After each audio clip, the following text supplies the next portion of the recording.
Sip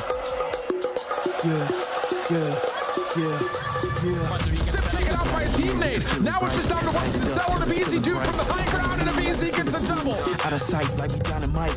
Busting me in Cell with the check, finds the first shot cleanly, slips away. Keep it off the regen. Cell comes back through with the pistol and wins the 1v2 beautifully.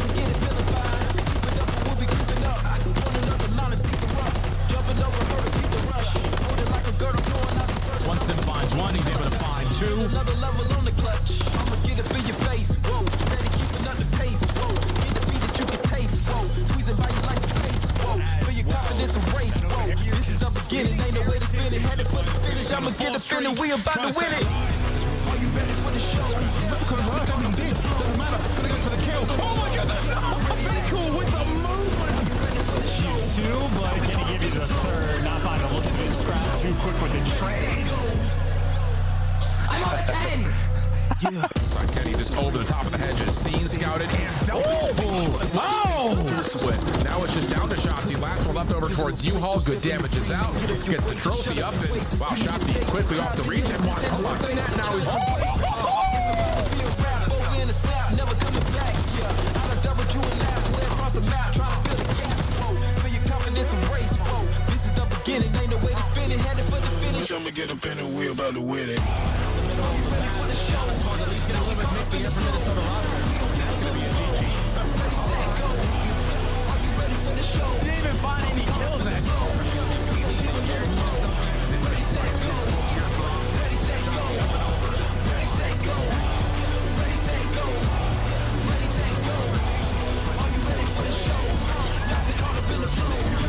For everyone on this effectively, fine too, but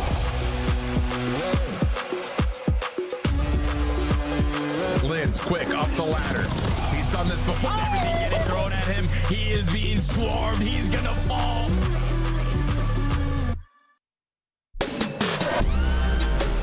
Four's working on the ace as well. And a four gets the ace. Johnny's still going. Johnny's still frying. Gwyn in Felony, the bailout duo. Sid was everywhere on the map. They're making huge play after huge play. Lucky, living up to his name. Now 1 versus 2. Adam's gonna win. Battleton's gonna win. What in the hell? Absolutely unreal.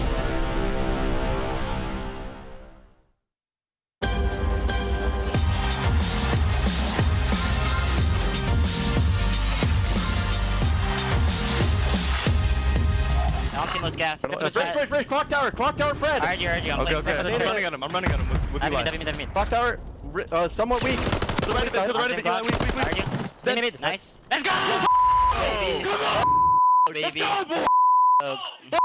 Oh! The summer surprises continued last Sunday as Minnesota Rocker finished the upset over Optic Texas. Texas now with 2 losses in our Major IV Qualifiers. Welcome in, everybody, to the final 2 weeks of our qualifiers before the last major and, of course, COD champs. We have Alley Cat and Nameless on the desk, and I want to start with you, Alley Cat. Yes. 2 weeks to go. What do the fans need to know? Arguably, one of the most important weeks is going to be ahead of us right now because when it comes to seedings, this is going to be the last major before we go to champs. Nameless, only the top 8 are going on to champs, so let's take a look at the standings and call out the surprises, because there's a few on this graphic. Yeah, you know, looking at Minnesota Rocker, I feel like it's been a rocky road for them, losing a lot of matches, but they beat Optic Texas, and they're in 8th place currently. And then looking at Carolina Royal Ravens, despite never placing below top 8, they're still not in champs currently if it ended today. So looking at them to get some wins, been a lot of game 5s, but a little surprising to see them on the outside looking. Allie, I want to dial in on that 7th through 11th. That's our champs bubble, right? You're not necessarily safe if you're Surge or Miami, but these are the real teams to keep eyes on, and there's only 25 points separating 7th to 11th. And this is why this week is so important, because a lot of these teams are going up against each other this weekend, and that's going to decide if they make it into that top 8 bubble or not. And granted, they still have some opportunity at the land to jump in the standings, but it's important to get those points right now. You take a look at Carolina Royal Ravens. You've played 4 matches, but you've also played 20 maps. They've gone to 4 game 5s. They've only won 1 of them, and now you have Optic today. Optic, though, has struggled in game 5s. Is there a chance that the Ravens get it done? I think there is, especially because Optic has been losing to teams that traditionally they shouldn't in the Vegas Legion and Minnesota Rocker, and it has also been in Game 5. So if there's anything we can maybe guarantee is will be a Game 5 in Carolina Royal Ravens versus Optic Texas, but they've only won 1 of their last 4. So Carolina Royal Ravens, you're kicking yourself thinking about the amount of points that you've missed out on. Yeah, I think Carolina, they've been great. Honestly, a lot of Game 5s. They finally get one versus LA Thieves. You've seen some improvement. Like, Fellow has maintained his consistency from the major. You're getting activity from him. He's 7th overall on Hardpoint, and then Gwyn got active in that last series. I mean, had almost a 2.0 when you talk about the HPs, the massive impact plays they relied on in the Game 5. He won them that. So for Carolina, they're probably feeling pretty good, and they still control their own destiny. With a match win today, could be everything. Fellow at number 7 for our Hardpoint ranking. Didn't think I'd see that. Optic members, those surprisingly absent from this list. Yeah. Some of their stats coming into the day, not very impressive. How do you get back onto your winning ways? Because you just won the most recent LAN, Allie. I mean, to me, it looks like Optic Texas might be playing down to their competition right now. They had that very convincing win versus the Seattle Surge, who has been trying and testing these top 4 teams, but then you lose to teams like Las Vegas, like the Minnesota Rocker, in search and destroy fashion after being one of the most clutch teams in the league heading into your wins. So for Optic Texas, it's just about kind of getting back to that consistency, especially because Pred, the player we've been waiting on to hit the foot on the gas, has been doing so during this qualifier. I mean, they just got to stop being soft, right? Like the championship hangover, we said it. We were concerned about this. I asked Kenny in the interview after the first match was Miami. They come out, they beat them. And I'm like, all right, how are you going to stop your teammates from getting the championship hangover and being complacent?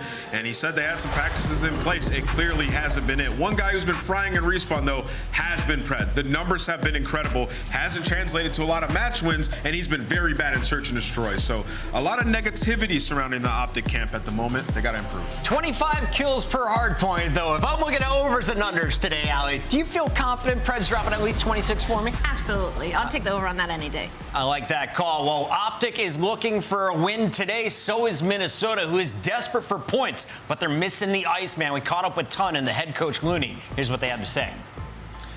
I'm here with Looney, the Minnesota Rocker coach, and we're going to have a little chat about the games this week. There's been a lot going on from the Minnesota side, but first and foremost, Looney, how is things? Yeah, man, things are going great, you know, just trying to work what we got and make this run for champs. Of course, I mean, like, you started off well, I suppose, in that run for champs. And then couldn't really claw back into that series, so knowing going into that Optic series, it was a must-win. Obviously, the reigning champ, so we knew it was going to be tough, but we kind of battled in those SnDs and had a strong showing in our Hardpoint Vista to ultimately win that. And impressive Game 5, of course. That was an insane ice out of the team to kind of keep us in this running. So there's been a lot of changes in general for the team over the season, but Linz has remained consistent. What contributes most to his success, do you find? I mean, obviously his talent, very talented kid. I think what's caught us off guard, or not off guard, but it was like a pleasant surprise, is just how fast his English has gotten better. Just night and day from when he first walked into, you know, here in Dallas to now.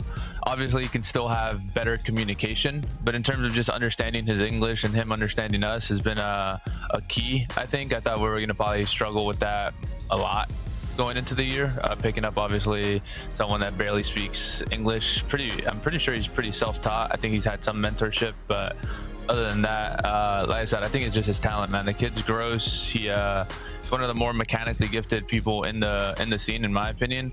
For him, it's just about having that constant aggression and the constant decision making on just applying pressure. Like I said, I mean, I think with the talent he has, he can be, you know, as aggressive as an Abizi or a Hydra or all these top players in the league. But it's just about having that confidence and doing it consistently for us. 100%. I mean, we can talk about that strength of schedule in a certain sense. Just to remind everybody at home, it's New York and Toronto this weekend, especially with Spark coming in and obviously replacing Accuracy. Our best wishes go to Lamar. What is the kind of mentality and the practice being on specifically this week with Spark coming into the roster? Has it just been pure reps? Yeah, I think it's just been pure reps, kind of catching him up on some of like our game plans. Maybe, you know, on his team he viewed some maps a couple differently, game modes a little differently. But just kind of catching him up on just broad game plan. At the end of the day, when you know bring a stand-in in, you want them to just play their game and what they've been doing with their old team and just coming in and just performing. So I didn't want to like nitpick too much of what he's doing. I just want him to come in and be comfortable. And like I said, just kind of give him the ideologies of, you know, how we view some of these maps, some of these hills, and our approach. And I think he's done perfect this week. He's played really well.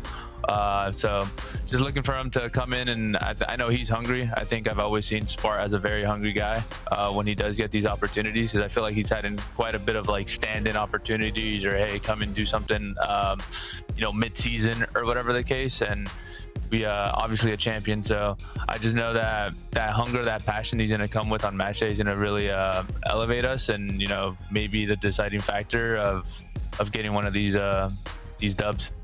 Excellent. Thank you very much for your time, Looney. Good luck with your games this weekend. Appreciate it, man. And yes, chat, that is Rise Looney, the multi-time champion, the head coach up there in Minnesota. And before we talk about Spart, though, we do want to say, Lamar, our heart is with you and the family. If you guys missed it on social media, Lamar's mother has cancer and he's currently in the hospital with her. So I know you'll be watching the games throughout the weekend, and we will be wishing your team the best of luck. But let's talk about the fill-in here.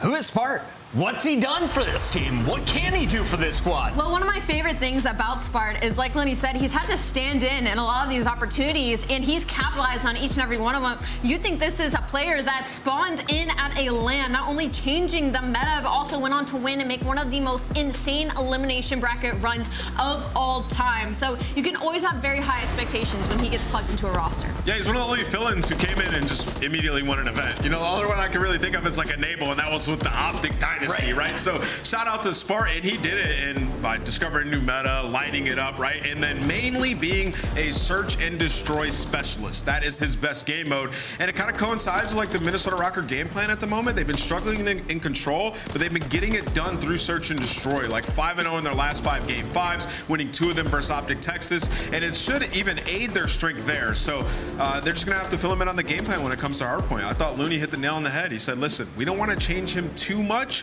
We want him to come in and play his game, but we do have to like acknowledge the way he has to acknowledge the way that we set up on certain hills. And it's been through a lot of round 11s, right? So like Ant said, like their search and destroy has been there. Is Spart getting put into the roster should only make things easier. The biggest question mark right now for Minnesota Rocker is that they're control their own 4 right now. The respawn has not been there, and if he can add anything, it is on fire to a team. So I'm expecting him and Lins to bounce off each other. His team wants more game 5s, though. Can we talk about that? Because I don't think you can expect Minnesota to get the job done through 3 respawns, or maybe 2 respawns in a search.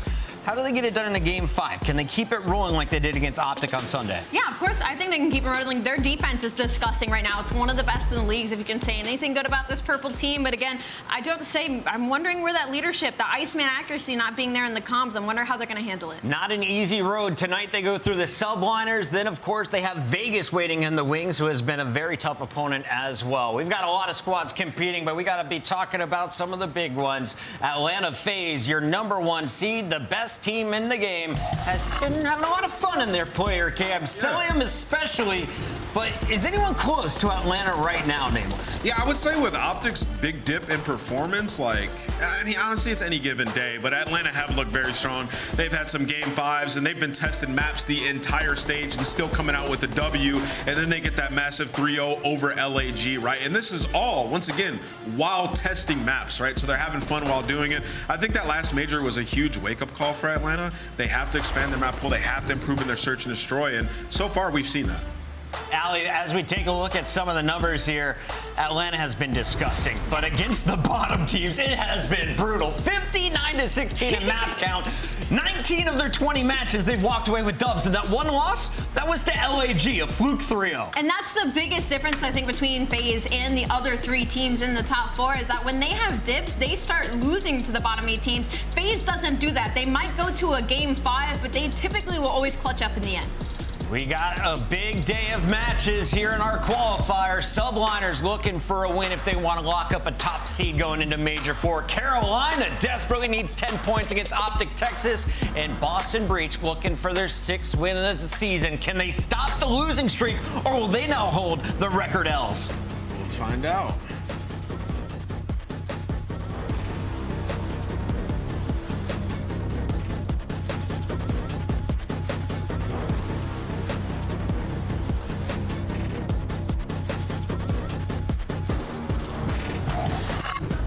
All right, fans, time is running out to make your picks. Choose your winners now by scanning the QR code you see on the screen. Hurry, it closes at 3:15 Eastern. The Champs Tracer Pack is available now. The bundle includes a Reaper Operator skin, Ripper Weapon Blueprint, Death Stare Weapon Blueprint, Cuts Deep Charm, 2 calling cards, 2 emblems, and 2 weapon stickers. Use these items in both Call of Duty Modern Warfare 3 and Call of Duty Warzone. Available in store now using Call of Duty points. Never miss a match of your favorite teams with the Call of Duty League Calendar Sync. Here's the fun part. When you add a calendar, you'll also receive a Squad Up calling card you can use in-game.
Welcome back. It's the first fight of your qualifier weekend, and we have Minnesota Rocker looking to gain 10 more points as they take on the New York Subliners. Minnesota currently holding the door at 8th. The question is, how long? Let's start with this squad and what we expect to see from them. Spart, of course, is going to be the fill-in, but we've got Gunless and SnD, who are brought in for Major 3, and then Linz, of course, who has been that Rookie of the Year candidate since week 1. Well, if you want to talk about the good for Minnesota Rocker right now is that they're hanging on for that top 8, right? And they beat Optic Texas, which was points that they probably weren't putting into their calculations to have during this qualifier. So they have the A seed, they're sitting at 140 right now, and they're 10 above a struggling Carolina Royal Ravens. And not only that, their Search and Destroy has been pulling them through these series. They've had the ice, and they're a really good Search and Destroy team, and Linz has not lost his way in that game mode. Yeah, and talking about search and destroy as well, SnD 1.27. He's been unreal. He's like top 5 in the game mode.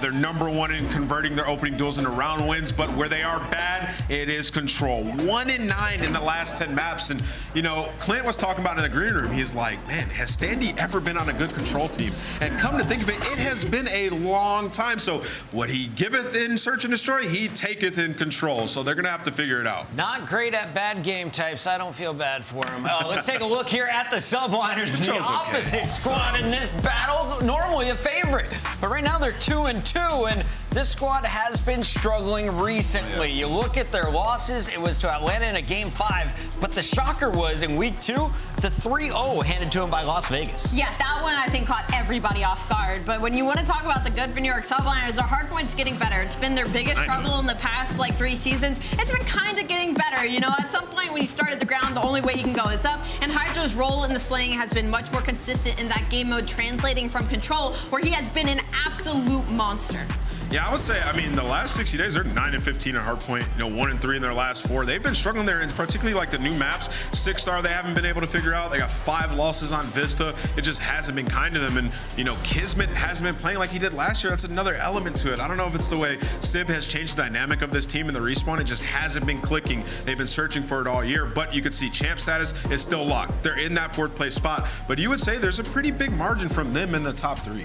They have time to work on these things, right? Because their champ status is locked, but they are the only top 4 team that hasn't got a chip yet during the majors. So they're looking for this win as we head into Burbank, and their search and destroy, well, that wins championships. They're a 2-4 record right now with 1-3 in map 2. So they're forcing these game 5s in themselves where they have not been able to clutch up. And that's not an ideal situation because you're going up against the Minnesota Rocker team that's not only desperate for points, but they've been playing nothing but game 5s and have been winning them all. It's time for our maps and modes brought to you by Scuff. We got Subbase Hardpoint map #1, Highrise Search and Destroy for map 2, and then we got a double dose of Karachi before 6-star if Minnesota can force another game 5. Alley Cat, you have been climbing up the rankings, but you're still behind Nameless. I will give you the honors. Would you like to make the first or second Scuff prediction of the day? I'll make the first because I would be mind blown if Ant went against this one. I'm going to be going with New York Subliners in this series. New York Subliners. Yeah, I'm going to go with New York as well. I think they take it. I'll go with Spart. Mama Betty, we wish you all the love in the world. The fans are going with the Subliners, but right now we send it over to 2 of the most handsome gentlemen in all of Ohio.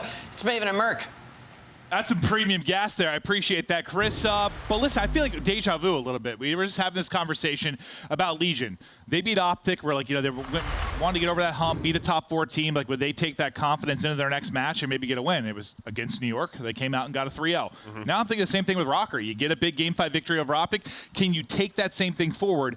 Granted, I don't know if you have Rocker and Vegas kind of the same level. No, I think you should. It's just going to be tough, obviously, with a fill-in. I think if there's maybe one player you want to fill in, it's because it's probably Spark. Super sub at times, yeah. Yeah, you guys won a major championship being a fill-in. So, obviously, Chris talked about it for Lamar and accuracy. Hope everything's going well with the fam. And, yeah, thoughts are with you 100%. 100%. He's a fantastic guy, and tough to see him going through that, but hopefully Spark can come in and light the fire here for this squad. Just carry some of the momentum they got over the victory over Optic. We take a look at how this best of 5 is going to break down. We're going to start out on Subbase, Highrise, Karachi, and a 6-star. I know what the last, they were just kind of talking about the fact that some of the struggles for New York, you and I talked about last time we cast them, they haven't really found a comfort pick with the hard points with the 2 new maps. The 6-star, the Vista, they haven't got great on either of those. I guess at least you have 2 legacy maps at least here. No, that's it. And on the other side, Minnesota, that's all they played this stage. So they've only played 6-star and Vista. That's sort of been their new home. So getting away from that for them. And I guess you kind of just bring Spartan to say, what maps do you like to play? You cool with playing this? Yeah, you're just going to roll with it at this point. And talking about, they showed that graphic too, because this is one that definitely has the potential to go the distance. Talking about the map 5s for Rocker, it seems not that long ago, they were kind of a meme. You think about the qualifier 2. Yeah, stage 2. It was like, what, 4 or 5 map 5 losses? Now we're talking 5-0 stretch for the map 5s. One of those things, Joe, you just keep getting reps. Eventually, you're going to get better. Yeah, and it just got over the hump. As soon as you win one, you win another one. Obviously, the roster change comes into play, but maybe the new group, new mentality for it. But, yeah, I think I'm a bit surprised they're the AC holding on because it just felt like they were in a downward spiral. Other teams were getting better, but here they are. They get a big win, and yeah, they are the gatekeepers right now. Well, that's what's crazy when it's this tight. It's just one massive win could be the difference, but can you get another one here against another top 4 squad in NYSL? We'll kick things off. Map 1, Subbase, Rocker, Subliners, the super sub and Spark, his POV to get us locked and loaded into this one. What are your thoughts on this map 1, Joe, as Hydra gets the opener? Well, I think for New York, it's sort of, you know, it's a map they've always played throughout the year. So it should be a strong map for them, something that they've relied on. They've played the top 4 and a good start here. I think for Minnesota, I think one thing you can take away from that Optic series is that Linz, especially in the hardpoints, was on point. He was back in his form, it felt like. I just don't know if Subbase is going to play into that, right? It can get spawn trapped. He's not going to be able to use his sub very often, so I'm looking at him to see how consistent he is on this map. Hey, this is interesting for some of the top 4 teams and why we've seen some upsets too. Like, you're just getting, we know how online can be. People will complain about it. It's tough to maybe have all the passion at times. It is what it is. You have to bring it, but right now, you know, for any of those teams not in the top 4, any teams not locked in, you are getting there 100% every series. No doubt about it. Yeah, I mean, again, because they have that win last weekend, they're in the A spot, they're 10 points up. Like, you're going to have to deal with this situation, but you're not comfortable though. You're not comfortable whatsoever. And they're not comfortable in this map because they don't have a point. You got 0 for Gunless, 0 for SnD, 0 on the scoreboard. It's a nightmare start here for Rocker, but everything you want in a Subliners team is trying to bounce back and get things going. 5, not quite number 6 for the streak for Sib as he will fall. But you got a 6-1 start for Hydra. And listen, I'm yelling out stats for the players. Who cares? The score's 74-0. Only thing that's going to matter here, I thought maybe a point on the board for Rocker, but it's not going to come through. They dive in, but not in there a second for the tick, and then everybody gets mopped up. They're gonna spawn out here. This is okay. Oh god. All the purple arrows are gonna spawn on the top side of your map, and we still don't have a point. P3 is about to spawn in. I mean, props in New York. This is how you come out in a first map series, and maybe a bit of a trap match where, yeah, there is a fill-in. There's a fill-in, and I feel like it shouldn't be a trap considering what just happened to you with the loss of Vegas, like coming off of an Optic victory. Like, you would think you would be dialed in, and well, they are. 101. Not Dalmatians, just the scoreboard as Subliners are just dominant. They continue to fire on all cylinders, and they've still got this next hardpoint locked. Not an opening on the map anywhere as Sib and Hydra lock down the angles, continue to shut it down, and this is the worst start we've seen for a team in quite some time. Yeah, I'm thinking like, what was it, like Thieves Ultra Raid? Remember that one? It was like 250. That was another one. All right, we're on the board though. Purple is on the board. Rocker are in, but on rotation, it's all New York. Yeah, it's like Rocker, had they spawned in too late. This is one of those deficits. Yeah, gonna be real tough to come back from, but maybe they at least get the guns hot thinking about a map 2. Don't want to write them off yet. We know some crazy comebacks can happen, but this is a detrimental start if you are trying to win a map. I mean, you don't want to write them off, but if they had like a P4 or hold, then I would say that, but I might write them off. Yeah, this is just, this is a tough one to come back. This is what Subbase can be, right? This is why some teams sort of avoid this, and I think that where at times you see a lot of our top teams, they will play it versus teams they just feel they're better than. Well, Gunless is starting to get going. He's from 1-6 to 5 straight. SnD still trying to spawn in. He's at 1-10. Can't really get anything going. Over to Spark, maybe trying to rally the troops now. Listen, and we know Lamar, you know, statistically he may not always be a monster, but the reason the guy always is finding himself on rosters, yes, he's good at playing the game. Sure, he's good at the networking side, but like we know he can be a leader in game and out of game. No, 100%. Yeah, I mean, he's a guy that's making sure they have a play style, they have an identity, right? You need someone to create that. You need someone to keep someone responsible with what they're doing. Yeah, he's their guy for them, but again, on this rotation, New York are there, and yeah, for Rocker, you're probably just thinking, I mean, at some point, you're probably just gonna laugh about this, like, honestly. I think you've got to. I mean, we've had some really bad score lines where you like end up getting over the 100-point threshold, avoid that kind of talk, but Lord, they have been on the poor side of every rotation, having to trek across the map and try to find an opener. They get some entries there and just get bodies. I imagine on the Subliner side, you gotta be laughing it up, having some fun. Let's go to listen in with New York Subliners. Are they white behind me? I don't see him. Yeah, they might be white. One shot. Yeah, white. First one, out two. I have your mid. Nothing white. I have your mid barrels.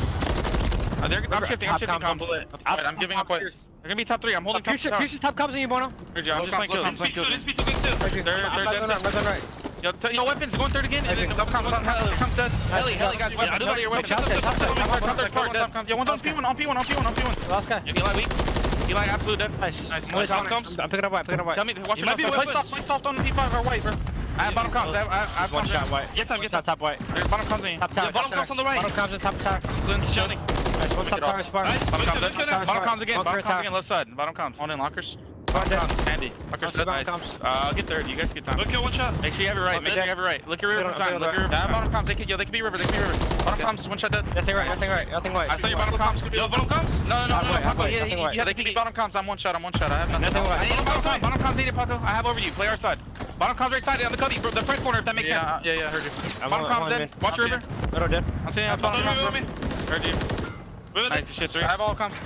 It's not laps. It's guys that are dialed in right now trying to put through the finishing blow. Just need 10 more points. I think they get the tick here if they're able to do it. You're spawning out so deep. This might be done. We're looking at a 250 to 38 score line. A masterclass from NYSL in map 1. Lord almighty. Now the laps come out. Kismet, he's having a laugh. Oh. Woo. I mean, not much else to say on that one. These guys.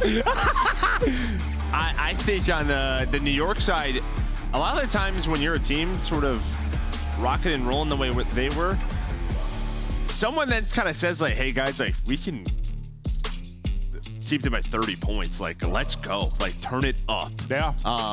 Bury them. So I'm glad we had to. That's why you're hearing the listen. Like, there was nothing else, just game comps. No. I thought it would be just knowing sort of the personalities you have there and how skies can be and stuff. I thought it would be more like laughing it up at, like, when they're up 200, but no, they were dialed in, looking to put them away. And I guess that makes sense for a New York team that's had some tough losses. They've obviously not been playing to the best that they're capable of, but Hydra, 20-7 from him. These are some of the weirdest looking stats I've seen in a hardpoint. Like the only players that like have damage numbers that look like normal, like Sib and Hydra, kind of, they'd be like low end damage pretty numbers. Low, yeah.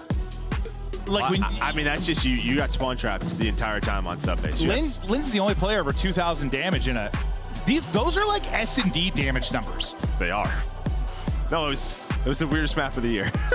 I mean, not the weirdest. It was very one-sided. And you can see some of the Rocker guys got up, and I think you just got to shake that one off. I see Lynn's laughing, which I think I'm just kind of happy about. Like, honestly, just, well, that happened. Like, screw it. Let's lock it on map 2. Danny, a producer my ear, said, what's it called when they do with the NFL? What's the first time you ever had the score? What the heck is the thing called? Scoregami? Yeah, I guess that's the first time we ever had 250 to 38. Scoregami. Scoregami. As we have that in the map 1.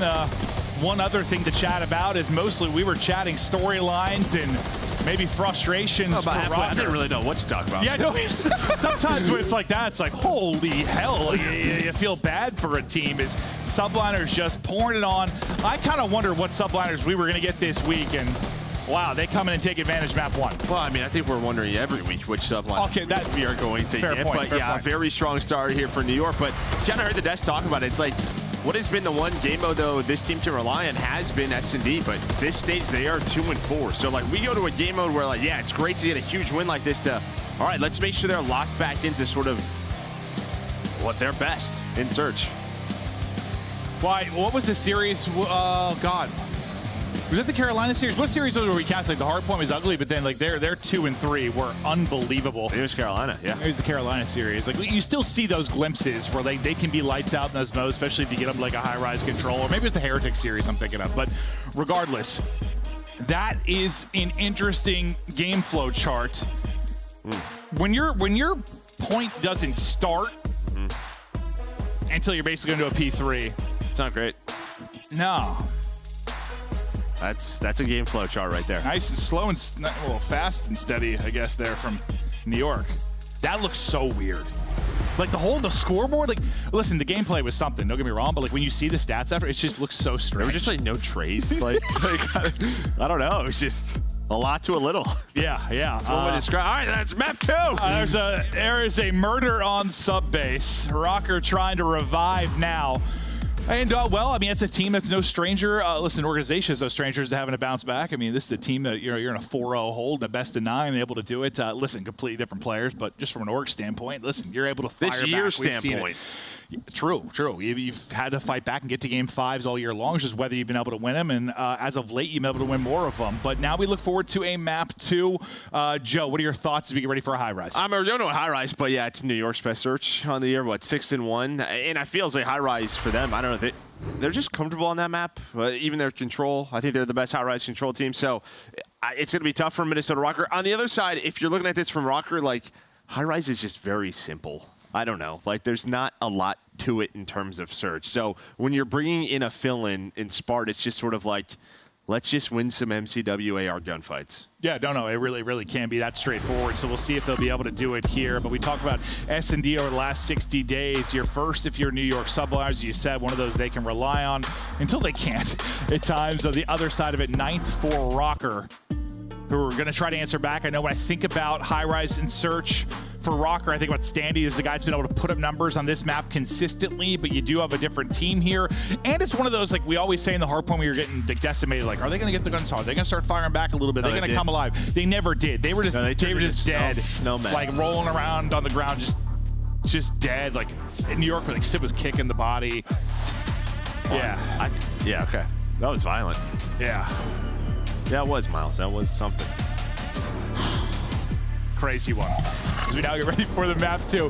Here we go. We'll see if Rocker can fire back. SnD can be a magician on this map, but Subliners have the ability to be so lights out. Hydra can be a threat at any time. The magician looking to get into work, but he's been stunned up, and now with smokes on the other side, gonna have to back up for now, that offensive push. Yeah, I mean, Minnesota sees that smoke beat on. They're just like, let's throw a couple of stuns at this. So they stop that from happening.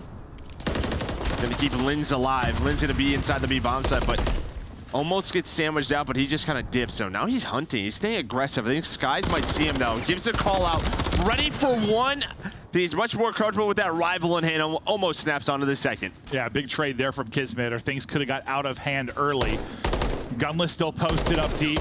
He's still warming up. Yeah, a little.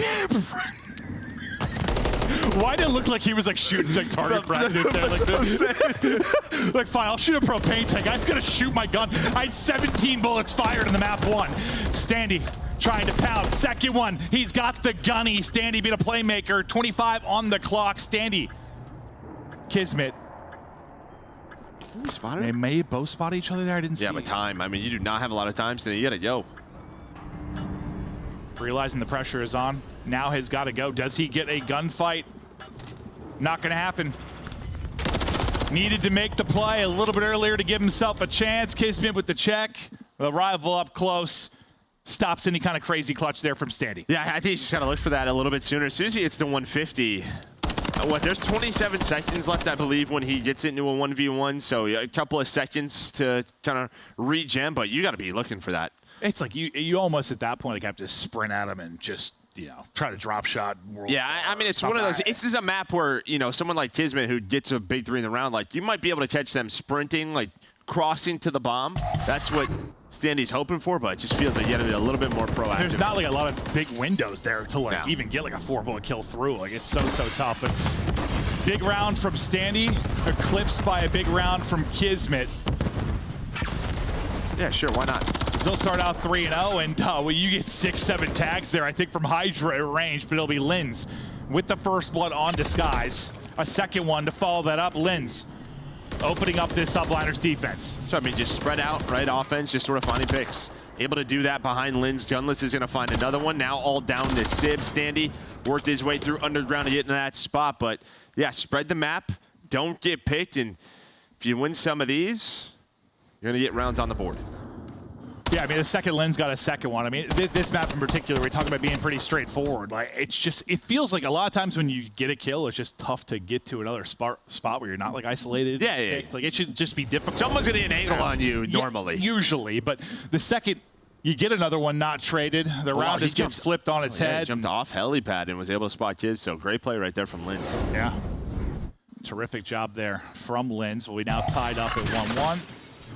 Hydra, Skies, Spart all still looking for their first, and this one we'll see if they get involved in the round 3. It's quick up the gut. Similar to what they wanted to do in that first round. I thought Kismet was dead to rights early on, but he'll get dropped. Well, those opening shots into Hydra, was he the one that was like 1E2? Yeah, they were both weak. Yeah, I think both had to have very been. weak. So good shots by Rocker. And I liked it out of New York. They've been throwing that smoke constantly, but it's one of those things where someone's got to hit a stun or a nade onto that player to make sure it is not that easy of a fight.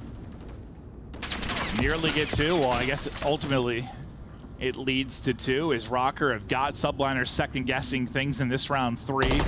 Skies and Sib trying to bring him back. Sib was able to get one in the last round to give them a chance, but I think it was Skies or Hydra drop right after and things started to fall apart. This time you're both able to stay up, so chance to bring this back at a 2 versus 4. You know, Skies and Sib can both be shooters for this squad. You give them some 1v1s or they can get out. They can make plays, maybe finding an opening, but then shooting. It's Skies able to bring it back. Consider trying to get away, but he's so weak, just nowhere else to hide.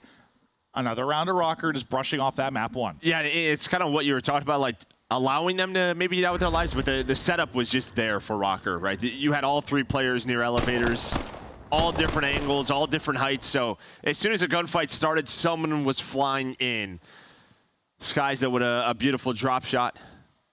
But as, yeah, Rocker just stopped that push into B. Yeah, I mean, it's absurd he got the 1, but it just didn't matter at that point. Like, it takes so long to get back to 150. They're all so close. There's nowhere to scramble. Best of luck. And good job isolating him in Rocker. 3 straight for Gunless, 3 straight for Lens. Lens trying to get involved early, but the stun will hit, so the gig is up for him on the push. He's going to have to reposition, but a lot to work with here as he can just hit bottom mid. Yeah, Kismet's just going to give that call out to his teammates. New York don't really get that active behind it. They're just making sure they're locking things down, but Lens is going to find a freebie onto Sib. Hydra kind of lurked on over just in case anyone was still up towards A. So you get another first blood. He's on 4 in a row. Clearing all the angles, making sure SnD can get this bomb down. Yeah, I mean, they're just finding all the first bloods. All the early action's been the way of Rocker. Bomb planted, able to reposition. Where do the gunfights go now? Lynn's trying to be the playmaker. He's 6 in 1. He's 5 straight. Maybe looking for a streak. It's going to be down to Skies and Kismet now in the 2 versus 3. Kismet has been spotted. Nice. That's it. Fantastic shots there from behind the pole. Yeah, I mean, Kiz knows what he's doing. He knows what he's doing with that slide. He's been on the opposite side of that gunfight, I'm sure, many of times. So he's like, I'm going to slide behind this, but 2v2, 20 seconds to go. Lindsay's trying to find the cruise. He's got a 1v1 now to give his team a 3-1 lead and the streak. Just able to spot him, and he wins the round. I mean, that you get everything you want there. If you're Rocker, you get the round win, you get the streak. You've had numbers advantage. It feels like at all times outside of that round 1. Obviously a bit worried after the map 1, but honestly, like care. We had the Kaicaster skip. I wasn't sure when we were coming back from it if like Kismet saw him because he was hopping that fence. Yeah. It's like for the most part, the little skips like aren't that big of a deal, but every now and then they happen at a point where it's like, I don't know. That guy somehow got 2. Yeah. I never know, like, if it's different feeds and if they're seeing it at home, too, like, what it looks like. So I'm always like, I don't even know if I want to point it out, but I'm confused. Oh, thankfully it's not too often. But now, yeah, Lynn's trying to get back to work. Been a First Blood Reaper in this one. It's 7-1, but this time he's going to get picked. Hydra, they're through with the rival, able to shut down that crazy streak. I mean, he was just, like, wide open. They're trying to put team nades on the top heli, and he just ends up getting caught, so... Maybe just thinks he's got a little bit more cover or didn't realize he backed all the way up into that spot, but yeah, kind of gives up a freebie. Gunless is able to bring this back to make this into a 2-on-3. Sib, though, is hunting. That's a tough fight, though. Gonna want to reposition from that. SnD now. He's hitting. He gets another. It's all the Renetti's popping off. Sky's over to win that one. Down to a 1 versus 1. Trying to continue dancing. 20 seconds on the clock. Oh, God. He's jumping. SnD is hopping back and forth. He's in the second one-on-one of this series, and again, it looks like it's gonna be time, as I thought the movement awkward there from Skies, but it's a story of Renetti's as they are finding all the kills and Subliners getting a massive round there to get back into this map too. Massive round because they almost threw that sucker away. Yeah, 2 versus 4, and yeah, I mean, maybe just a little lackadaisical after that map 1, which it's tough to blame them, but one of those rounds where I think they just know they have the numbers. They're just trying to fly and get the trades, and SnD was able to bring it back. You just see their POVs. They're just kind of sprinting around. I'm sure the map 1 scoreline is a part of some of this. I imagine. Sure, I think the other part's like, yeah, I just 1-5. You know, the Des was talking about sort of his search hasn't been the best this stage. Get him to his find some spots. comfort. The guy can be so lethal, and they try to do it here. Able to get that first blood. You're just talking about him. He's able to do it. Gunless brings it right back, though. Skies goes for a trade on to Gunless and can't get it done either. He gets peppered with bullets. Is almost 2 for Gunless. So now we slow things down in this 3 versus 3 as Minnesota Rockers start to work this execute behind a kill off SnD. And we've had this 1v1 multiple times. SnD's able to find the double. Kismet has been hunting down Spart round after round. And well, the staircase, no aim assist. We didn't see it, but SnD's double the difference maker. Yeah, I mean, that is one of those that's one of those gunfights where you just want to put your head through a monitor. It is what it is. Those are tough ones. Nobody put their head through a monitor. It's funny like how clean that looks for Spart on his side. It just looked like a nightmare on Kiz's. But I mean, it could be bad from either angle, but holy. But yeah, SnD makes the play. I'm not surprised. I mean, that guy, even in losses, has found so many kills on this particular map. And he's leading the way right now with Lens. Lens was the kind of the go-getter. Guy setting stuff up in the early going. Now SnD starting to take over a bit. They still have that cruise. True. But it looks like it's going to be a battle here, and it's another one for SnD. If the team shots hit, they continue to send it forward. 8 for SnD, 8 for Lens. They're sending it. Yeah, he's going to keep on pushing forward. Might catch Sib off guard here. Sure does. Sure did. And that is just a hard counter. That is a day one. Let's just stack B Street, hit our nades, win the gunfights, and Minnesota are 1 round away from tying this up. I think Lens and SnD got the final 2 as well, so they're going to be up to 9 apiece. A dynamic duo here in the map, too, certainly popping off. Some leg work to do if you're going to bring it back now. If you are the New York side of things, they've just been in a hole. So yeah, I mean, this is even when they've had advantage, they've almost thrown it away. It's just been tough for New York. I mean, within a series, you watch one map, you're like, we're back. The next map, it's gone again. We're back. Like, it just feels so map dependent, sometimes game mode dependent, sometimes day of the week. Yeah, I don't know. Consistency has certainly not been the middle name of NYSL, but still a chance to bring this back. If they can slow down SnD or Lens, that would be the first step. Hydra a chance to do that. Damage in, can't finish it, and then Hydra must got ripped because SnD, they just get a few bullets in together, and they're able to take him down. You got 4 straight now for SnD. They have a 3v2 advantage, looking to go for the jugular here. I mean, this trio, the Rocker trio, is just owning B. They've left Spart on an island towards A this entire map. And they have done so well. As Spart is like, I'm here, I got you guys. He's got 3 in a row, able to find Sim. Now a 1 versus 2. That 1v1 happens again, and it's been all Kiz. Kiz, gunless for the map. Okay, I was thinking at first, I thought Gunless was like staring at him. I'm thinking he's on a heady. Good luck with that, and Kismet just puts him in the dirt. Did like a couple of his hipfire shots hit? He died so fast, right? I think his hipfire hit. Like, did Gunless sprain his ankle right before the gunfight? I don't even know if Gunless was looking down there. No, he must not have been. No, he must not have been. I thought he was at first. All right, so this is the first one. Nice timing on the Spart. No, it's just good. Great shots. Yeah, great centering. Whew. Clean there from Kiz. As round by round we go deeper into this one. He's on 9 now, matching the deadly duo of SnD and Lens. Offense again for subliners. They've had a lot of mid-B aggression. B dominated by Rocker on both sides of the map. A chance to isolate Kiz now. As you've got 2 players working this, how many can he take out? The answer is both. The Bulldog, he's barking. 11 and 6, 4 straight. Take it over. Is now it's Spart, last alive.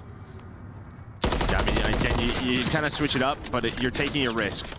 Last round, it was B Street. This time, you try to get aggressive through A. Spart's able to find one, but Kismet was ready for it. And I think a lot of the times, that's just sort of, I have to get the trade in which you're hoping your teammate puts a bullet in, but like, yeah, SnD doesn't have to chow that second gunfight. No, he took no damage. No damage whatsoever. Yeah. It's just sort of. Oh, sorry, I lied. He hit the 122, so he took a bullet. Muscle memory from our players. Like always trading. That's probably just one I'm like, I don't think I can trade that one. It's just like an instinct. You just want to trade the bullet. No, I know it's an instinct. You want to trade. Got to help the homie. Instead, you're both dead, and the round's over. 5 straight now for Kismet. Now, can he get a streak to maybe match what you have on the other side of it? Lynn still has it, right? I haven't heard it. Okay. It does still have it. It's just a question. When are we going to use this? Usually, even if we don't catch it on Codcaster, we'll hear it. So, okay, well. And you get a first blood behind Gunless. And he delivers. Gunless the pick. Now the missile not going to connect, but wide open bomb site means SnD able to get into position. Well, the thing is, though, is he boosts that, so you don't really float that in the air for very long. So you do get SnD into the bomb set, but he has to, like, climb. So now he's going to start the plant. This will allow New York to reposition. 3v4 for Subliners to get this to a round 11. They need the kills, the defuse, the round if we're going to go the entire way, and they have a lot of work to do. Can you get Kismet a streak? Will it even matter based on the time remaining? Gunless with a little bit of spray to make sure nobody's on it. Trying to lurk through. It's Hydra not going to happen. Gunless SnD, step up. Kismet's been the playmaker, but he is getting chased down. The comeback gets shut down. Rocker answer back, and now map 1 scorelines, whatever, I guess. You're tied up 1-1 in this series. That is a hell of a map, too, out of Rocker. Yeah. I mean, the scoreline of map 1 was almost so bad. You had to just joke about it. Yeah. But just to stay locked in there for that map 2, props to them. And it might be one of those things that's easier to do maybe when you, I guess you like have a sub too. It's sort of like, all right, listen, we haven't played a lot of this. Like, we've had them in for a couple days, had a couple of scrims. Like, whatever, brush it off and we'll bring it back in the search. Spartan, you go this side, 3 of us over here, we'll deal with it. And it ends up working out. You get a monster performance there with Kiz, who almost had more damage than all players did in the map 1, as he puts up nearly 3K at 13-7. Yeah, and then the other 3. I mean, Gunless, SnD, Linz, almost all with 10. So that trio. Their search has been strong for Rocker, and they showed off in this one. Yeah, I mean, obviously some pressure to the sub coming in if you're Spart to, like, step up and put up some numbers, but really it's like the other 3. Like, you got to do your thing. You really got to pick up the gameplay if you're going to come forward with a win here, because you really want to build off the momentum you got in the victory versus Optic. But now you're right back in this one.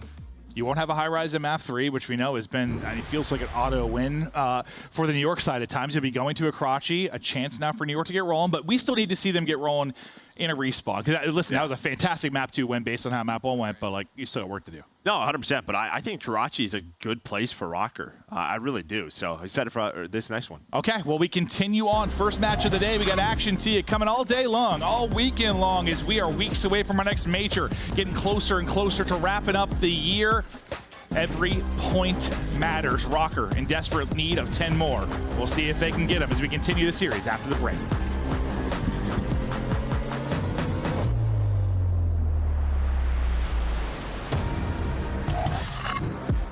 Upgrade your game with the Scuff, the official controller of the Call of Duty League. Scuff Gaming is doing an ultimate giveaway where you and a friend can win a chance to go to COD Champs this year. The giveaway includes 2 VIP tickets, travel expenses, and more. To enter, scan the QR code on the page or go to scuff.co/CDL and enter your email. Terms and conditions apply. The Call of Duty League is brought to you by Monster Energy, the official energy drink of the CDL.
there, sexy folks at home. We're ready to continue on in this series. We're tied up 1-1. If you just joined us, maybe during the break, it was a map 1 slaughter as Subliners won 250-38. But Rocker brushed that off. They bring it back with a great search and destroy victory on Highrise. Now we continue on to Karachi, Joe, and you were thinking for Rocker, you kind of like this. Yeah, I think obviously you get Lin sort of back in his play. I feel like some of his biggest performances have been on this map. Just aggressive sub. Obviously you have Hydra on the other side, not easy to deal with. But I think Karachi control, it's like, say you just get dominated in one round, it's like, I don't know if it's the worst thing to have in offense round 5. Yeah, and we were just talking about, like, it feels like at least over the past couple of months, I mean, Karachi control's probably been like 10% of our controls. We have not had a ton of it. You saw a lot of reps though, 14 times been played for Rocker. Hydra, his control in stage 4, 1.11, 20 kills per 10, sorry, 21. And approaching 4,000 damage. We'll see if he can be the spark plug for this Subliners team, or if it'll be Lens on the other end. Yeah, I mean, that's just it for New York. Like, this is their weakest map out of the 3, right? They're great at Highrise. They play a ton of invasion, so not a lot of reps on Karachi throughout the year.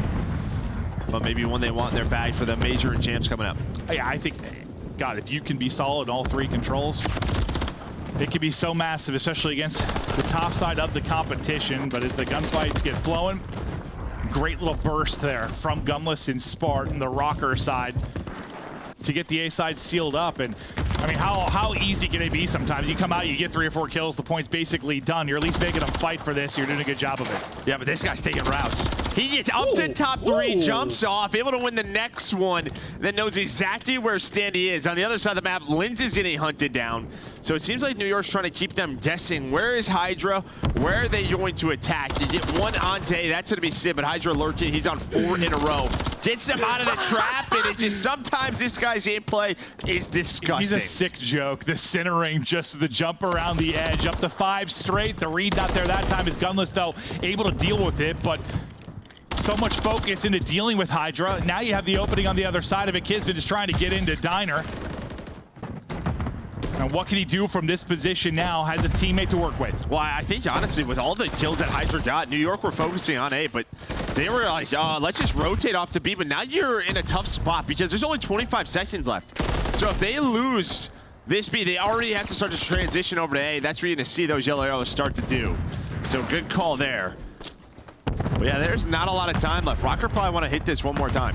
I'm sure they're going to send something at it, but we'll see if Hydra can continue to dismantle them. Great start from Rocker, the opening of this hard point, and then New York start to battle back, but was that opening from Rocker enough to maybe milk the clock to make this too difficult? Well, no, they answer back and get A pretty quickly. So efficient there to get A. You've got 1:15 now to work with. Deep defensively, you've already got Spartan trying to deal with a red push. You got 2 players from Rocker as well. Yeah, Lindsay's on 4 in a row and make it 5, so not going to have 6, but did a nice, strong red defense there for Rocker, just due to they sent nobody over towards A. So every kill Spark gets is going to allow his teammates to reinforce, get to him inside of red. Gunless and Linz on their way. There is Sib lurking, though, top AC, and he's going to find 1. Now that's going to start New York to start their push, so trades going their way. And if Spart drops here, you might start to get this close side junk spawn. The last player to pop was Hydra. He still has a trek across. So you have 3 players here for the time being. SnD, though, work to do. Tries to finesse now, not able to do it. Hydra able to win one. I thought he won one. Maybe got an assist on one on his trek across. Linz gets 2, Hydra gets 2. It's Subliners inside. You've got that close spawn now. Yeah, now it's just all about trades. It's a 5 versus 8. So New York need to recognize this. Take their time, and there we go. Now start the trades. Kismet Skies come on through. You have the numbers on the point. That is going to be all 4 dead. It was close for Rocker. I thought SnD, even with just finding 1, I thought he did enough, but as you were talking about, those close spawns come in. Hydra's able to find a double as he was lurking in that alleyway, and that just changed the tides. Yeah, and it's just one of those things, I don't know. When you think of invasion, like, you know, B's relatively easy. A is a battle. Highrise, they honestly both can be pretty tough at times. Like, shout out to Propanes. Here, they both can they can be done with the quickness. Like, once you get that close side junk spawn, it took what? It was like 1 more fight, basically. Yeah, I mean, Hydra got that double. That was really it. Because you had 3 out of Cafe. Like, you could have held that if you were a Rocker. It's just, Hydra had so many impact kills throughout that round. That's why I get not sending another wave to A, though, because you want to, like, try to avoid that, but it just happened too fast.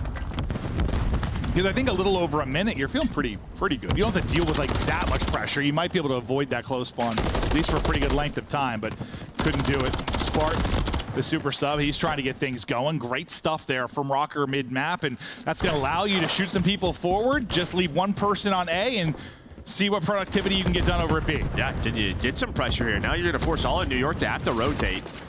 So Lindsay's just trying to live with SnD. Just bait this out the way Hydra was doing it. I thought he was going to get that one kill, but Gunless is here as well. Just trying to keep this messy. Point secured. Spark's going to make his way over. You get those close spawns, but New York are out for now. Yeah, this is why this is so great, though. When you're able to do it, yeah, you're already spawning junk. Like, you've already got that forward position. You're just going to be rallying over Dumpster over and over again, more than likely, if you are subliners, and that seems to be the case. You still have 2 minutes on the clock. You've basically been on the objective at any moment. You have a 6 life advantage as well. This is looking to be a heck of a lot more efficient of an offense than we saw from NYSL. We'll see if they can break through a couple times now. You only had one on the point, but they're keeping with that. Spart's now in. He's on 6 in a row, able to earn a cruise. Linz is watching the alley hop.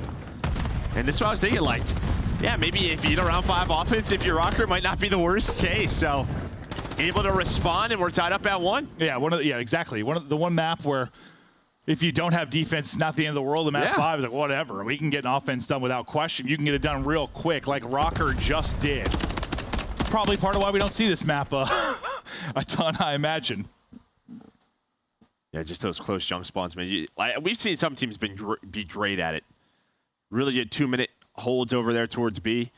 It's just not easy. Well, it's not easy to, like, as long as you can keep them out of the junk spawn, the longer you can do it, great. But it just feels like, I don't know, once you get it, it's just a matter of time. They have, like, take it in red, it's just, yeah. It just feels like a matter of time. But, like, if you hold long enough that they don't have that matter of time, like, if they only have 20, 30 seconds, then maybe it won't happen. But it's, yeah, just trying to bleed the clock as much as you can before that's maybe going to be the play. New York didn't have the best opening in the round 1, but still were able to get it done. Looking for something a little bit better this time around.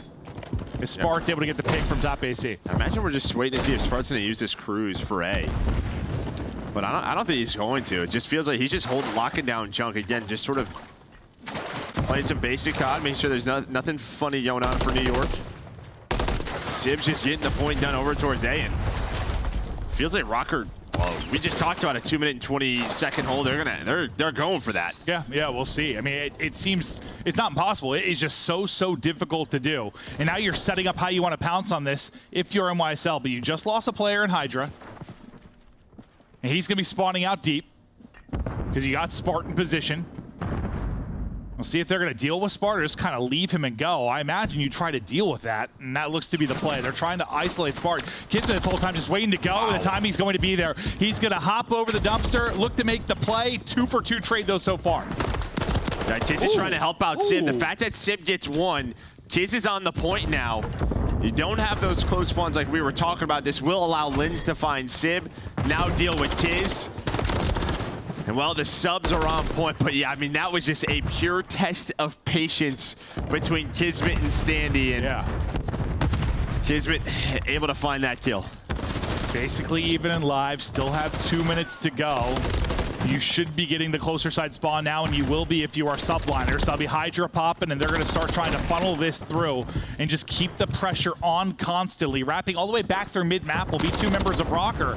And you got a chance to disrupt this. I thought if you just pushed that out, the aggression was there for NYSL. They have like a 3-on-1, but they allow enough time for the wrap through for Rocker. They pick them apart. Yeah, I just don't think they knew. They thought they were all going to be cafe side. Yeah, 100%. Yeah. They all go middle of the map. Gunless locks this down. He got a double. He was on 4 in a row. Hydra's through, though. He's just been waiting. He was the last one alive. And now we were talking about they do such a good job. Now maybe another opening. But I feel like Minnesota, they found picks like right through the middle of the pushes of New York. And that's really slowed things down. There's only a minute left, what, 12 versus 12? Well, I think sometimes teams will get in that. You just go over dumpster, over dumpster, over dumpster, hold from cafe. Sometimes the patience, when you've got some time to work with on the objectives, send it back through mid-map, you'll catch them like they have. Still 47 seconds on the clock. You're trying to stop this as long as you can, but you get the clearance through 3 kills, 2 from Spart, who's having himself a solid map and the streak to work with. And so far, so good. You know, the B-side push looks so easy for the teams in the early game, and now you're seeing how the hole can come through. Yeah, I just got to wait. Yeah, 30 seconds left. Sky's able to find that opening pick, but still 3 players from Rocker inside of red. Lynn's the next man up, able to hit the timing with the MCW. Great shots. And it's looking like Rocker going to hold on. Only 3 lives remaining. It was 2 minutes and 20 seconds. They gave up A, wanted to lock down B. This gives them a 2-1 edge. And you've done such a good job just retaking from mid and red. Like, instead of, yeah, just setting up and playing around Diner. Because if you play around Diner, you die. Well, you get 3 down, you're probably done. Yep. Like, it's probably over. Just a great job. Just some discipline caught there. In props, honestly, they're comms because they're letting players through. Like I talked about, sort of finding a pick, but they're just sort of saying it's just one guy, right? Just if he's going to be on the point, let him be. Or so whoever's last of spawn, you go for him. They're not like just running at that player on the objective. And I think it's like I was saying, like in the middle of that, like when they need 3 ticks still, I don't know, I guess you have the luxury of being a little patient with the reticks. You don't feel that pressure. Now, if there were 2 bars gone, that one player's more of a threat. But that's a really good hold there from Rocker, though. So the 2-1 edge now through. Offense was clinical from them in their last offense. They just ran right through New York. And again, Subliners, they are so good at the other 2. They're just trying to add something else maybe to the backpack, but a round away from defeat here. SnD a chance to get another cruise for this Rocker side as well. Yeah, you still have Spart with 1, so add a second to that. Maybe if it does come down to a round 5, you want to use one this round, you can. SnD just staying patient, lurking, waiting for New York to go for this. Now, in New York, they have to be careful. That's going to be a 3 dead. Do you try to transition off this? Yeah, they're going to go. Kismet, though, he knew it. He knew it, and Skies is going to hit a nade. Yeah, they wanted to combo this with the cruise. So they were thinking, let's use Spart onto the point. The other 3 try to get to B with the cruise missile. The timing just doesn't pay off. Yeah, but like as everyone dies, you get that close side spawn. Basically, right backside ticket, you're just sending it over, trying to get a Diner control. How many bodies can he get here? 4 straight on 2 HP is Spart. He'll be the last guy here. Go for it. Lens, his streak now into the fray. They're going for the dub, and they got a good chance to do it here. 2 bodies on it right now. Other streak in. They're raining missiles from the sky as bodies are dropping on NYSL. 1 more bar to do.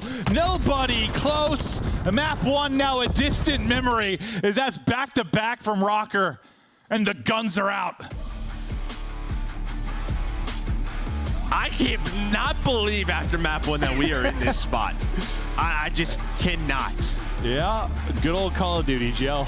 You switch up the game modes, you blink, and Rocker are up 2-1, and they look darn good. And this is what I meant. I mean, Lynn's is 28 and 16. The man pops off, but Spart's been consistent. He's been solid. You see him in the cam getting fired up, trying to bring energy to this team. It is just a solid team group effort. It's one of the most beautiful things, most beautiful and horrific things about our esport. Like the fact that we have so many maps, so many modes. Like if you compare it to something like CS, like the preparation, it's insane. It's impossible to be the best at every single map and mode. It just doesn't happen. Nobody ever is that. And that's why sometimes you have these series where it's just like, God, it looks insane on the board. And yes, that is one that you're working on if you are subliners, but still, they just get worked. It's not only, I mean, you're working on it, but they just got outslayed by, by how much there? I mean, 12, 16, 21, 25 kills. Yeah, they got fried. They got absolutely fried. The offense is looking so good. Yeah, when you're just raining down, what, like 3 cruise missiles? And I don't even know where the other one came from. Yeah, no, I missed one. Yeah, I missed 1. I thought there were 2, and then we got 3 coming through. Unbelievable stuff there, as they just continue to make plays throughout the course of this map 3. And now we stay on Karachi for the map 4, right? That was a clean little Renetti pop. I saw this on your face. Oh, yeah, I mean, you're staying here on this sort of, I think, Lynn's playground. And they don't play this very often. Minnesota Rocker only 5 times on the year. On the other side for New York, 14, 7 and 7. But still, New York's just been trying to find sort of their map set. That's when, I don't know if legacy is the right word, but we talk about the new maps being added, the old maps that are here, like they just haven't found any kind of comfort picks in Hardpoint. Lord God, they need it so badly. Or does it end here? I mean, frustrations, I am sure, for New York. All those laughs, all those giggles after the map 1, it's no longer there. It's just a gunless that's looking fired up and terrifying. That man's coming for blood. Yeah, I mean, I imagine it. New York loses series, you might see some of those skies. Pictures returned. I'll be honest. His laugh after map 1 was so good. Yeah, I mean, how do you not? How do you not? 100%. But then when it goes like this, it's like, Lordy, how have we gotten to this point? We ready for Karachi Hardpoint in a 6-star if we get the entire way. We'll see if New York can muster up something. But so far, I mean, this qualifier stage has been about, you know, it is backs against the wall, desperation for a lot of these teams. And I guess I'm not that surprised that we're going to see some upsets. I think we just are. That's the nature of the beast when you're at this point. Well, I mean, a lot of these upsets, well, some of these upsets have jumped through this team, this Subliners team. True. I mean, it has. Like, you know, it was a big talk around the top 3, and then New York just losing to some of these teams throughout different stages. But you're starting to see it more often. I mean, they're going deep versus everyone, or they're, you know, getting 3-0 by Vegas. So yeah, certainly. You have another one of these matchups where you might go 5. Yeah, we might, or we might end in 4 if Rocker can keep the positive momentum going. We weren't sure exactly what we were going to get from Spart. We know when he has popped up into the league, I mean, he's been a bright spot at times and won a major. He's been, we're not really talking about it. I just feel bad for the guy because it feels like he's never really had, like, I don't know, a start, right? Outside of, like, last year, and then, like, the academy team just took over. So nothing you should do with that. It's just like he's always been in a sub role in a way. That's true. No, it's true. But we're taking a look at the standings right now and where we sit. Oh, sorry, this is for, I was thinking for Major 4 qualifiers. So I was thinking like overall. We're just looking at Major 4 qualifiers now. And yeah, both 2-2 coming into this. Oh, yeah, I'll tell you 1-2. You might have a top 4 matchup round 1. Yeah. We haven't had that yet. That's true. I mean, everything's been, outside of Major 1, it's been sort of according to plan. Like, yeah. How you imagine it would play out. According to plan. Yeah. I don't know what that voice was, but yeah, I mean, you just sort of, I don't know, with the top 4, it's just been what it is. That's how it's boiled down, but it could get a little bit freaky with Optic's current position, the chance of Subliners maybe to go into a 2-3 hole. And I mean, why that becomes really interesting is it's just, listen, these online matches matter so much for the 10 points, but you and I have kind of talked about the fact that there's not a huge opening for like a team to surge forward and get like a top 4, like get a lot of points. There could be. There might be if you just shake up sort of the seeding going in. That's probably your best opportunity, yeah? Yeah, well, no doubt about it. But yeah, here's we're going to take a look at the Hardpoint the last 60 days, including today, so including this one. And you can see map 4 right here, just, yeah, right around 50-50. But both of these teams trying to work on the Hardpoint. This is the game mode that they're circling. And we talk about, I mean, the one team that's been the upset in the top 4 was what? It was Rocker, right? The first major. And that was sort of courtesy of NYSL. Yeah. So we go full circle. We're right back to it. Right back to it as they try to get those points, and I still don't understand Standy's arms. He just gets hot. That's what he said. He's like, I'm just warm while I'm playing. I just don't get it. The metabolism of that kid, because I saw like someone saying he needs to eat more. Like all he does is eat like fast food and just shoves burgers in his mouth. He's just a twig. I was like, I don't. Lucky. I guess. Yeah. Good for you. Live it up, my man. Live it up. But Hydra, you take a look at the map 1. Yeah, it's a weird stat line because that was a weird map 1. Oh, it feels like a while ago now. 30. It really does. It really does. But now we just focus on the Karachi, Joe, as we ready to go. Yeah, I mean, Karachi Hardpoint, like I said, I mean, you haven't played this too much. You have a sub if you are a Rocker, but on the other side for New York, 7-7, one of their go-tos on the year. Do we go to a map 5? We're going to Rocker carry the momentum here and take this one in 3-1 fashion. Standy can't find anything at the opener. We talked about Lin sometimes making this his playground. We'll see if he can do that here, but as a double chalice out, the teammates get the kill, and into the point they go. And, I mean, there's a chance they could eclipse their Hardpoint map 1 score in the opening point, Joe. There is a chance. Yeah, what was it, 38? Yeah. Well, that chance is gone now, but there's still some time left. Still some time left. Standy just slaying around New York, able to get on the point. Hydra's already taking a route off spawn. Looks like Gunless will try to pick that up, but Standy just does such great work dealing with the players on and near the hardpoint. Yeah, nice little sequence there, but yeah. As you mentioned, you try to set up now if you're Rocker for next. You'll take basically a tie game into Diner, but you lose your junk side player in Spart. A bigger chance to collapse on this and spawn them out. That's exactly what's going to happen. So 2-4 and Spartan Lin's going to spawn out, and you get the kills basically the perfect time if you're subliners, or do you? I thought the opening moment was there, but suddenly it's just Sip. Well, I mean, it's Hydra. Hydra takes the route, able to find the guy top AC, then able to find the timings on the guy back alley, but it just feels like if Hydra's not making a play at times, who is? Yeah, who is? Who's going to make that play? to get them onto the hard point, but Rocker able to hold on. A nice P2 setup so far. Yeah, no, I thought they were going to get broken. It looked so bad in the opening seconds, but you fought back in this. If you are Rocker, trying to push this lead open. Lin's ready and waiting. Sib dishing out bullets, though, as he's hitting, but he's so weak, that's not going to matter. There's still a person in the hard point. You'll still accrue this time, but with Sib's double, maybe you get a little luxury here and trying to set up for next. Yeah, you do have Lin's on 4 in a row. Just some nice off angles there for Lin. Just feels like he was ready for every single gunfight near that point. Now that's 5 in a row. Finds Hydra, who's kind of lurking. Are you going to spawn out now? No, you get... No, one player does spawn out. So one player spawns junk, then Hydra, he gets an old spawn.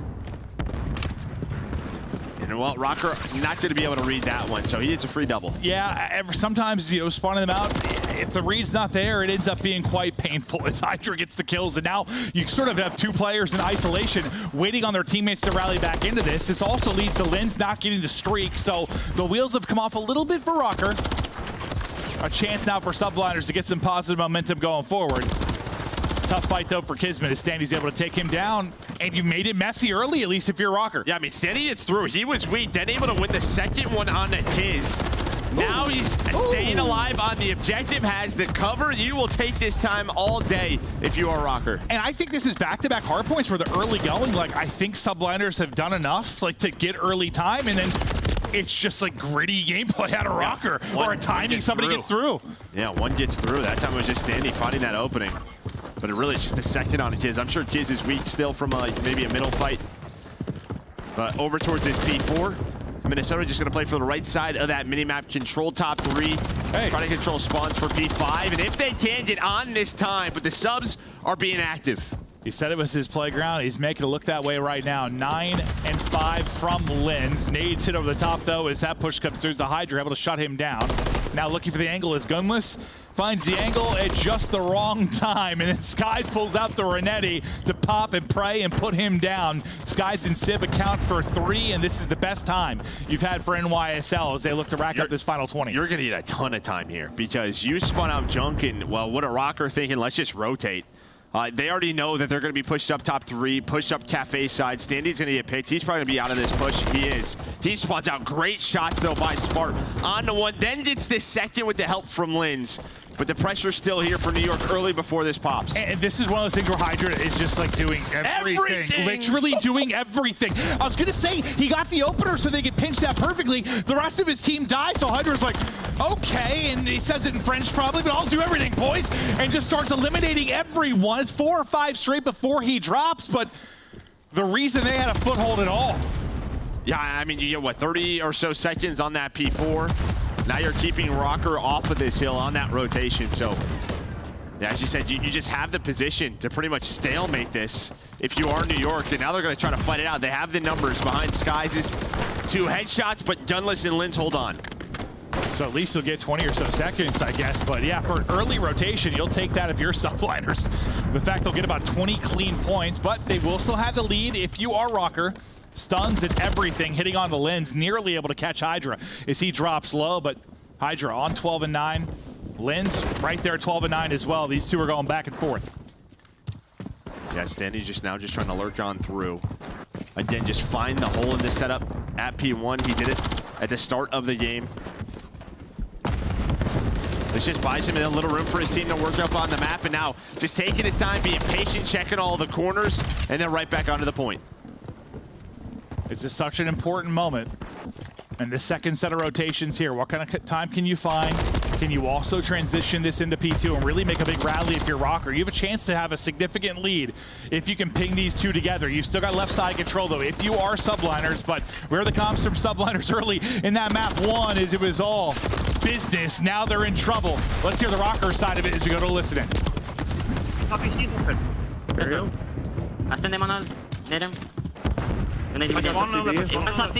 spot. Kill the guy, time, Paco, He got time, secret spot. One shot, time. I got it. He's still there? One shot, secret spot. I can fight for him, I can fight for him, you're good. He's dead. I'm gonna freeze the point. You're gonna start to freeze. One on time. Yeah, and closet right now. Nothing in middle. Dead. Dude, one on me. I'm going back He's gonna go well. He's gonna go well. He's gonna go well. Zig.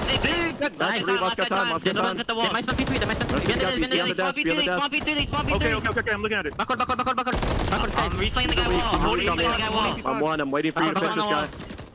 Have mail. He got me on top. He bust up the mail. That's dead. Nice, good kill. Back wall. Pillars. I'm going towards new. Okay, he's going to put. Alright, go new. Come new. They're gonna be trying to pinch TV and shit, okay? I'm going to Yeah, put. Taco was playing pitching TB. I send TV. Somebody TV. I don't see pitching. Nothing pitching. Just go through. Top red shit. Got me top flat right now. Flat. Jumped off. Wait. Bike? Yeah, he could be anywhere. Search. Responding out. That's all you. Right now. One shot fail. I naded it. I'm gonna try to do the broken out third, okay? I don't see him top fire right now. Two pitches immediately. I just low broken. He went back to bike. I don't see him on middle. Nothing peeking on middle right now. I'm opening third. He's behind me. Dead. Got him. He's dead. Got me. One's the bike. Really good pop out. Yeah, he's spawning bridge. I needed one on the left. I'm challenging. Oh, you know, I spawned on the left. They're spawning bridge or coop. I grew up on the left here. Close barrel spawn. He's one bullet. I You're good. Take your time. He's trips. We should probably hit left. Yeah, we have to hit left. Where's the guy here? Kids was here. Yeah, I'm going on Hattie. Another one down. Nice. That's two. I think that was the best enemy POV I've ever had to show how good somebody else is. Like, for real, they were calling out and trying to deal with Hydra from the beginning of that. Just talking about him pinching. You already heard how important a player is they're trying to deal with his playstyle, and then he just picks them apart for the next 60 seconds. Hydra likes to play TV. Oh, he's top 3. Where at? Yeah, could be Vice. Yeah, could be Vice. Where'd he go? Could be anywhere. Yeah, could be anywhere. And he gets 5-6 kills in a row. I mean, this was 130 to 130. It's 70 straight points if you are subliners. But honestly, at the start, the chance was there for Rocker. At the start of that P2 listen-in, you heard them. We have the break. They're spawning out P3. It was a great call because that was correct. But New York were able to hold on to P2, and with what there was 25 seconds left, and they had to rotate to P3, but that's when Hydra went nuts. Yeah, a little Hydra masterclass is what that was. It was unbelievable, but you still have a chance to fight back in this Sphere, Rocker. You're finding a flurry of kills. The wave is there. Lintz is beaming. You're up over 150, down about 60. 20 seconds remaining on the point, and they know one person's there. They're sitting it for this scrap time, and you have the luxury of doing that when you're at this point in the game. Godless is able to get 2. That's kind of insane. Thankfully, you sent 3, I guess, if you're in New York, but this is really going to allow a very comfortable set for Rocker for That's what I was going to say. You're going to get number 4 and Lintz out. So realistically, he would have had to hold top 3, but because you get some kills, this is just going to delay this. He would love one more from that spot, but at least he gets the info, and somehow Hydra gets a double out of that. I'm sure a team shot comes in, but instant pressure now from the middle of the map goes New York. Okay, so that didn't go how I thought it was going to go. No, not at all. Not at all. It looks so good for Rocker. And then a Hydra appeared as he gets them out of the point. I think at the same time last time through, he had a pretty good setup, and Hydra made the play to disrupt it. Remember, he was able to find 3, I think it was, went on like a one-man army mission as he's doing it again. The man is nothing but lethal. As he's up to 25 and 19, you have more kills if you're Kiz, which is just wild because some of the sequences out of Hydra have been insane. No, I was going to say that. I mean, props to Kiz. We're not seeing a lot of them, but just feels like he's locked in these positions down, getting these openers that they need. Minnesota still staying alive throughout this match so far, but it's going to take such a big effort to win here. We get ready to head into our 3rd set. You already have Kiz in position, so time ticking to New York. 15 now needed for the victory. Hydra pouncing out, not able to take it, but they still got to get Kiz out of the point. 10 now needed for the dub. Now they're able to chow out and deal with it. You need one of the better P1 to P2 rotations and holds we've ever seen. If you're going to win this game, if you are Rocker, it's got to be perfection, and so far New York still making it a mess. Hydra pouncing on through again as he's approaching 30, 29 and 20, 30s on the board, 31, just playing with his food, sets it up for Sib. That's ball game. And we'll see the math flip, but yeah, it was pretty much a tie game, right? 130-130, just going into that P2. And then you combine P2 and P3, that's where that lead comes from. Then, yeah, you had the chance. You had a lot of map control to set yourself up from a P4 to P5 if you were Rocker, but it was just that push right through the middle. I don't think I've ever heard a better listening to just show how good an enemy player is. Like that. There's just probably a couple with like Shotzzy. No, like, where is he? I'm He's sure, in the water. I'm sure there have them, but I feel like that whole listening was literally trying to deal with Hydra. And then when they finally killed him, he still almost killed Standy for one. I think he got him like 30 HP. Like that was unbelievable. 5,400 damage there out of Hydra. That kid's right behind him. Just that sub duo popped off. I mean, when they're able to do that, this team's probably going to be winning. Great stuff there from New York. They bounce back in this, shrug off the 2 and 3, and now we get ready for a map 5. And this has been one of the weirder sort of, I don't know, ways to get to a map 5 just based on that map 1 started. But what are you seeing here in the game? I mean, it's just, yeah, that second P2 and P3, right? That was your chance. That's when that lead gets right around to 70 points, and they go for the scrap time at P4. They're able to work their way up through the middle of the map, break P5. But I just think you could have kept it a close game there. Yeah, they had the spawns. They knew what they had what they wanted. Who was it that got out? Was it Standy or Spart? Whoever, they could have got 2 there. If you maybe kill Hydra as well, maybe you lock that down a little bit. But like both of those setups, like the P5 one's like, you were there early if you're a Rocker, and they just, Hydra picked them both apart. Like you could have got a ton of time on both. It didn't turn into that at all. So hell of a series so far. We'll keep talking about it, but the points way more valuable to Rocker. The position, you talk about champs, and just overall, you're in a pretty good spot if you are New York. Granted, they're working on things, but Rocker need this win so desperately. They've won 5 straight map 5s. Can they win number 6? We'll find out after the break.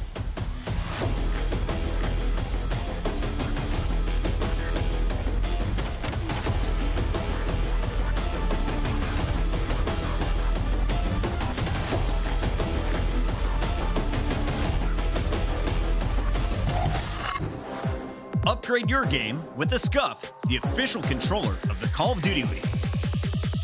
The Champs Tracer Pack is available now. The bundle includes the Reaper Operator skin, Ripper Weapon Blueprint, Death Stare Weapon Blueprint, Cuts Deep Charm, 2 calling cards, 2 emblems, and 2 weapon stickers. Use these items in both Call of Duty Modern Warfare 3 and Call of Duty Warzone. Available in store now using Call of Duty points.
Here we go. It's been a wild one. Not one I really saw going to a map 5. Well, I thought it was possible like at the start of the day, but then after map 1, I thought no chance. Then I know where the hell we were going once map 2 and 3 happened. It's been a ludicrous one. We're having a whole hell of a lot of fun in our first series of the day. The fact is, it's map 5 time. Yeah, and I mean, there's two parties kind of watching this. You have the people outside of the top 12. 5 parties. Yeah, of course you do. Great moves. You have the people outside of the top 12 who are like, there's no way. Can Rocker just die? Yeah, can they just not win this? Like, New York, please? And then you have, yeah, I mean, Rocker's like, I would love to have a 2-match bump, right? Like, get 10 more points here with a sub. Your first match, you get to top 14. It's just crazy that, like, Optic and New York have been involved in so many of these and, like, the upsets because, well, like you told me New York was what stood between it, like how up and down their gameplay has been. This is going to be insane. I would have thought so already, but then Optic coming off a win and maybe not playing their best, like they've just opened the door as well. Like this has been nuts. I don't know what's going to happen, Joe, but it's exciting times that we live in. It is. Yeah, it sure is. I love Call of Duty and I love you. I know, we were just talking about we got this week and next week when matches are done. Yeah, right? This year I feel like has cruised on by. It's because we're back casted together in person and just holding hands the entire time. But map 5, it is 6-star. And Hydra's coming off an absolute nuke in that last map. Spark though, super sub with the first blood. Skies brings it back, then Linz will pounce. And I mean, when Spart won that major, right, with LAG, they were doing it through searches. Like, they went to game 5 after game 5 after game 5, but their search was so darn good. They were able to win that map number 2. They're on the board here at map 5 first. Do you think he has a tattoo of like a Volk somewhere on his body? I would. Yeah, I would too. Absolutely. See it here. The final one from Linz as he'll start off with 2.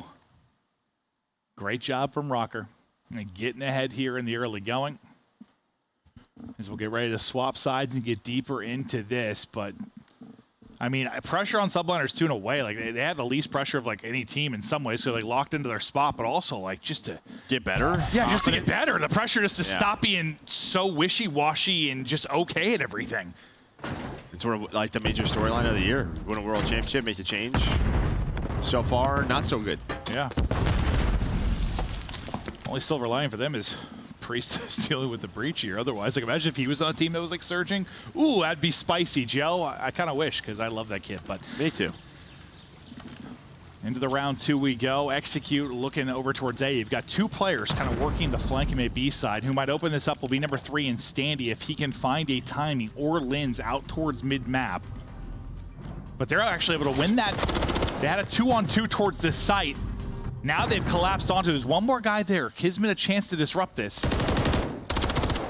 It's all on Kiz now. I mean, don't listen, Spart. They just bait this out. They get the first blood on the Sib, and that opens up everything for Rocker. And that opens up the Linz. For Linz is able to get that kill. Then guess what? SnD, he's going on a long route. So as soon as Sib goes down, everything collapses there for subliners. Well, that seemed like one of those rounds because they had one mid and then standing the long flank where if like they got first blooded over towards the site, yeah, they were toast. Screwed. More than likely, or it would have led to like some crazy play from SnD late in the round, but you would have known you hadn't seen him. He's probably flanking type thing, but instead, yes, it opens up every round. Yeah, your timings would change. You'd probably change your setup. Yeah. Oh, yeah. It would be a little bit different. That really showed the importance of a first blood. That's for sure. 3-0 start from Spart, 2-0 edge for Rocker. As Linz looking to pounce, SnD 5 HP, just gets caught. It's awkward for him there. They bully their way onto the point and they dominate over at A. Spart, last guy with a dream. He's on 4 straight. So how do you try to play this? Yeah, you try to play your life. You love pick and cruise, yeah, have to. It's just a question of, yeah, maybe he just gets the call like, bro, chill. I think he was about to go peek mid. Brother, let's go for a swim. Yeah. Like, yo. Sun's out. I think he's just trying to catch them, like, running away from his bomb site. But the problem is he'll die. Able to get one. Can he get away? Run! Run, Spart! For the hills! Or the pool! There's no hills here. Yeah, he's like trying to catch timings. I love it. Staying very patient. Skies is up next. Depending on this works, he might find one here. Tries to reposition. He gets all of them. He gets a hold of him. No time for the defuse. I mean, he played that so well. So well. And, well, I think that was a good POV of some game sense there for the surge. I know you don't get the round win, but you go 7-0. You get this streak. little confidence booster. Yeah, Just squad wide subliners. More kills than the whole team in Mount. But honestly, we talked about sort of what could have changed in the previous round for New York. Half a second difference there. I don't think Lynn sees that player cross. So SnD walks up to Statue, has no idea. Like, Lynn's could have been, if he was in that spot to check, that player was going to A. Maybe they get that calm and that setup's a little bit different. 7-0 from Spart. But you get the round on the board now if you're subliners. And it looks like they're definitely playing behind this streak. Everybody's set up. B side except for one lurking mid in Lynn's. Streak coming through, able to fly in through the glass and get the kill. Sky's out of it, 4v3 advantage. Bomb planted at the same time. Nice execute there from Rocker. And every time I see this, we're on his POV, like, he is just calming like crazy. Just making sure we're in a tight setup, how we want to lock this down, what we're watching. Able to find that first blood. Nate is out, Spart there to help his teammates. Great teamwork out of Rocker. Hydra now left in a 1v4. Yeah, that was a hell of a combo there. And the comms are absolutely flowing, as you said. This guy wins gunfights that are a sick goddamn joke. 6 XP, just trying to get back to full and maybe fight another day. The problem is time is dwindling. He's going to get 3. 12 seconds on it. If there's a little more time. Checking that. Thank God he didn't. Wow, you saw a Spart clinic to get the streak. Hydra put on one, but not going to matter at the end of the day for the round. Great execute from Rocker there behind the streak. No, 100%. I mean, first, you get the first blood on the skies. Nice missile control there from Spart. Always got to have good missile control, Joe. I don't, unfortunately, but I mean, yeah, you're able to land it right on top of them, and then just, they kind of knew the setup they wanted post-plant, which with a sub is difficult. Yeah, no, he's 9-0. He's chilling. And 9-0 start. 8 for the streak. Unbelievable stuff. You get 3 straight if you're Hydra. See, maybe he can turn that into something. I mean, still that second gunfight he won, it was just, sheesh, the kid is disgusting, but might be losing the series. Is another first blood now for Linz. Traded out to the 3-3. Bombed down, but picked up by Sib. And on an island over towards A, is Hydra still holding? Yeah, I think he's calling for the rotate. I assume? I would assume, but Minnesota just gets active. It's proactive. Bomb is here. If Sib dies here, round's done. I mean, it's going to be so difficult for I mean, how do you win this now if you're Hydra? Yeah, they're like, guys, we see the bomb. I mean, I think Hydra has to be calling for the rotate, like nothing on A. It seemed like, in fact, he wasn't moving at all. He was maybe calling like maybe for the rotate. They're worried about a mid-hit. Well, even if he started to rotate right away, I don't think he was getting there in time. And this time, no insanity there with the gunfight. He gets put down. Rocker continued to roll. 4-1 advantage. Calm, cool. Oh, that's a rival on the other side. I don't know if this needed a damage range buff. I thought it was MCW 100%. Because Hydra doesn't usually like lose that unless it is one. But SnD gets, some headshot love there, and he just gets evaporated. Hey, map 1 was 250 to 38. Yeah, sure was. This series, not the most logical thing. But, I mean, honestly, it's like Rocker series and Subliner series all year. They've been insane. Gunless doesn't have a kill. Spart hasn't died. All right, yeah. Screw it, up 4-1. Now look at this. You have sort of kind of 2 lurking plays. SnD and Hydra just on the opposite walls right here. Both doing the same thing. Hello there. I love this wall and that bush it's tickling my ankles. Here, sir, we have a French predator on the hunt.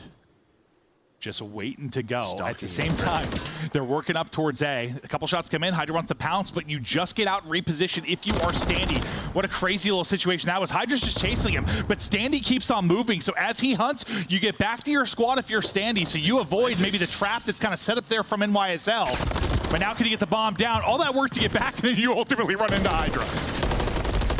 Bye-bye. Yeah, and then Hydra's doing another one. Bye-bye. I think, Minnesota, they just didn't really, it felt like they were waiting things out. They didn't opt for that plan. It felt like SnD had a lot of info. Maybe they're working the flank, but I think for SnD there to go back into the flank with no info, away from your teammates, Well, he just doesn't see that he's basically, that looked like you were watching a Jaws film and Hydra's the great white in that sequence, just sort of hunting him down. Yeah, it's like you got to the beach, like, oh, I'm safe. Oh no, I forgot my swimsuit. I don't know, something in the ocean. You get back in, then the shark eats you. Yeah, no, if you're with your group of friends, you shouldn't leave your friends to go back to the sharks. That's 101 in any type of scary movie, Joe. Yeah. Let's split up. Oh, my leg's been eaten by a shark, Joe. Oh my grenades! They hold them, but they stay up. Hit the 50 HP is Hydra, and they are grouped up outside of Kismet. Low man on the other side of it. Now the tough part, trying to get this bomb down clean, or do you just wait patient to try and get that pick? We'll see how you operate here if you're in YSL. Now, Rocker's opting for the pinch here. This is going to take time, though, right? Disguise is going to locate this, but it's similar to last round. You haven't planted the bomb. Just starting to go down, but Kiz, he was waiting for that play, that rotate back. And now, do you leave him? If you are Rocker, it looks like Gunless is trying to go hunting. Now, Hydra's hunting Gunless. There are fights all over the map, but a big comeback is on here for New York. Yeah, just great stuff from Skies and Kiz there. Just great little teamwork. One spots for info, one gives the comm, one collapses and finds the first blood, and it's a very clean round again, where it's like 4 up, 4 dead type scenario for New York, who seem to be making some mid-map adjustments and getting into their groove here in the search. Yeah, and the way this map plays out, if I'm Rocker in like another situation like that, I think I'm just trying to get a smoke down and hitting it, because both teams are trying to set these sort of plays up. And if you have the round advantage in this, like, just sort of take that 4-man push and take the risk. Just gamble it. Yeah, but you're up, what, 4-1? It's maybe take maybe some more risk? Yeah. Well, let's see what they opt to do, because now, yeah, it's tough to take those risks. The closer the game gets, the deeper you get into a map 5. Oftentimes it feels like things slow down a bit. Really, the first action, well, second action, I guess we've really seen over towards B is Lintz is going for a dip. See what kind of timing he finds. Great shouldering there from Skies. He's about to get caught, but once again, he gets the info, sets up a teammate. Good positioning there from Skies. That's just a trap. He's just not ready for it. Hydra's watching down low. Skies is able to play his life, and now you have Gunless on one side of the map, the other two in the pool. SnD's hanging out. Make it a mojito or something, I don't know. I'll take one. Well, Spart takes a grenade to the face, so he's going to be gone. That's 5 straight for Hydra. So a chance maybe for a streak, and while SnD is still here lurking, so will he play spoiler, or will he get caught? Hydra gets it, 6 straight, gets the streak. The comeback is in. It is 4-4.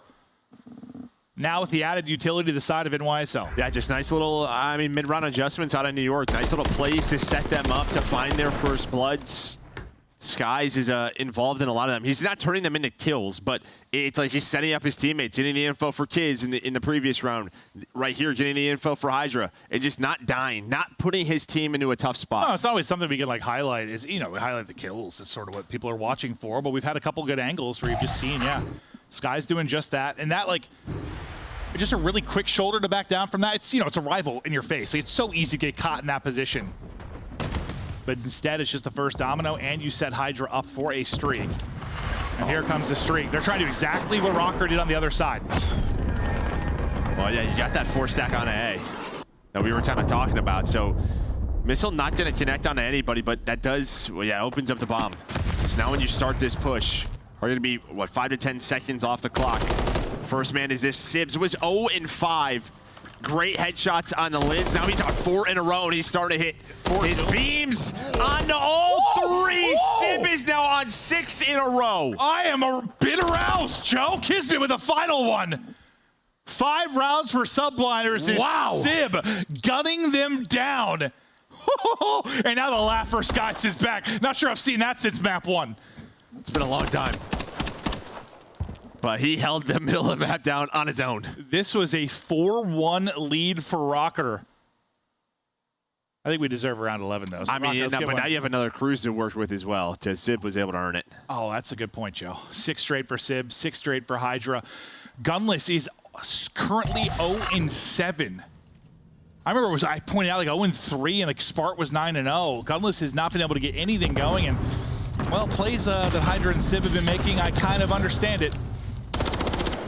They just want to send it right up the gut. All the pressure is here for NYSL. They're backing up quickly. If you're a Rocker, the streak's going to come in. Oh my God, nearly going to clip the tower, but able to get out. Trying to wrap it back in. The ride leads nowhere. Hydra gets the kill, though. Gunless on the board. Thank the Lord. Oh, this is very tranquil in here. Oh my God, This is a meditation room. I can feel the zen. Huh? I have no idea, Joe. Oh, zen. Yeah. Not Zenny. Although I can always feel that too. Lynn's pushing on through. Finds the kill. 3 versus 2 now. Now we're at the club. Oh, yeah. Dodging nades. Well, let's hit another one. I mean, what a round. 0-7. They were in a 3 versus 4. He gets them 2 picks, and you wanted a round 11. Here we go. Gunless steps it up in a big-time moment there in the round 10. And my God, you're what? You're on 5 straight map 5 victories. If you're a rocker after starting 2-5 in game 5s, it's been your bread and butter. Do you got another victory here? You able to beat Optic? Going all the way to another song and dance here. There's been great adjustments from Subliners. I thought Rocker might be dead in the water, but they pull away the round. Yeah, I mean, it was very similar to last round where you had Rocker in sort of that 2-1-1. You had Linz inside the middle alley. You had SnD B side. The other 2 were A. But it looks like this is just going to be maybe an early, fast 4-on-4 at A. Here we go. Here we go. And it's Sib. Right back to shooting. The hard counter is here. What do you do if you're a rocker? You've invested in this. You hit your nades. You got to go, I feel like. Sib is still weak. He's on 50 HP. They're able to wrap around. Finally able to deal with him. You bring this back to a 3 versus 3. 1 mid-map in Hydra. 2 set up deep in Skies and Hydra. And they're so worried about it. I mean, you see the way Gunless and Linz are backing on up. You have no info really outside of A.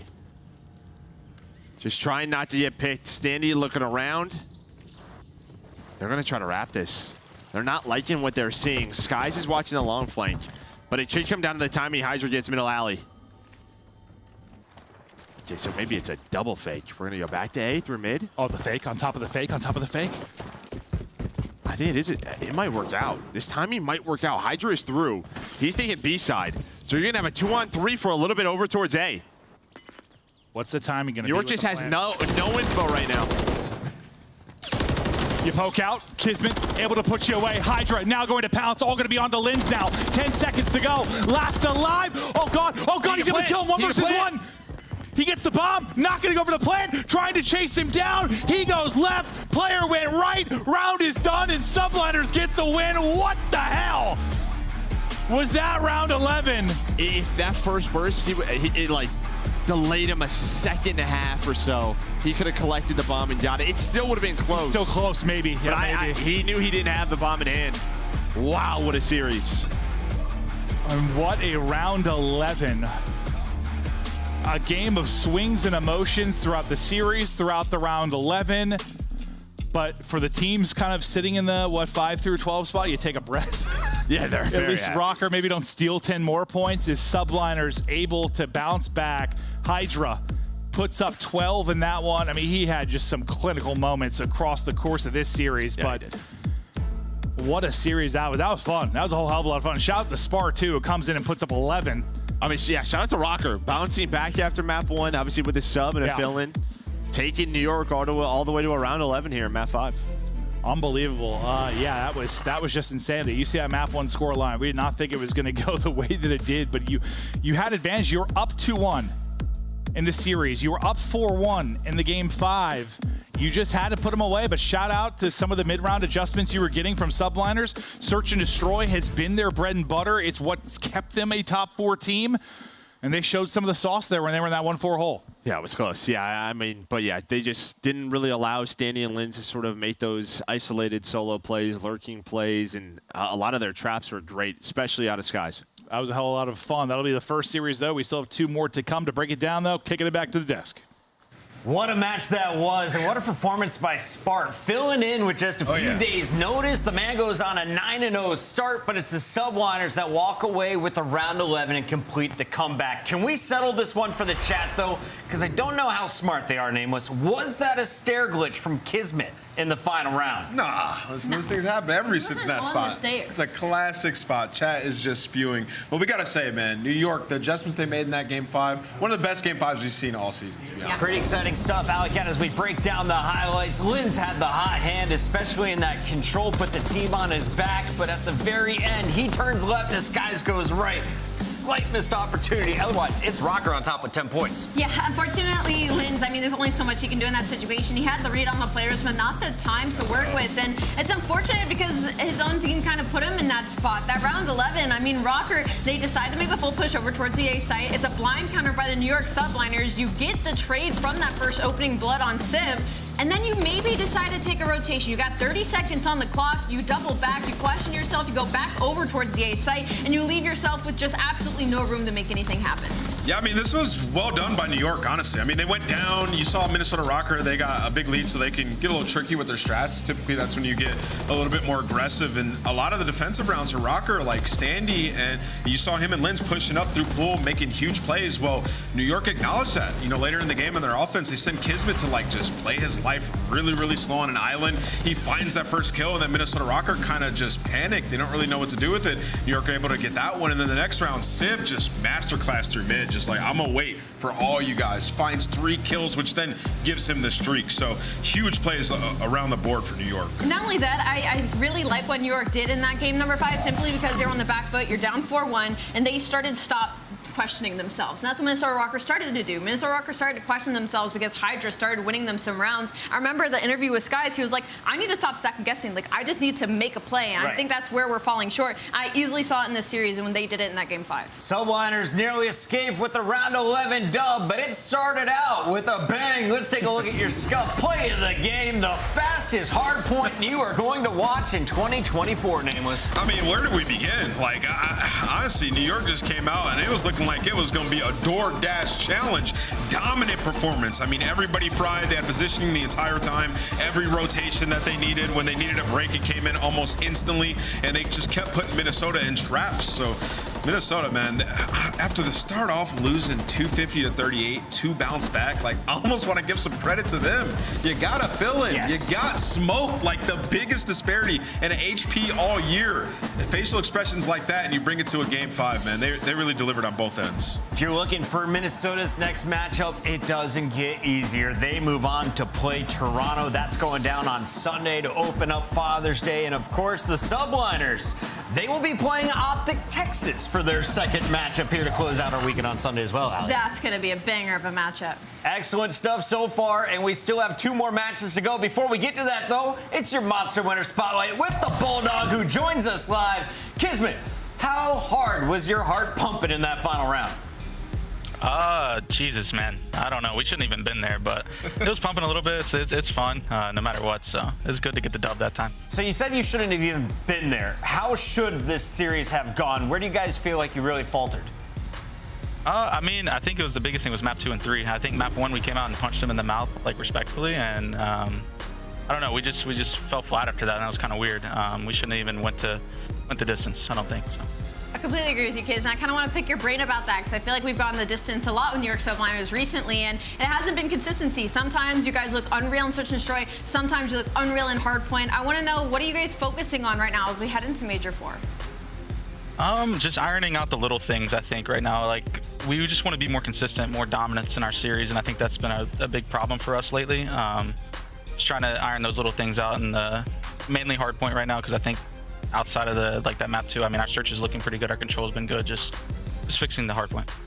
Kismet, I want to ask you, who acknowledged, like, the adjustments in that game 5? Because I saw you guys set up some plays to kind of isolate Linz on their offensive pushes, and then on your guys' offense, you were the guy kind of lurking. You guys adapted really well. Yeah. Talk me through that process in that map.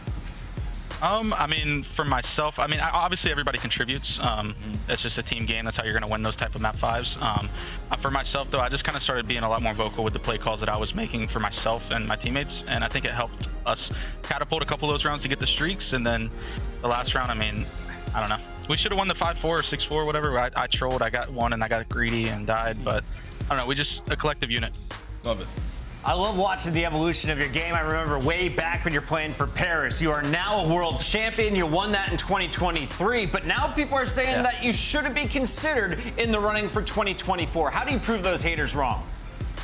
I mean, I love proving haters wrong, man. I love when people talk their, I'll keep it PG, they talk their, fill in the blank. But yeah, I don't know, just trying to prove everyone wrong. We're confident over here, so it's one day at a time. Do you think Carolina can beat Texas? Final question. I mean, Carolina needs it, and Optic doesn't need it, so I think if they come out with the fire, they can definitely catch them. Thanks for joining us live. That is our Monster Winner Spotlight with Kismet. He's going to go celebrate with the team, and when we come back, we have that second match here on our 3-match Friday. Optic Texas takes on Carolina. Can Carolina fight back into the top 8? Minnesota opened the door for it.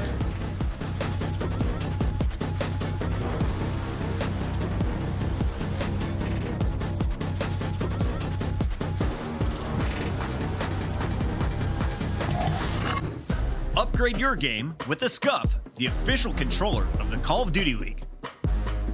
The Champs Tracer Pack is available now. The bundle includes a Reaper Operator skin, Ripper Weapon Blueprint, Death Stare Weapon Blueprint, Cuts Deep Charm, 2 calling cards, 2 emblems, and 2 weapon stickers. Use these items in both Call of Duty Modern Warfare 3 and Call of Duty Warzone. Available in store now using Call of Duty points.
No, he's mid desk, laying down mid desk, the long desk, snaking the long desk. Nice, Clay. Good Let's go, Clay. Let's go, Clay. Ran at him, bro. Yeah, you should have with the Vast for sure. All good. That's true. Well, why are you, bro? Why are you going? Why are you going? Dude, you're gonna get in trouble, bro. Why are you gonna like get it? fined? All right. What the f is that? Hello, and then actually about looking in the thing. You're an idiot, bro. He's not in here. Join the game. Marnie or top guy? Wait, I think they're probably working, eh? Yeah, they have Deddy, by the way. Nice. Sheesh, bro. Good Hold that. Sheesh. Okay, bro, my POV that. What? What are the odds? Sorry, my bad. You didn't hear the. 2 in there. One's red, one's our house. Yeah, one's they got it. Oh. Nah. You said they got it? Hold up. You said they got it? Hold up. Hold up. You said they got it? They were there.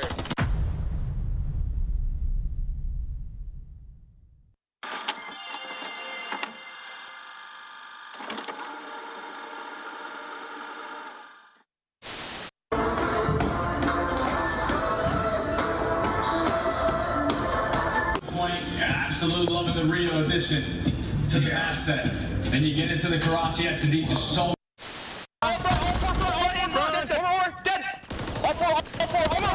Really right there.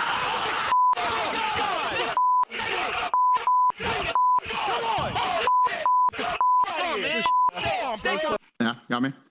Don't even worry about it, guys. These guys on. So go next. Don't worry about it. Yeah, Did you go next? Just go next. Just go next. Yeah, we're good. Oh, we gotta laugh that one off, boys. Oh, yeah, we got that one off. I'm bad. We gotta laugh that one off.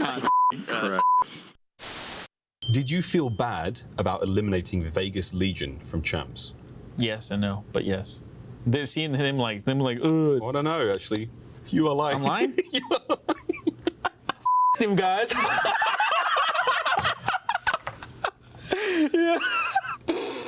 My bad, Clay. I keep that shit together.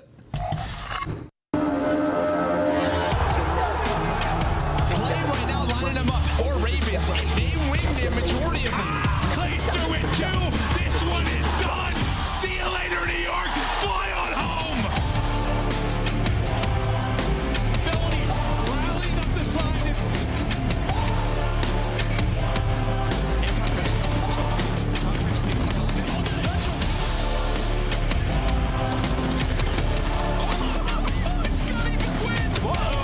Down to 64. Oh, pistol hits. What?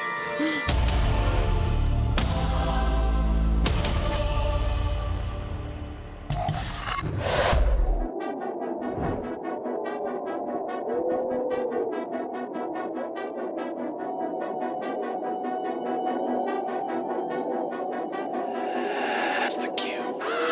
Look, I come from a city, you hear sirens when we sleep. Heaven sent, hands down, vibes so unique.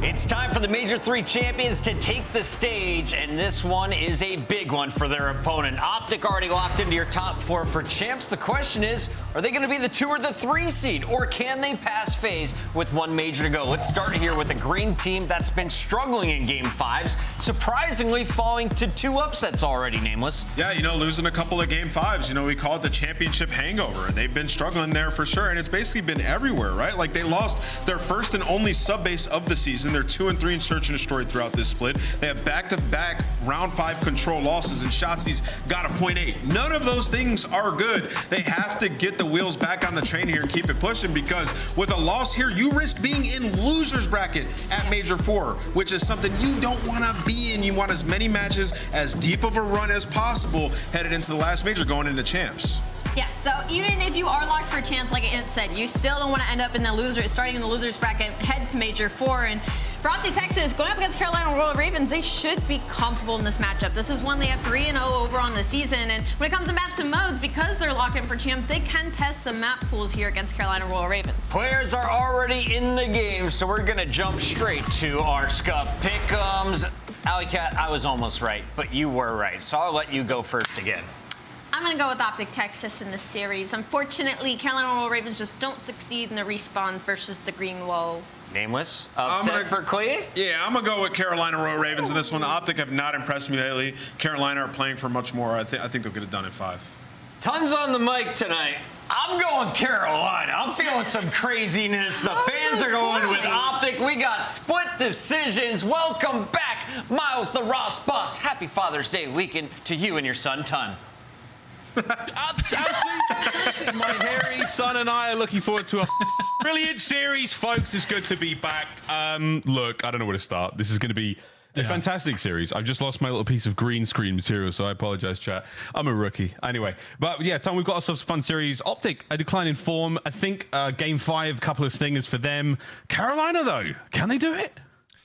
Look, I mean, if they're going to do it, it looks like it'll be in 5 or not. It looks like we'll be there either way. I mean, both these two teams are going the distance recently. Optic Texas will absolutely not want to go there again, whereas Carolina Royal Ravens are having nightmares about that scenario time and time again. They got the dub on the last one, though. They're coming very close on plenty of occasions, but it will be a tall order to do it here against Optic Texas. But if you want to play them anytime, it's probably now. They're not looking too hot right now. No, that's absolutely the case. For the betting folks there, I think the respawn's very, very solid in the side of Optic Texas. That Vista, not a great record for the Ravens. But let's see if Destiny is on their side today as they continue to make their desperate run towards champs. They've still got themselves a neck-and-neck race currently against Vegas Legion. Of course, Rocker unable to pick up a big dub there against the New York Subliners, so they're still very, very close indeed. It is incredibly tight run up to champs. We've still another major to go. We've still got 2 more weekends of play. Here we go, though, folks. That's going to be the fist bumps out. Ravens, Optic Texas. Here we go. Oh, I wasn't too sure what Pred was drinking there. Is he that relaxed heading into this game? My goodness. But yeah, look, Vista has not been fantastic for Carolina. I'm looking to see if they can try and step it up here. As Nameless said, they need this win big time. They need to get themselves in a good position. Minnesota losing that game was good for them. They are very much on the cusp, but they need to start converting some of these close games into wins. This will be one of the harder ones to do that in, but whether or not they can start it off with a win on Vista is another thing. This is a huge game for them. Can they convert it to something? Yeah, it's a tale of two teams. One team desperately trying to make it to champs, the other one trying to get first seed. We'll see if it happens in game though. Optic Texas in the white, Carolina Royal Ravens, they'll be the blue arrows on the mini-map. And here we go, straight into our first hard point and straight into the feed and into the hearts and minds of fans all over the world. It's Shotzi. Just a brutal player to try and deal with. When you start P1 off, you already lost the side of spawns that you did want to keep a hold of, only momentarily. Couple of players dropping down though for Optic Texas. They did start on the better side. They will lose control though. You can pick up some decent time here. 30 seconds to play for the Ravens. Oh, plenty of time here. It's going to be a four-man hit all the way in through towards P1. Final 25 here is Optic Texas looking to get as the majority of it if they can. Map control though, still sitting in the hands of the Carolina Royal Ravens. Pred on a big old flank. Pred can't get himself two out of it, but the pressure is certainly on. Ravens holding on as dearly as possible. Still a lot of time we had. Loads of time left. Shotzi just around this kind of area is just so awkward to deal with. There's so many corners, jumps, everything you can do to bamboozle you on this map. Rotation over towards P2 though, not looking too bad here for the Royal Ravens. Couple of kills to clear out, not going to happen. It's a bit of a 50-50 as we head over, but for Optic Texas, big job done already. That rotation over towards 3 and 4. They've got that side of the spawns. They want to keep a hold of it if they can. Well, it's an awkward situation here to be in, but no, if your name is Pred. One. Here comes the second. Pred, beautiful work. Oh, the third gone as well. God. Pred's getting them all. That's going to be a huge chunk of time to Optic Texas. And keeping them spawning way towards the back as well. Fantastic job from Pred, just doing it all on his own. Shotzi on the 3 spree as well. You want to slow this down if you're Carolina running a Ravens. You need to be able to find a break somehow, some way. No. Pred is slaying right now, Miles. This is looking bad. That was a lovely spree there. Gwyn's going to find himself a couple more there. Just try to keep the Ravens above water right now. Optic Texas starting to drown him out. Rotation already done. Along the way, it's going to be TJ taking on his old teammate, Dashi. And he does win a big one. So Ravens with a slight advantage here going into the next hard point. And big win from Gwyn again. That's a lot of blue on the left-hand side of the minimap. Where you want to be. For all, it has not necessarily been the best of starts for Royal Ravens so far. They're in a good position to try and hold some decent time down here. You need to make sure number 1 and Clayster is going to be able to lock it in as well, but here comes the pressure. Fellow managing to win a big one there against Shotzi. Not an easy fight whatsoever. Tej, no worry in the hard point. Good break there from Optic Texas. Clay now desperately trying to keep a foothold. Gwyn cuts off the reinforcements, only but 1 over to Fellow. He and Clay looking to break the hard point, and it's breaks on breaks once again. You've got the Ravens back in, but they've got to dig in quick. Those close spawns helping them out. Still there over towards the next hill, which is where we'll be heading in 25. TJ can find a big win though. Can they hold it down? Couple of kills going their way. This is exactly what you needed if you're the Royal Ravens, right? You will find those kills. You will keep a hold of the rotation over towards next as well. You can very much be in the lead within 30 seconds or so. Beautiful stuff. And again, identifying the big kills there, the Ravens. Not letting anyone get away with this down low play. Shenanigans eliminated is Gwyn. A nice win again for him. Final few moments here going the way of Optic Texas rotation. Lower left-hand side of the minimap, not too far from the bar. As once again, the Ravens win the rotational war. Can they find the first wave of kills? Tej from behind gets his pair. That's all you needed to do if you were TJ. You get a spawn out late on. You can then find the pinch coming in from behind. The flank is there. Optic Texas nowhere near. Now the pressure coming in from the front. Another opportunity to try and find a break. TJ holding this one down. He's having a good game, sitting at only 8 and 6, but the kills that he has been finding have been massively important for Ravens. 30 seconds to play for here at P4. Ravens could get every single second. Yeah, TJ's been on the knife edge here as well. He's been taking these fights left and right. Another big bit of damage there. Kenny that wins his. Over to Fellow. Oh, nice nade from Pred. Saves him at the last possible second. You've still got the time if you're the Ravens, but you must hold. Here comes Dashi. We're waiting for the double chow here with Pred. Clay holding him at bay. Can he get 4th kill in a row? No, he can't. That's a late break. And a couple of seconds to go now for the Ravens on hold. That was a huge win by Gwyn, though. On the other side, can't find Pred. That would have been huge if he managed to keep himself some sort of presence for Ravens. As we head over towards the next hill, Shotzi is going to be there just straight away for the cut. And now this is going to be a very, very difficult break from this side of things when Shotzi is doing things like this. Optic Texas now have the ability to find themselves back into the lead. Nice setup now as well. Ravens will have to pick them apart. And that's not a bad look whatsoever. I think for many folks coming into this, myself included, I didn't see the Ravens having such a strong hold here in our first set of points, but B5's on its way out. Optic Techs are starting to walk away with it. Can the Ravens maintain presence and keep this going? Because right now, it's not looking fantastic. Optic walking away. A couple of kills, though. Get the contest in. And I think for Ravens, look, if you can keep getting a hold of those spawns up at the 3 and 4, then you have all the utility in the world to try and hold this down. You're going to find a couple of kills over towards the bridge as well. The break will come through. Ravens are very much in this game, a lot more than a lot of us probably would have considered. What was the record sitting at 1 and 4 on Vista? Doesn't look like a team who are 1 and 4 on this map. Hey, they've got a lot of fight in them, and again, they need this. The CDO points, the run towards champs on the line. All right, first hard point set complete. We're going to go back to that in a moment, but still a very close game. Kudos to the Ravens again, keeping it together. These two commentators have not entirely written them off just yet. Over towards Clay now, looking to end the Shotzzy spree. That's starting to get a little dangerous. No streaks just yet. We've seen how mean they can be, and this could be number 5 as Anthony Cuevas Castro is starting to heat up. Good position to force them back, and is he going to be able to find this as well? Great shots under TJ, and you're just soaking up free time if you're Optic Texas. 30 seconds to play it for here over towards P1. We see teams get a great load of time when they do get the opportunity, and look at that kill feed. It's looking very strong for Optic Texas. Shotzzy, one off the spray, put us one up. Rotation over towards P2 has to be good for Ravens. They've kept within touching distance throughout all of this game.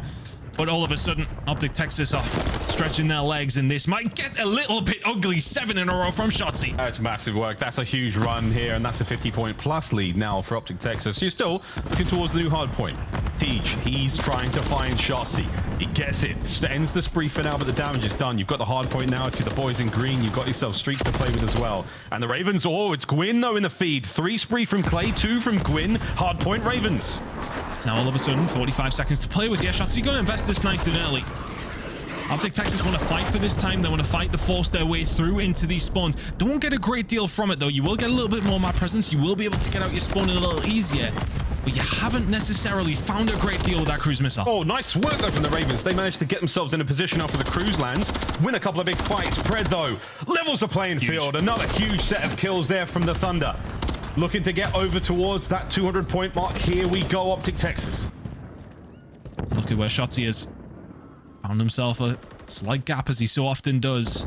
Ravens will keep a hold of the time over towards the old hill, but as we are popping over towards P3, Shotzzy's going to be in a position he can be the tip of the spear. If he can find 1, 2, this will be huge for Optic. Can find 1, does not find the second. Pred through the front door, though. The distraction is there. Potential opportunity here for Optic Texas now. Here comes Gwyn. Oh, it's a crazy 2-piece dash. He has no idea what just hit him. Hardpoint open for a moment. Ravens now trying to wind up, looking for the reinforcements. Get towards the hardpoint, boys. Shotzzy's on the inside of the bar. Big win. 2 from him. Over to Kenny. Loses the battle for that flank. Fellow's got an opportunity in towards the point, but time is ticking. You lose the spawns and myriad of all of those exchanges. Gwyn did so well from the front side, but they never had control towards the back. They're going to find a couple of kills to find their way through, though, and all of a sudden they'll flip it. 25 seconds to play for you. If you're Royal Ravens, you can try and get something going. If you can hold it down and P4, you're way back into this game. And that's a magnificent bit of work there. The pinch from Gwyn and Clay. You've got the top and the bottom side of the hard point set. Optic going to give it up. Run over towards Nuke. That's where Teach is. He's doing this alone. He's got to be very careful here. A delicate moment, in the words of Ashworth. His internet's out, folks. We forgot to tell you about that. He's having a great time, though, watching this game on his phone. Oh, my goodness. And so's Gwyn. Big shots. Not enough for the kills. Last man standing again, Shotzzy. He's done so well there. Now has some backup on its way. He needs it stat. TJ, he can't find the shots. Really well played. We'll find the break back through. Ravens have kind of just about held on to these back spawns by the hair on their chinny chin as things have went through so far. How on earth is Felny? Found 3. TJ there to clean it up, and all of a sudden the lead for Karachi Royal Ravens is on the horizon. Gwyn starting to push the front line forward, trying to get some space here, and I'm loving what we're seeing out of the Ravens here. Lead change once again. Carolina Royal Ravens starting to take flight while the hard point's in a quick contest. We're looking towards New. Let's go for a listen in with the boys in blue. I'm on New. I have a streak. Shotzzy's challenging off Odin. I have a streak for New. I'm killing him. I'm in P1. He's on bridge. He's no P1 door. Their side. Dashy. Nice. Good job, bro. Shotzzy Pred last 2. 1 and all. Hold P1. I flipped, guys. Okay. I'm holding your back. I can get time, bro. I saw one in P1, Clay. Missed. 1 shot got Eddie. And one's from P3. Do I streak here or no? Yeah, you probably should. Okay, I am. My kills, guys. I'm gonna wrap yellow. Yeah, I have a team shot with you. I'm wrapping yellow. One shot. All right, listen, they're all 4 in their time. One's in P1. One's pushing out. 1, 2 in P1. Rocks on your team. I'm going for the guy in time. Yeah, kill the guy top time. Yeah, 2 in P1. Look at every balcony. They could get a door. I'm stunning our door. Our fucking scaff. Low Our scaff dead. P1 dead. He's our dead. I'm one shot hill, guys. Time. He's One's hit low. Bow Dashy, one's low. Stairs and bow. Above you. He blew me, Ross. Nice, good job, bow. Dashy bow. I'm wrapping your yellow. 25, guys. I'm getting 7 in time. Reach. Nice. I have your mid. Shit. I have a trophy, Isaiah. I have a trophy. Yes, I have your mid. I need you. Mid stairs, Penny, 1 shot stun. Where's he gone? You can say done. He's stunned. Yep. Nothing P3, they wrap mid. Too low. Okay. I'm gonna go rails. I got one. Alright, that was a kid mid. I can help you. I got 2. Challenge like our side. Our down. But dead. Nice. They're gonna be a new, bro. No, they're not. Not yet. No, they're not. Okay. I'm stunned. I can't get it. Their door. Listen, Shotzi's red. One's P3 bout. Their door. P3 bout. He's gonna go low. Yo, trees hitting calf. Hitting calf. I can help you, Val. Val, please. Down you. Well, low right. I'm looking bridge stairs. Kenny, low right. Bridge. They're pushing up our bridge stairs. Weak. Flying attack. Our door dead. He's bridge stairs too. Kenny. Yep. Kenny dead. And mid. I'm gonna climb up rocks. He's on the middle desk of time. Both of you mid, bro. Shotzi dead. Let's go. Mid-calf. Let's go. Pop flying at time if you want. Flying if you want. I jump low. He's 1 shot there, side dead. They're 3 doors, guys. I'm just sitting in the corner mid. Oh my good God, what's going on with Tej right now, folks? He's on a 4 spree, and we might be looking at map 1 in the books, Tom. 15 seconds away. You've got to hold down one more wave here over towards P1. You're going to lose a couple of gunfights, Texas. You have to break. You got to break. Into the hard point you go. T-Fell trying to get it done. That could be the break. Tej is trying to get himself streaks as well. Done. Optic, you bought yourself a few more moments to stay alive here in map 1. I don't know if there's any streaks to play with as we head over towards P2. It is Carolina Royal Ravens, the ones in control, but Optic starting to stretch their legs once again. They're starting to flex the muscles. They found the break. Tej, oh my God, get this kill in a pred. Anything, a little bit of damage would have helped there, but the hard point is far from over. Gwyn, now wait for the teammates. You've got 2 players on a pinch. Tej and Fellow off spawn, waiting for the opportune moment. Time, though, not on your side. Starting to tick away as Optic last man in. It's going to be Shotzi. There's the kill. The Ravens. The patience pays off, and the stats be damned. Map number 1 is done. A brilliant performance. And TJ, we've seen it during the listening, was just a route man consistently finding small gaps in the defense, finding 2 pieces left, right, and center. Incredible performance from him. Royal Ravens, 1 to the good. And look, I think Ann could have been right. They're coming into this game. They need this win. They played like it. Oh, yeah. I think, look, the stats, they're 1 and 4. They're now 2 and 4 on Vista. Good stuff. And despite Shotzi with a unbelievable performance, 37-27 there, over 6,000 damage, not able to pull the boys into it. That was a brilliant opener there on Vista. A tough one there from the Optic fans for the Carolina Royal Ravens. Wonderful way to start the series off. Can you keep that momentum going, though? You have doubted. Well, you've managed to defeat the doubters, at least in the first map. You've got a few more to do here on the run towards the major. Still a long way to go. It was so back and forth. It was an absolute banger of a map. Both 2 teams setting up play after play. But it definitely felt like the major rotation you're thinking about when it does come down to Vista is 3 to 4. You want to keep a hold of the bar side spawns if you can. Felt like Ravens, for the most part, were the ones in control of that, and that really did make a difference. If Optic Texas were doing a good job over towards Bridge, P1, whatever, it was being caught up every single time because they never really had control of those back spawns. But then Ravens just started to put their foot down a little bit more, finding kills all over the map. A couple of kill streaks on top of that as well. And they had the snappers from TJ. Were absolutely insane all map long. Tej really was a big difference maker. A lot of the highlights actually going to him. Time and time again, man. I mean, that Rival 9 in that boy's hands. Let me tell you what, that was a fantastic showing. Optic, though, never out of it. We'll see the game flow in a moment. You'll see the back and forth between both of our teams here. Very, very strong indeed. The teacher there, 33 and 26 to close out the map. Look at this one. Back and forth we go.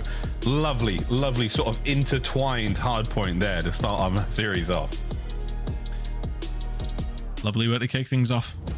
Ravens now into the lead, and especially if you're Optic Texas, you're heading into that one thinking, right, okay, nice and comfortable pick for map number 1. Get ourselves a lead. Never look back. But Ravens, that's a huge bonus for them to get a hold of that map. Now they can look at the rest of the series. We only need 2 more. Let's see how we can get it. I mean, Highrise SnD going to be coming up next, then Highrise Control after it. The Search and Destroy still should be, by rights, a difficult one up against Optic, but so was Vista Hardpoint, and they just won that, Miles. So who knows? I mean, look, statistically an absolute stinker for the Ravens, but I mean, going back to what Ali said, that she didn't think that the Ravens are going to get it done in the respawn. So if that's one done, you're able to maybe pull away a Search and Destroy. Why not? Let's see how far this one goes. Namers thinks it might be 5 by all accounts. I'm just looking at the series now. It might be less. You never know. Who knows, folks? We're going to find out, though. Double Dose of Highrise is now on its way. I mean, what was it? It's 4 series in a row that Ravens have went to map number 5s, and it would be 2 in a row for Optic as well. So 7 of the last series for some of these teams have went all the way there. So I wouldn't put it past them, and long until the night may this game continue, to be honest with you. If that map number 1 is anything to go by, the rest of it should be fantastic. When it does come down to Highrise, though, this is another really tough map for Ravens, but honestly, if Teach can start to find some routes, can start to put themselves in positions to make plays again, and now we are seemingly see him be able to make those plays, then all of a sudden that does turn things around quite quickly, but a long way to go. Ravens will know that. Optic Texas will also be very well aware. They can turn this around very, very quickly. We'll see how the SnD goes at the moment there. I saw Claystar, I think it was his Instagram, was tweeting someone or putting up a story, something about, I need a dub, we need something to change here soon. But this is the Search and Destroy stats for the last 60 days, and again, both teams very, very impressive in the wreckage front. That's fine, happy to be in the green. One team a little bit more in the green. Optic Texas, see if they can get the bounce back here on our next map. But as far as the map 2 records go, Ton, this is actually a brilliantly even matchup, despite the performance on Highrise. That is the only real difference maker here. Yeah, looking over towards it, we'll talk about it further when we go in, but Control Highrise 6 and 8 for the side of Ravens, 4 and 6 for Optic, so negative records on both sides of things. Rio Hardpoint, slight outlier there, I would say as well. Texas do have the benefit, but hey, I mean, if map number 1 was anything to go by, as you mentioned, stats indeed be damned. Into Highrise Search and Destroy we go, though. What can Dashi do to turn this one around? A 1.28 over the stage in Search and Destroy. It's nothing. Turning your nose up at. No, your boy Big Bruce always bringing the goods in Search and Destroy. Here we go on the map number 2, folks. Slow things right down. Let's see what happens here. We've had our fair share of shenanigans today here in the CDL already on this fantastic Father's Day weekend. Over to Shotzi. Let's see if you can't sun any of these players on towards the hard point. TG, though, he was the big daddy on map 1. Let's see if he can get himself to first blood. In a good position to make the move. Gwyn will call that out. TJ will strike. Fred will be the first to fall. First blood doesn't get out. It doesn't. Unfortunately, he could have probably overcommitted there, to be honest with you. He doesn't account for the second man, does he? Well, with that said, you've got a man advantage right now for Optic Texas. Shotzi looking to get the bomb down in a moment. Gwyn, a delicate little hop, skip, and a jump, but lovely coverage there from Optic. This will stop his play right then and there. Oh, Shotzi actually tries to go for the kill there. Clayster catches him off guard. All of a sudden, this one turns around. Dashi in a 1v2. Nani? Dashi heard the door bang. Ed might be on a swivel. Has to recover the bomb as well, and that's what Clay's now guarding with his life. Less than 30 seconds, and the Ravens take the first round. Oh, no. Clayster's got him. Oh, I mean, he nearly didn't. It was a good corner to pick from Clayster. He hasn't come around the corner, but the big turnaround there was Shotzi chasing the kill down low, gets caught out by Clayster. Gwyn finds another pretty much imminently after. Dashi all of a sudden left all on his own. Good round from Ravens. First blow comes in from TJ. They make it count. 1-0. I was just again more shocked about the 2v3 turnaround. That was a really great bit of work from Gwyn and Clay. Optic Texas now, we're going to see him swap sides, and we're going to try to run this one back. Attacking around now for the Ravens. Just bear in mind, in the last series, Optic Texas did lose 2 round 11 SnDs to Minnesota Rocket. If they're still on the first blood, they're likely going to lose another round. Kenny can turn it around, though. It is a 3v2 in favor of Ravens. Never down. No, it was, look, there have not been rounds like this. And it's never chalked. And Kenny's going to do what he can. This is technically his 3rd kill in a row, if you include his teammate. Clay's going to try to grab bomb, go for the plant. Hey, this is not over yet. Felony. Brought down. Kenny! Done. As he looks skyward. And that's because Clay sends him there. The Ravens managed to recover after what could have been a disaster. There's questions to be asked about the propane, maybe, but... yeah. Yeah. Clayster, though. Bold play to go there, because sometimes if you get that bomb down, you can start to linger, just start to maybe play a little bit passive, but goes for the Chal and finds the gunfight. Kenny already a little bit weak. Decent effort from Kenny, though, to try and bring that one back. But Ravens driving seat right now, 2-0. I mean, imagine Kenny, that's what? An ace with a team kill? I mean, that's 5. I don't care what you say. That would have been a sensational round from him, but sadly not any more out of it. Clay with the opening salvo of fire, a bit of damage, keeps his 3 spree alive, though, with a quick duck to his belly. We've gone down low with a bomb now for Optic Texas. We'll see if that amounts to anything in a moment. Teej with a big smoke, trying to slow the play, and you're all over the bomb site. Damage dealt, and here we go, baby. It's party started time. There's your third first blood for Ravens. Coming into this game, we're sitting as the 12th worst team, the worst team in the CDL for opening duels and search and destroy over this stage. Right now, they're 3-0 over Optic Texas out of the first 3 rounds. Still have the numbers, 4v3 in their favor. And it's slow. Very, very, very methodical from the Ravens here. Now, that's wonderful work from Clay. That spot onto the bomb carrier Shotzzy is tremendous. The smoke might be able to obscure the play for a moment, but that is going to be a ruthless onslaught now on towards the final man, Shotzzy. He has been identified, but can he identify the attack, though? If he can push these players back and maybe get them into a one-on-one situation, the Devil may be able to dance his way through these players. Teej wins another. Even if he wins that gunfight, it doesn't quite get into the realms of being scary, but questionable for Ravens to allow him to get that far. But TJ will find the shots, MCW with that range. Yeah, it has been buffed, so you will find the shots. Nicely done. I mean, this is cruise control from Ravens. You're finding the first bloods. You're working around the map with it. As mentioned, one of the worst. I mean, literally, they are the worst in the league of these opening duels. They've won 3 out of 3 so far.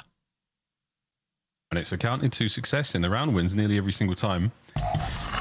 Something's got to give here for Optic Texas. Let's have a look at the playbook. Again, your Major 3 champs. And they have opted for a little bit of a slower opening onslaught here. Slow things right down on the defense. And Kenny's first blood. There we go. That's the big change you wanted. Will it amount to a round win? What can they do with the numbers are not with them? It's the thing for Ravens now. Might find a pick here, though. Gwyn should have one dead to rights and will do so. Makes it 3 versus 3. Fred inside the point, though. What can he do? He can find one. 2v2. But again, close numbers there. The lethal trades instantly back on it. Gwyn finds another shot. Seeing a difficult 1v2, but he is behind him. Oh, he might have spotted Felony there, but Gwyn has his back. So right now, the Ravens will cover one another. Will Gwyn win it? Guns up at the ready. Both players should turn for this one. And there it is. Shots. He makes it a 1v1. This could be an unbelievable turn. He spotted him as well. Woo! Gwyn, another win. Ravens keep it going, 4-0. Oh, that did get scary. Ravens will just about hold that one down.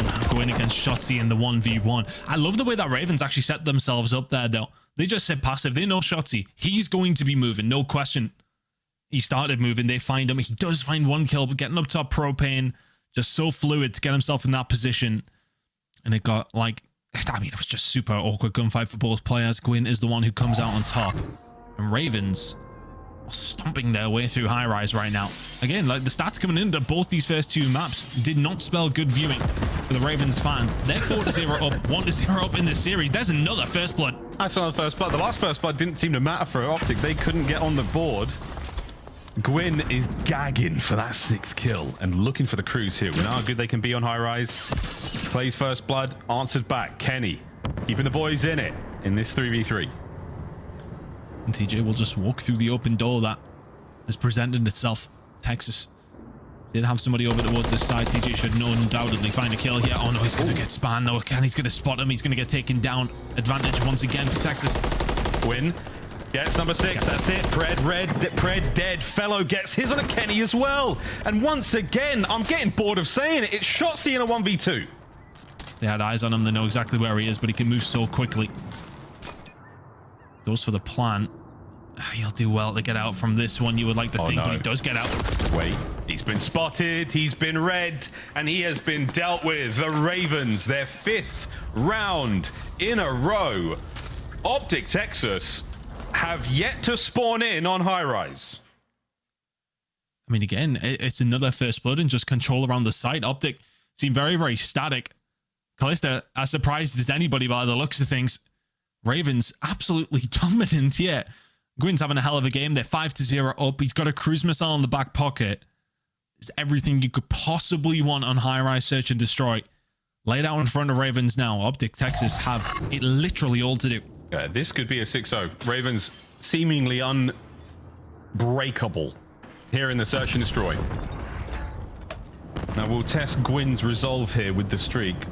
We've seen cruisers be used very well on this map. We've also seen them horribly, horribly squandered. This could be another one. We'll find out which side of the coin it's going to land in a moment. Don't mind them waiting and taking their time here, allowing Optic Texas to maybe get a bit of control of the map.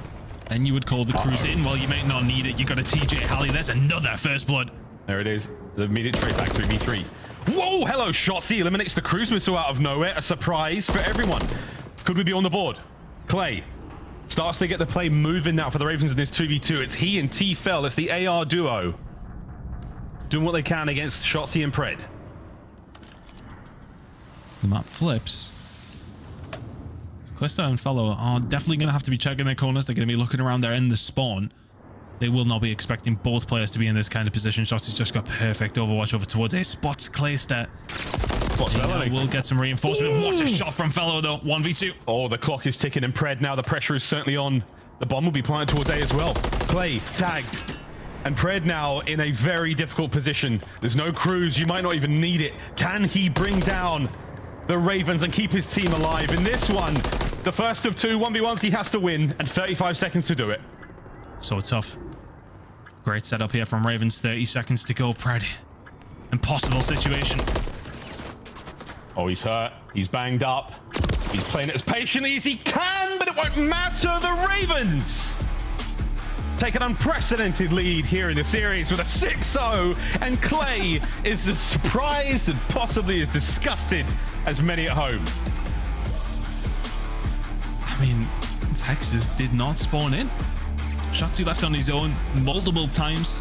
I think it might have been, what, 5 out of the 6 first bloods Ravens got a hold of.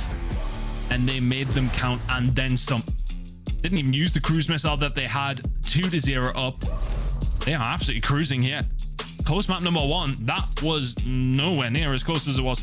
I mean, the average round time was just over a minute. That is stunning work from the Ravens. Certainly want to make it towards champs, and a win like this would be a wonderful way to get it done. Not going to be necessarily enough to truly get themselves over the line, and a tough spot to be in again here. If you're a Vegas Legion fan or player or member of the staff, you're also starting to sweat a little bit. Will it be the respawns that get it done? Will Alley Cat find egg on her face? We'll find out with a Highrise control after this break. But good God, man, what a freaking Highrise that was. I mean, TJ found 4 kills. 3 of them were first bloods. I mean, he's finding the important moments. Again, we've seen in map number 1, he was finding the cuts. He was finding certain angles where he could shut down the pushes coming through. I mean, he's just doing it all right now. And Gwyn had a fantastic performance in that Search and Destroy. I definitely didn't expect them to be 2-0 up here. Ravens now in a very, very good spot to find. Not even close. Not even close. Well, that was one of the most disgusting Highrise SnDs we've ever seen. We're going to find out how the Highrise control goes after the break, ladies and gentlemen. Will the Ravens get it done in 3? Will Optic Texas begin the comeback? We'll find out after this quick break.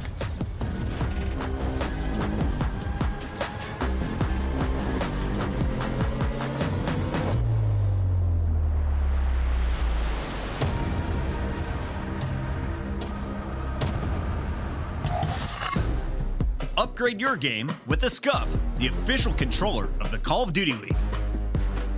SCUF Gaming is doing an ultimate giveaway where you and a friend can win a chance to go to COD Champs this year.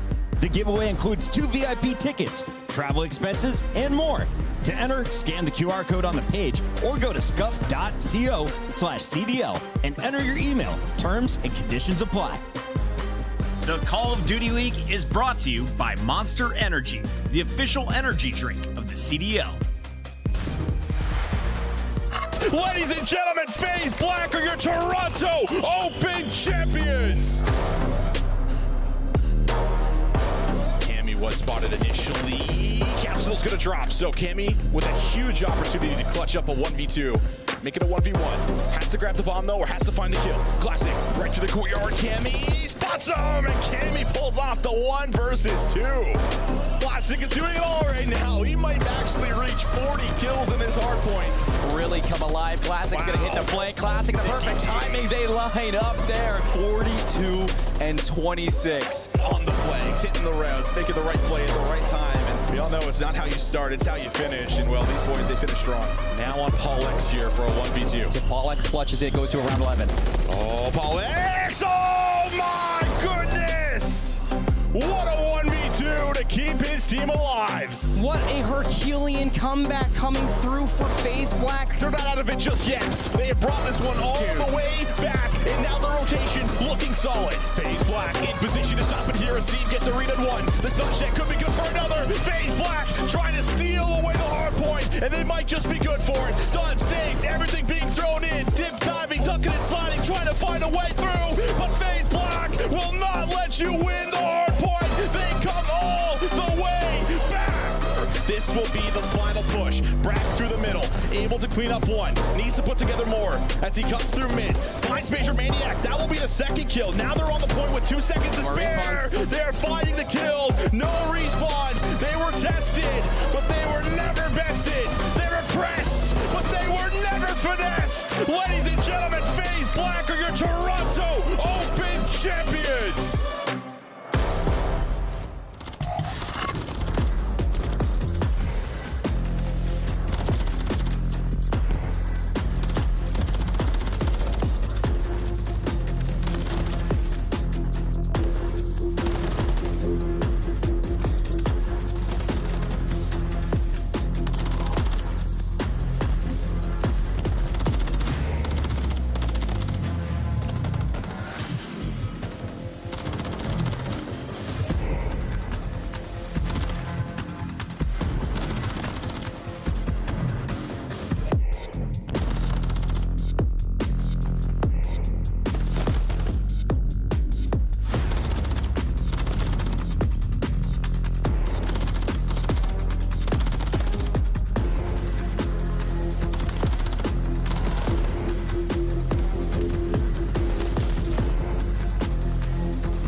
Ladies and gentlemen, mesdames and messieurs, welcome back to the Call of Duty League. The Carolina Royal Ravens are having their way with Optic Texas so far. And myself and Ton, as I'm sure many others are, very, very surprised by it. We'll find out if the comeback is on here in this high-rise control.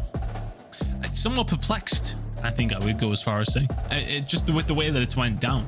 I mean, you would be surprised to see Ravens 2-0 up anyway, but especially in the manner that the Search and Destroy went. Question marks for Optic Texas to answer pretty much, well, immediately. You have to on high-rise control, which is going to be coming up in a second. I mean, the kind of theme I'm going with this one is that for Carolina Royal Ravens, their attacks have been fantastic in terms of finding those ticks. Defense is not so hot. You turn it around here on high-rise control for a monumental 3-0. I mean, we keep running with this sort of, and kudos to it, the entire production team. We're showing Optic Texas their stats. They've looked great. Stage 4 has been good. They win the Major 3. Everything's been fine. They are not looking great right now. Let's see if they can turn this all around. Have they got them dogs in them? There's 2 dogs on that desk. The big dog right now, Kenny, barking across map. Here we go towards the zones. The big dog so far in the series, though, has been TJ. Been absolutely insane. Carolina Royal Ravens, can you find anything now if you're Optic Texas here on this attack? Open and break going to come through over towards A. Shotzi. Causing issue as always. Immediately something for Ravens to think about. It's an attacking round here from Optic Texas, and it's a nice bit of work there. As Kenny, what a big 2-piece that is, staying alive on the point. Surely should be dealt with here, but Clay not able to get his gun up and ready at the time. TJ with a sweet nade. Over the top it goes. Bruce trying to lock down that B street. Nice damage in. Not enough to get his boys on towards the point, but you've got plenty of space to play with now if you're Optic Texas. And roads over towards B. Can you make it count? Great shots. Shotzi, my goodness. Although dealt with so quickly. You've got somebody on your left-hand side as well. Shotzi just slowly soaking this time up. DJ and Kodo will find a way through, but it's been a good start from Optic. Much better than what we've seen over the last 2 maps so far. It's wild. Just, I mean, seeing the lack of trophy sort of presence here on this B zone. It evaporates so fast now in this latest patch here in MW3. Tough shots again from Pred. Wins a big one on a felt. Keeping the capture going at B. We're looking towards the end of the second segment. No! Clay dive Lives in. Play with a bit of moves there. T up close and personal, no problem. Here comes Dashi. And once again, it is TJ, who is such a tough kill to deal with right now. Fellow with a big snap. Not enough onto Pred, but you've got a lot of members of the Ravens here trying to keep this streak safe. 35 on the clock. Round's done. Proving they are hard to beat. Oh, these defenses, you start to lose a little bit of progress over towards B. If you were Texas, you've got it right back. TJ now trying to set up across this side, but Shots just constantly putting pressure on the spawn. He knows that even if he's not finding kills here, they have to deal with him. And that's it, dealt with for now. Over to Clay, trying to get close towards B. Not going to happen. An additional minute to play with here. Optics fans smiling on the approach towards the A zone now. 8 lives remaining for the Ravens. They're starting to bleed out in a big way. Kills like that don't help their case whatsoever. Immediately onto the A zone. Huge pressure here on the spawn of the Ravens. I mean, Texas has just run through them. 15-7 in terms of the lives. You need to find something, and you need to stay alive for another minute and 15 seconds. Be quite the turnaround if you can manage to get it. First tick in 8th for Texas now in the ascendancy in round number 1. Oh yeah, that's all lives gone for the Ravens. Last ditch attempt to keep Optic off of it for over a minute. This is going to be nearly impossible. Way harder now. That's a couple down. Last 2 boys make it 1. All down a fellow. Red 3 in a row. Oh, he's going to find all 4 of them towards the end. My goodness. Fantastic work from Pred. In that situation, though, if you're Ravens, you need to find a 4 down and force them back into their spawn, and just hopefully you can farm them off there. But when Pred is sliding around the map like this, impossible. Good job from Optic Texas, though. Big push on towards B, and it never felt like there was a 4-man wipe and an opportunity, I want to say, for Ravens to actually get a hold of some control across the map. Just felt as if they would find a couple and then not really be able to clear them out, and Optic Texas is still there. You're then searching around, trying to search on them, and then all of a sudden the reinforcements are back in, and it's just a never-ending cycle. Never got control of the map. And lost the round because of it. So there you go, backs against the wall pretty much immediately. Whether it's Pred in your face or Shotzi on the flank, that was a great look there from Optic Texas. With the attacking round a massive success, let's see if the defensive one can be that. Again, status be damned in this series, boys and girls. A nice start here from both teams. Pred looking to get that cruise. One more. It's not going to happen. TJ, his nemesis, takes care of business. Here we go again. Like, I think if you're Optic, you're just doing really well at staying alive at certain points in the map. Ravens might find a couple of good kills there, but it's about keeping somebody alive and finding a position where they could potentially flank. Kenny was able to do that. Finds one at the fellow. Dashi off the respawn. Can only find one before he gets cut down. There's another 3 dead, but again, if you're going to play staying alive, it does cause some issue. Shotzi slowing the push down. Nicely done from Optic, but Ravens are making some inroads. 24 lives apiece. And it's a lot of issue, though. It's still an issue. It has been an issue since we put it on our screens, folks. Nice shots, but Clay, you've been there and done that. A little bit of help from Fellow. You take care of one of those problems. Gwyn's on the flank, and he's not all red Pred. That's a big one. Dead Silence play completely snuffed. Totally eliminated now. 45 seconds. You're only halfway through B. And this is a couple of sweet kills from T-Fel. Oh, it's 3. And he's got himself on towards A and B at the same time. Breaks it open. All on his own. I wouldn't have minded him pushing forward to try and keep the pressure on, but Ravens now under the point. Fellow just spraying down into the spawn. One player's able to make it out in Kenny, but everybody else still being forced back. Oh my goodness, that is going to be the zone. Eliminated and Fellow still alive. Gets himself streaks as well, halfway through A. The transition now of the reinforcements for the boys of the Ravens, not fast enough. Kenny cuts the legs out from them. A 2 life separating them now. As my God, what a round this has been for the Ravens. I think Fellow just maybe overheated there, and all of a sudden the cruise missiles coming in as well. Can your team do anything with this? Hovering it now. Forcing Optic to have to make their move, giving time for his team to get out of their spawn. Was scared a little bit there, but he popped that a little bit too early. Mate, I mean, the UAV sort of element there is one thing. Yeah. Now, can you pick apart a few of these players? The answer is absolutely, mate. Down you go. Optic Texas, they're on the ropes. They're wavering back into the point, and here comes the next counterattack. Just over a minute to play. Both teams just throwing haymakers right now, though. Huge moments for both squads. Kenny and Shotzi have done so well to find something. If Gwyn can just keep this pressure on, Shotzi's fallen off the map as well, so that's a 2-for-2 trade. Pred is able to find another, and Gwyn is left all on his own. We'll stop this timer, but it's 11v8 now in favor of Ravens in terms of the live. Make it 10v7. Happy with another that. Exchange. Yeah, you know, you take it. Second segment as well. You're back on towards A. Might be looking at a stack. There's a trophy now down and ready to go. Dashi with a Renetti flying into the fight. Can't get his second. T-Fel playing it a little slower. 45 seconds to go. Ravens can afford to slow down. especially now that Optic Texas don't have any lives remaining. Onto the point we go, nice and steady. Get your guns up. Round should be yours. Oh, watch out for Shotzi once again on the flank. He might be able to stop it all here. He can find at least one. The second done. Shotzi might have saved the round. Kenny gets his third, and now pressure immediately onto the spawns. Only one life separating them. But Optic Texas, this is the last go around here on the round. Shotzi may well be the one that solidifies this round for Optic Texas. Can't find the second. All of a sudden, there's another kill falling through on the other side of things. But Pred and Dashi, they have an opportunity. Time's not on their side. Not at all. 15 seconds. You got to get out there with your life, Pred. You're trying to get under the zone as well. Gwyn, if you can snap one here on the Dashi. Oh my God, they get it. 7.8. Pred's got to go huge. The wall bang, but the round is done as the Ravens find their resolve. We're all tied up 1-1. And that all comes off the back of that fellow three-piece. Finds two from up top on the helicopter pad and then drops down, Ronetti in hand. Pred gets dealt with. And that's what just sets it away. That's the thing with control. You can be in complete control of the map. One big play comes in from someone and it just completely changes how it all works. Really good job from Ravens. One apiece now, an attack apiece. We said their attack has been good. We got a good evidence of that there. Defense needs to tighten up though. Can they do that here on the second time of asking? My goodness. Well, another round we go. Ravens defense. So a great Optic look on the attack, but TJ endlessly annoying to deal with right now. He is in some sensational form. Over to Gwyn. Not looking so bad himself. Tej finds another in the feed. My good God, over a minute to go here, and you are not getting out your spawn. Optic.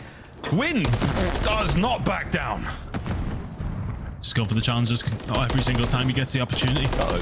Fellow has just kind of ran this side of the map, but he hasn't hit any bullets this time, so now he's in a little bit of trouble. Shotzi will put the shots in, but just staying alive is important enough. I think the small silver lining is Optic Texas will find their way out. Fellow had such a good round. He invested that cruise missile in that previous round. So yes, okay, Ravens got something from it, but at least you haven't got that to deal with as well still. Those that have to help buy the round, but my God, what a battle that one was. Either way, though, we're looking at 30 odd seconds remaining here. God. And the Ravens are cooking. You're running out of time, Optic. You've got to get close to one of these points. Shotzi has been red. Can Fellow make him dead? As Clay now maneuvers his way towards this B zone, he's in a sweet spot here to cause some problems. 20 seconds on the clock. Doesn't want to threat about be too early. A team have lost a couple of lives, though. All of a sudden, you could do with finding something. Just trying to stay alive. TJ managed to get himself a cruise missile himself, so Optic Texas did have something to worry about. We'll just hover this away. Probably just want to land it down. Kenny has found two. He will find Dashi. We can jump straight back onto the point. 20v17 in lives, but an opportunity now for Texas. It was a three-man stack for a moment there. You should be able to capture B, and as Tej can get there real quick, you've got to move. Not enough to get it done. That is a great bit of work from Optic. Survived the cruise.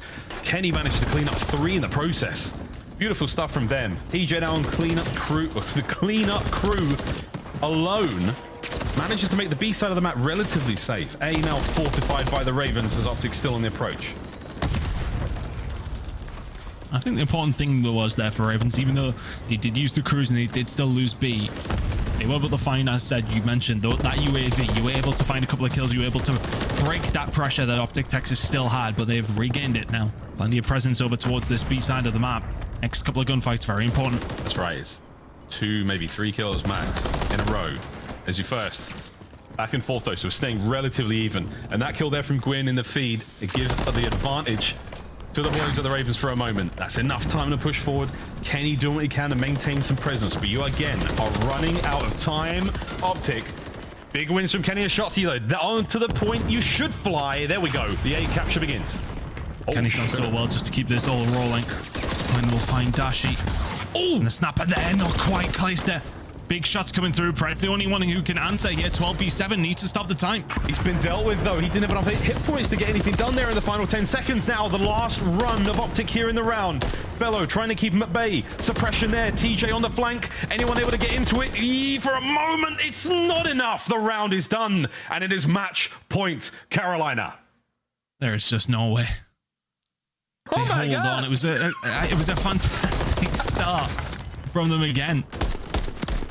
Kenny really did everything he possibly could have for Optic Texas there, though. Staying alive in and around B, finds, I think it was 3 kills before he went down. A couple of them gunfights that he absolutely should not have won. Now Ravens go over towards the attacking side, which they managed to scrape away in round number 2. Optic Texas are 1 round away from getting 3-0 here. And there seems to be nothing in the way for the Ravens right now. There is no mental block. There is nothing. They are looking so clean. Just vibes. Just pure vibes. They're very, very confident. They're not giving away big advantages.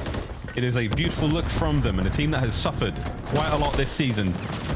What a time to turn it all around. Back and forth in the opening gambit from both sides. Pred trying to give his boys the advantage.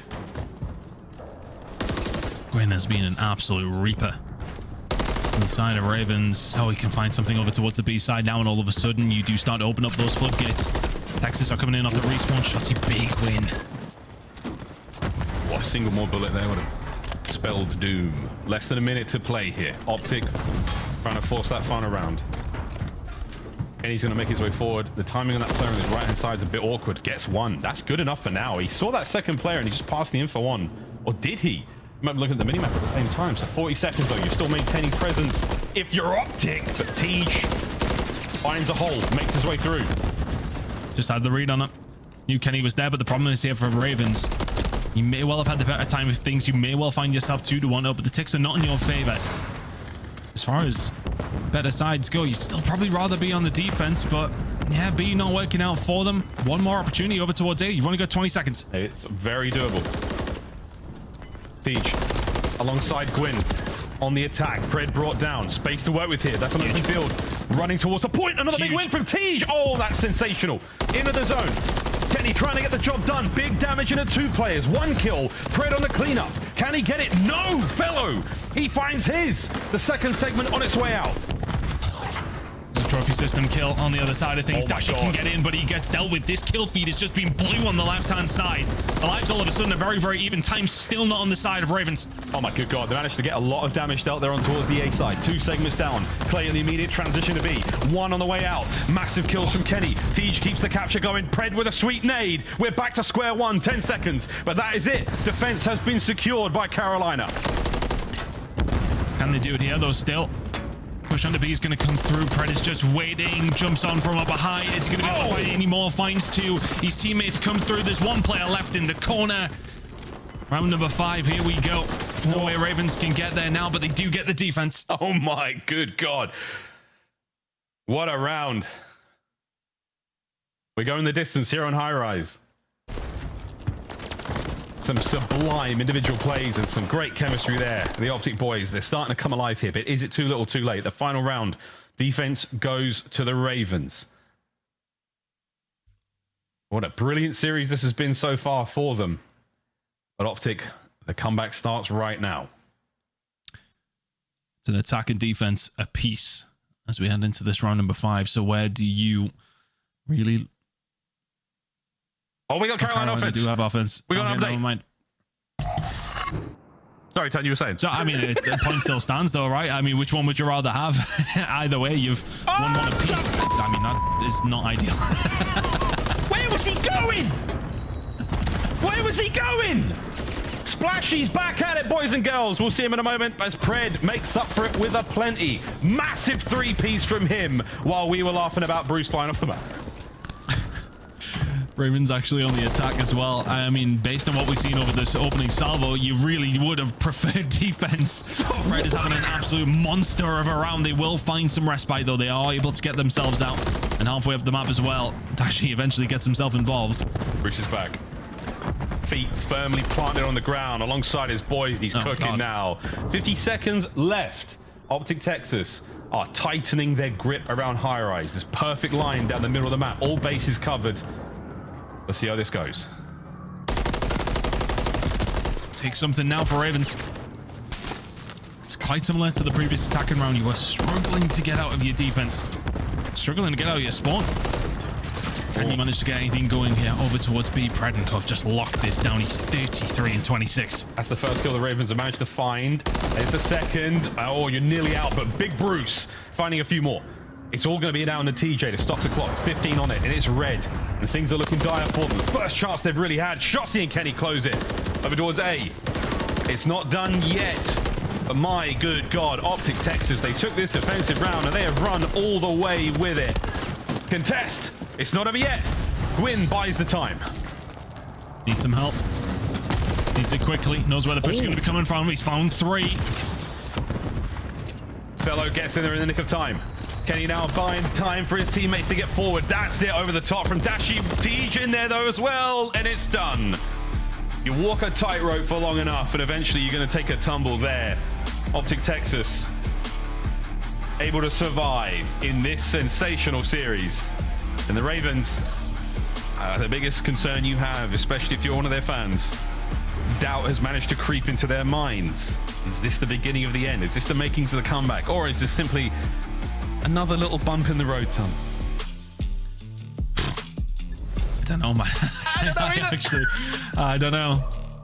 Oh, it's an interesting one because when Ravens actually managed to get out the spawn on the attacking rounds, they look so free-flowing. But I mean, the damage, look at that across the board from Optic Texas. 6K, 3 of you. Incredible work from them to hold it down. But in the same breath of when Ravens got themselves out, they had a lot of success. Optic Texas did not let them out very often. And that was a real punishing final round. And I think there's almost a mental side of things if you to heading that last round and I mean, they didn't necessarily do anything wrong, but they got smoked, right? I mean, it's a tough one. If you send it all that way, put that effort in to get there, get yourself an attack, it might have been a tick or whatever, and 1 or 2. All of a sudden, you get absolutely bodied in that last round. It's a hard one to take. I'm just curious if they can switch their heads on as we head into Rio very shortly. Yeah, the Rio's another tough one. I mean, it's another brilliant hardpoint map that Optic have got a far better record on. But the Ravens, again, I mean, we're still not discounting the fact that they are desperately battling towards that sort of champs, at least not even placement, but just appearance right now for them, gagging for it. Let's see if they can keep this run going, because it's been a lovely look in the series for them. Optic are starting to just believe. Here we go. Whee! Bruce, he took the trophy with him as well. That's just unlucky. He might have bounced off a teammate there, but either way, that was hilarious. Hilarious. Imagine they lose a couple of gunfights after that as well, though. I mean, it would have been an absolute disaster. Sensational angle we got, though. That will be all over Reddit very shortly, I would imagine. But I would be surprised if it's already on there now, man. It was there a while ago. Reddit wastes no time. I mean, nor does the bird these days. But Bluebird, we're really concerned about in our lives at this moment in time is still going to be the Ravens. Rio on its way, folks. 3-8 for the Ravens, 6-4 for Optic Texas. Again, and I think for me as well, times like getting that Karachi Search and Destroy. If the Highrise SnD was anything to go by, I mean, this is done. I want to out one of our co-workers in our group chat who said, I'm not going to out them by name. You can work it out for yourselves, folks. But said, if the Ravens don't close this map out, we're going to 5. We're absolutely going to 5. And I think that could be true. I genuinely believe it. It could be true. Answers on a postcard. Who you think tweeted that one, folks? Yeah, look, I mean, I kind of follow the same sentiments. I wouldn't be surprised, to be honest with you. But if we are to look on the Raven side of things, the last hardpoint in the map, of course, one apart from the very first map in this series, was against LAT on Rio. They have actually played it over Major IV Qualifiers. Optic have not. I mean, recency bias, yeah, but yeah, I think at the same time, TJ and Co were fantastic on map number 1. What can they show here, though, when it comes to something that's a little bit faster paced? Can they keep up? I mean, the evidence says that they can, but Optic Texas are a different beast on occasion. If they can be that beast here in map number 4, it's tough viewing for Royal Ravens fans. So, folks, this is how things look at this moment in the standings, just towards our final major of the year. And again, Optic and the Ravens sitting very close to one another. There we have that 10 points. Which the Ravens sorely need. Optic Texas not necessarily at all need the points right now, but they want a solid sit in towards the next major. Seeding still on the line as well. We're going back to another spicy hard point. As you said, Ton, Vista was a banger, a very fast-paced map. Rio just as spicy. This should be a lot of fun. Can Tej and Gwyn keep up the pace they've been setting? I tell you what, this has been a fun one, though. Again, the overall season, forget about it. Don't worry about it, folks. Things are different these days. This is merely a look back. We are looking forward to this one, though.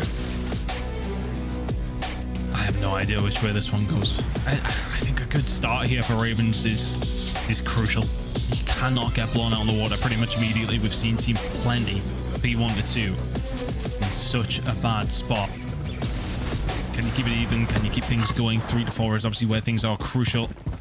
over through boxes. We'll keep an eye on that when we get there. But Ravens, can you close it out? Oh, well, we go to map number 5. The stats tell us probably. I mean, the last time I really got a good look at Optic Texas on this map, it was the finals of Major 3, and my god, do they have some of the most sensational teamwork and the most unbelievable run I have seen on a map like this. Will the comms be as furious? We might find out for a quick listen in, but for now, it's all Ravens. They're in the feed, and now with a bit of time. 30 seconds to try and get it flipped.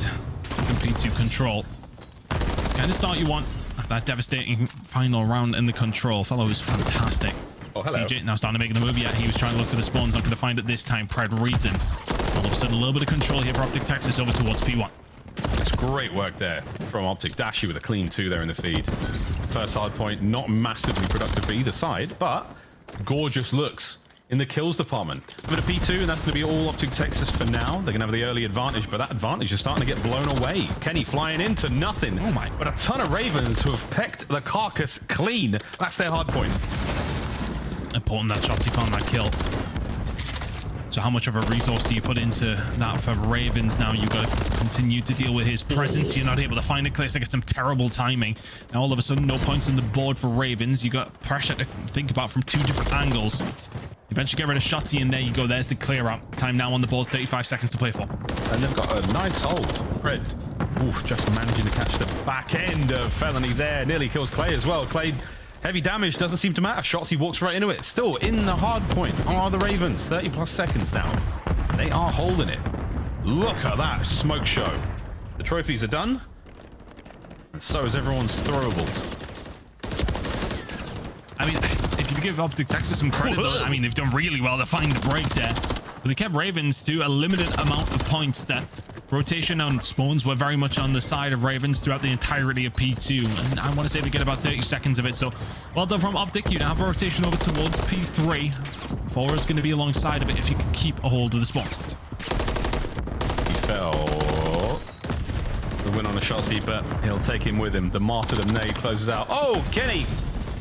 He catches his cheeks, and Tej now on the approach. They're going to break the hard point alone. Oh my good god, the Ravens have walked right on in and stole it. And as soon as the stick comes in, it just seems as if everybody from Optic Texas is very, very static and very, very dead at this moment in time. Clayster can find 1. Can you hold down? A brilliant break from Ravens, though. And that lead that they had starting to grow. 20 seconds until we head over towards New. You can see Gwyn's already set up, but all the kills coming in for Ravens. Thankfully for Optic Texas fans, they have found a break over towards the next hill and will be the first ones there. 5 for Tej. He was the man in the first hard point. Will he check this spot? Absolutely. 4 spree now, 10 and 5. If that player cam were working, I wouldn't be surprised if he was covered in lightning and had golden hair, like some sort of alien monkey from an animated series. The break comes here, and TJ can't find the 6th. That was for Bruce. That was for Bruce. The other Bruce, sorry. The other one. The other one. I got the reference. He would have appreciated it more. Felony's doing so well to find 2. Can't hold it down though. Optic breaks straight back. And that is massive damage dealt. Not enough to get Tej into the feed. And he gets 1. Optic trailing. Trying to find anything here towards this garage hill. Shotzi on the roam inside the hard point. Kenny trying to push these players back. A little bit of help there from Dashy. Nice shots there from the top of the planters. That should be time going to Optic. No one's walking away from this one. Ravens, chalk it. Go towards Snoop. But damn, what a first go around of hard points we've had, ton. It's been a lot of fun. And going into the P1 again. Oh, sorry, P5. Sorry. It's looking good here for the boys of blue. Red does find a break coming through, but again, you know, she was on the other foot that time. Royal Ravens were unfortunate not to get more time over towards P2. Optic Texas don't do too badly over towards P4 in the end. Ravens kept them off it on occasion. Kind of 50-50 on that one, but Ravens still with that lead. Some decent control over towards Bridge, and kills are finding their way to the side of Ravens once again. That's 3 dead momentarily. Kenny left all alone. Ken, I mean, if he could break that alone, that'd be something. But the rest of the boys, they're going to be on spawn, pushing up their way forward now. Clay's trying to slow him down. 25 seconds in an open hard point. Nobody's there just yet. Tej, info. 1 kill, no more. That could be the breaks here. Gwyn, what spot to be in? Oh my good god, Gwyn gets 2 out of it. Last man on the point. Big Bruce now swinging. Gwyn wins it. 4 spree, and that's the 10 seconds you want for the Ravens. 10 crucial seconds. Looking at the lead, it's about 45 seconds or so. The side of Ravens. On the side of the map you want to be on for the next hill coming up, but you need to get some time over towards P1. Shots. You can find 1 and 2. There's the big flank. And there's the clear out. Keep an eye on where Ravens are going to spawn. It still is towards the back. Oh my goodness. TJ is being insane all series long. He's just had his pants pulled down. This is your king. Shotzzy, what a turn on the Tej that was. Was that the backbreaker? Shotzzy still holding down this side of the map. Now the information passed over to Kenny. The comms barking away. Lovely shots on the Gwyn. Kenny with a quick reposition. Can he get any more kills here? No. Fellow there on the break. Ravens are in. A quick contest here, but Optic Texas, too many mans here on the point. Clay finds 3.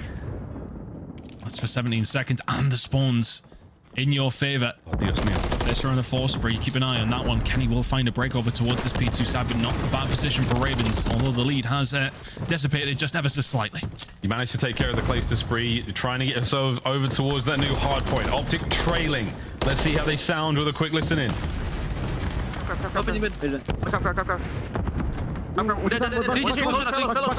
Caution, caution, Tej, caution, Tej. I'm leaving. TJ, caution, he's in lobby, I think.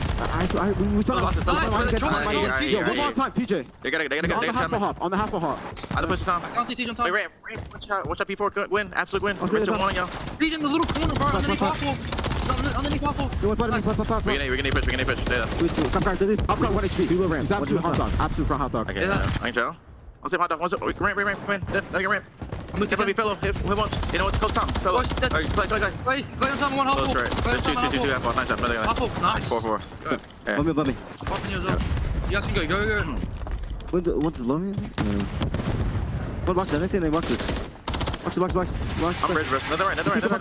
I'm right. No. Okay, I'm right. Yeah, I'm coming. On top, stairs, Clay. Stairs, Clay. He's trapped. Trapped stairs. Run it. There. Nice, back right. No, break. Mr. TJ in the back. Breathe.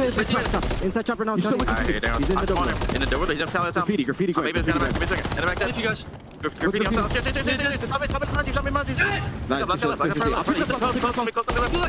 I'm waiting. He went low B. Yes, I'm down. Nice shot, bro. I'm up. Look at boxes. I have boxes. I've all middle. They can go left. I have boxes, bro. Nice fucking. I think they got boxes. They can pitch right. Get pitch deep right. Make it 2 boxes, bro. That's absolutely joke. 2 boxes. Last 2 boxes. Fell on going. Wait for spawning. 2 left. What's graffiti? I'm shot in the back hill. I'm waiting for you. Get in. Absolute boxes, bro. Let me left. I think he's gonna hit shop out. Boxes. We're good. It's just win. It was win. It's probably Let's go around. Watch shops. It's probably closely. It's closely. 100%. Shot. I need it in garage. It's wins, by the way. What's right? Weak boxes going. I'm doing straight. And it was not a bad listen whatsoever as Optic Texas find themselves back in the lead, and it is a very mixy hard point indeed.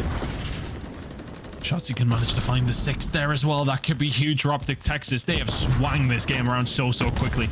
Ravens did great over towards P2 to disrupt as much as they can, get the rotation to 3, and it just doesn't matter. It was 7 in a row before Shotzzy dropped. So much time for Optic Texas. 35 seconds to play for here as well. Oh my good God. Can we get another set of streaks from Kenny? They might line up for it. Shotzzy on that pinch. That causes problems. That's great time from Optic Texas. Fellow with a big win. Wait a minute. It's a break. Ravens are in. You need this time. You absolutely need this time. Don't think they called the cruise in for the 15th. Gunfight's going to be won by Clayster, so they will hold down every single second of that scrap that you absolutely needed. Be about a 20-point game by the time we get over towards the next hill. Bit of a 50-50 here because Quinn is just doing his best to survive. Put the shots down as well. Can't finish his dinner. Pred will find the kill, and Optic Texas will find the rotation. And he's got Clay dead to rights here. Holds it down, Optic Texas. You won that game 5 real bad. So does Dashi. He's in the feed as well. Pred looks left, looks right. Can't get it. Fellow takes care of him. Over 200 points though now. A Shotzzy trying to disrupt the attack, and he does that so beautifully. There's 40 seconds remaining. No win here for Optic Texas, but damn close. And you've got that insurance policy, the cruise missile available too. A couple of kills starting to come in for Ravens, but I don't think this is the kind of hill that you would use for Shotzzy, but do you even need it? You might. Eventually find the kills. They need to find some time. That lead is now around 50 points for Optic Texas. Unbelievable looks. Tej hasn't even regen his health completely. He's taking fights like that. 215 to the 169. This Gwyn's got P1 covered. Pred trying to get it done. What a chow it was. Not enough for the win. Numbers and hit points now a little low for the Ravens. Can they stay alive here on this push? Oh my God, it's your boy Tej. Fat Bob's kicking ass. It's a 5 spree. Can he get the streaks? If he can try and get a hold of it, they can potentially counter. Oh, he's getting a little bit panicky. Oh, he got a little bit twitchy just to try and get a hold of the trophy system. Shotzzy kills Pred with the cruise missile. Ravens still in control. Kenny so weak. Clay now with a sub in hand as we are battling for every single second here on the point. Fellow suppressing fire, not enough there as Shotzi's in. Tej, no! Pred guns him again. It's 30 for the win. Optic Texas can still win here. P1 control is entirely locked down. Ravens need to try and find a breakthrough. Pred will be able to find one, slows them down pretty much immediately. Trade comes in, 3v3. You don't have finds another, they can find a break. There's no cruise here. If they get the break, P2 might be ugly. You've seen the Ravens win the rotation time and time again, but you're so close to the dub, you can smell it. Shotzi finds 2. Can he get the 3rd? No, Fellow with a nade. You staying alive. The Ravens and the rotation's on as well, and they've got it. We are not done yet. Fellow holds it down all on his own. Throws the nade one way, looks another, finds 2 kills. Shotzi on top of it with the nade. Incredible work from Ravens, who do have the spawns, but they've really struggled to hold down some decent time with P2. They need to hold it all if they want to find a win. Oh my good God, it's done. That is the wave of kills dealt with. Tej, he managed to win a big one. The Cruise, I think it's gone. They got rid of it. It's done. Fellow's there. Can he find anything now? As the kills just keep going, Ton. We've got the Ravens in control. Big plan coming in. Fellow has a cruise of his own. Oh, you gotta finish your thin air. You gotta finish your thin air. He didn't go for the end of the kill. Didn't get a hold of it. Break in for Optic. No way. 10 seconds for the win. Call it, Fellow. You better get there quick. He's got time. Oh, it might not work. It might not hit. They've got off the time for now. Find the kills. Ravens reinforcements send it. 3 dead in the feed. 5 for the win. You've got to rotate. You have to rotate now. Oh my God. Gunfights are so big. Kenny and Pred, eat him alive. Clay trying to battle forward. Rotation's done though. It's all down to Fellow and he's gone. We're going to a game 5. A moment of sheer chaos, panic, and absolute mania has brought us here. My God, my co-worker might just be right. Oh. That's got to sting for Ravens. Clayster turns away, and look, it's not just the only moment of the map that would put them in that position, but if he finds that kill, is he then there to help out? It's a tough one, but Ravens did so well to bring that back. It's just so unfortunate that when Fellow does find that cruise missile, finds 3 over towards P1 and on the rotation, he has to use it defensively. They do so well to find those kills back, but the problem is that Optic Texas then stopped Ravens from winning it there. And all of a sudden they can just rotate the P3 and it's an easy hold for the game. What a fantastic series this has been. What a fantastic map number 4 that was. Optic got a hold of it around the 2nd rotation and never let it go. No, well, I'll tell you who did let it go. No, not fair. Game 5's on its way, folks, but that is the hard point. Both of them nail biters in their own right. I mean, this has just been a good one, man. I mean, I know the Optic fans, pressure has certainly been on. You lose your last 2 matches. The Ravens on a winning spree. Is this the end of the reverse sweep here? Or is this just we just closing this one out? 226 there in the hard point. The last time they went up against each other in a search and destroy, it was not close in the slightest. That 6-0 was disgusting. Karachi, though, is entirely a different beast. I know it's getting late for you, Ton, but I feel like things are just beginning here. We've got one more match to play after this one. You don't want to miss this match, folks. Game 5 on the other side of this break. We'll be right back to find out who walks away with the dub here in the CDL.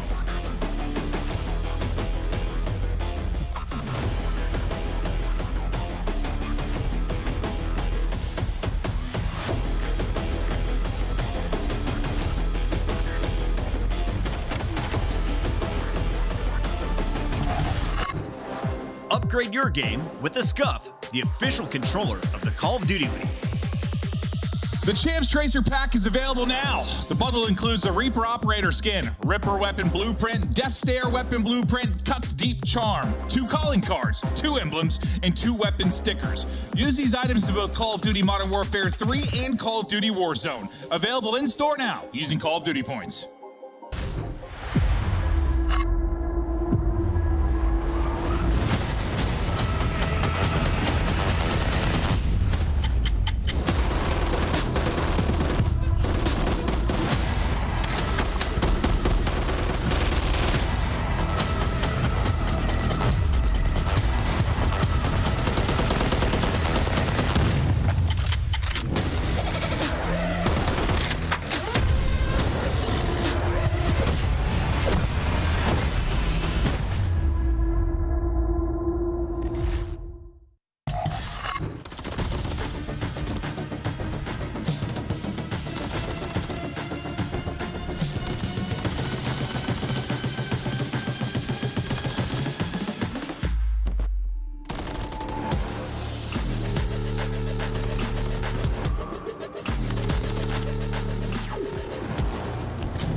Well. Carolina Royal Ravens find themselves in another Game 5 situation after a sensational showing at the start of the series. They go up 2-0, and then things changed. Things change. Is it the same, or is it a little different this time? What's going on? I mean, if you base any of your opinions off map number 2, then you say that this might be a little bit different. But, oh man, I mean, the map 5 records have not been good for them. The important thing, if you're going to go on recency bias, last 2 that Optic Texas have went into, they've lost them both. If you're Carolina Royal Ravens, you won the last one, but it was the first one you've won in 4. I don't know. Both these 2 teams have not necessarily had the best records in map 5s as of recent. Over their overall season, it has been a 30% win rate in map number 5 for Ravens. Optic, on the other hand, have been fairly flawless until the last 2 results up against Vegas and, of course, Minnesota Rocket. Losing both of those. The last 2 losses, it's anybody's game, Miles. It is, man. It is. Well, here we go, folks. One last hurrah here on this Friday mid-match mania. We're hearing smokes, we're seeing all sorts being thrown, and we're so close to that first blood we can taste it. I'm down already. Shots it straight in, and that's without any trophies for the attacking side to get that down and gets it in there nice and flawlessly. 4v4 retake gonna have to come through here for Ravens. Tough spot to do it from. There's a lot of that presence towards the backside of the map. Pressure now on Kenny. Quick reposition. This is great time, though. Ravens. That's a bad one for Clay. Oh, Gwyn's down as well, fellow. Nice damage. You're in, but you are done, son. An immaculate setup there. Oh, wait a minute. Teach. He makes a case for it, but not really enough on the clock. Optic Texas, in and out. Strictly business in round 1. That's just such a fluid attack in that first round. Really good job.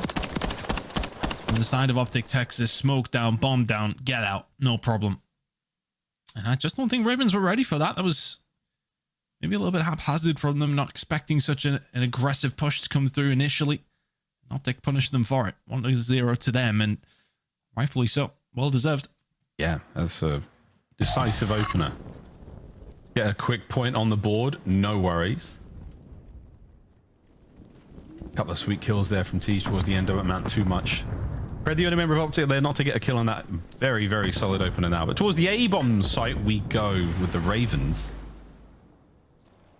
And my goodness, we'll keep an eye on that record right-hand side of your screen. Shotzi, if he breaks 118, he's currently sitting at 107. A little while to go, yeah. Yeah. We need us to go to around 11 for that to work out. He's going to have one hell of a search. Hey, very doable.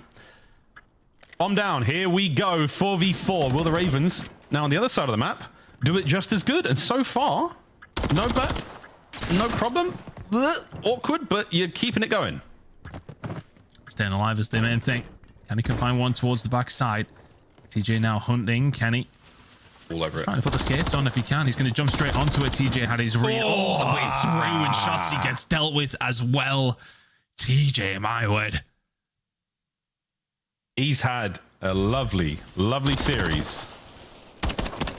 Shotzi, unbelievably weak, but he did hit. There were 3 bullets on the mantle from the hit, so Tej sacrificed something to the COD gods this morning.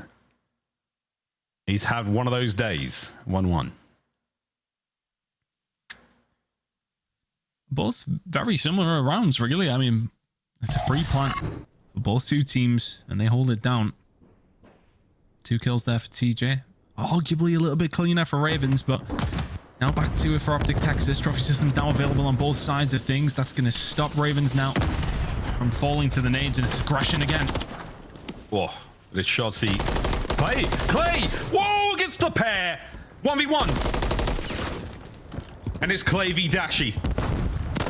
These 2, no love lost, and you know that Eubanks is feeling good after that one. And it's just perfect positioning. Sets himself up for the aggression to come out again. Easy kill on the bomb. Snaps onto Pred. Dashi just killed Gwyn. He knows exactly where he is. Has him weak. Charles him. No problem. Calista says, thank you very much. 2-1 to the Ravens. They hold their defense this time. Big round for them to find up.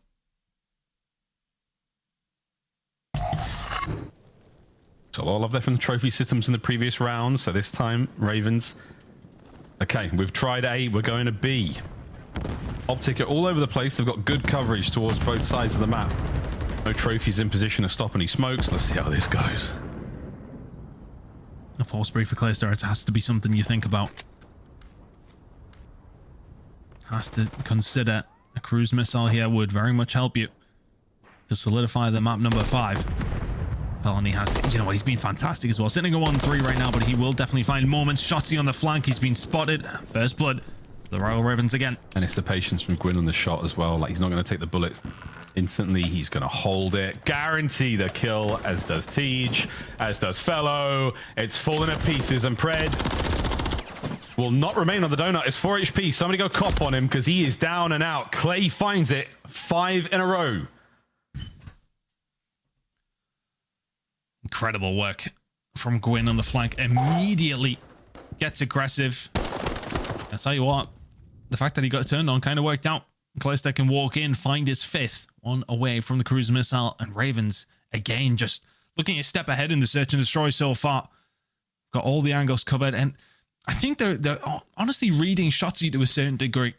Goes for the later flank there. They catch him off guard, and then all of a sudden you've got those numbers, and you have a 3-1 lead. 1 more kill for Clayster. You'll also have a cruise missile. Clay gets turned on. He's now incredibly excited. Can he finish? 1 more kill for the streak. T fell. Big damage. And the 2 players. The pressure on though. He's not going to be able to stay alive for too much longer. Can Clay find it? He has a frag grenade to work with. Taking his time. He knows that the round is going to be difficult now, so primary objective, find a kill.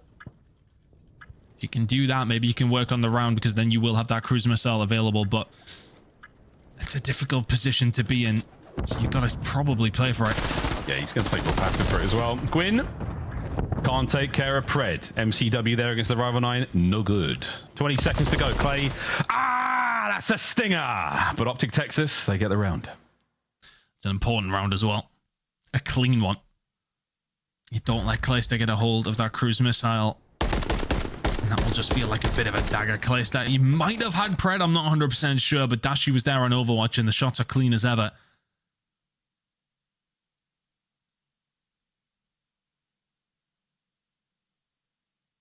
This is the hardest thing right now to find for all of these competitors. Is for the Ravens again. There's so much on the line here. In terms of points, there's a lot on the line for Optic Texas as well, because you start to get in your own head. This late into the season, after you find a major win, the best players in the world, everyone has these off days, but it feels like an off spell. Turn it around here with a big win against the Ravens would be ideal, and Shotsy, that really helps. Just finds the route so cleanly. Can find the flank pretty much immediately. Gwyn is there for the trade though, so nothing of a disadvantage here for Ravens. 2 and 4 from Gwyn has slowed down ever so slightly. Had a good couple of first rounds.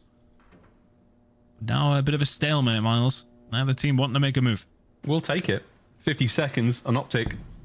Tie everything up. Oh, Kenny! He just exchanges a little bit of love there with Fellow. Dashy's got the back alley completely covered. There's no way you're making it through this one. Gwyn won't be taking the low road at this moment in time, though. He does have top red. A power position, especially towards this A bomb site, so let that be. Over towards B, though. That's where the bomb's going. That's Pred's job. On this back set of stairs, will timing be good to him? Dashy moving now to reinforce. Here we go. Does he get much of a timing on a player pushing over the top? Yes, he does, and Clayster still finds him. How on earth has that managed to happen? Pred falls, and all of a sudden B may well as well. Oh, fall Daddy alongside of it. Clay. Yeah, Dashi, he tries to get in, can't quite get there. 2v4, Kenny now on a 1v3. It's Daddy Clay, baby. Oh, and he's getting going. This is a spicy turn. Optic Texas, a great defensive round, and the Ravens just managed to find their way in. 8 and 2. For old Jim, he's looking good out there. I mean, this is the kill, right? Oh, that's the headshot multiplier was gorgeous there. Wow. That's what it looks like on the receiving end. God bless the buffs. For the AR players anyway. Oh, man. Well, explosive round there. Gives the Ravens a very strong advantage. Optic, though. Back over towards B. Old Faithful. Trophies now at play. Clay working on another streak. Will he read Kenny? Oh, but Kenny somehow catching him out. Shotzi finds his. It's a beautiful open here for Optic. Oh, he's in a lot of trouble. Yeah, Shotzi just gets aggressive. Knows there's one more player towards the back. 1 versus 4 for Gwyn. Optic Texas looking like they're going to half that deficit. Oh, it's such a shame for... I think it's that opening gunfight for Calista, right? Kenny can see him. And Calista can't see a goddamn thing. So that is a tough gunfight when you can't even answer back. That's just such a really great piece of intel from Kenny. Like, we're waiting for him to push. He's not pushing. He's looking for a pixel. This is it. It's so tiny. That is the difference at the pro level right there.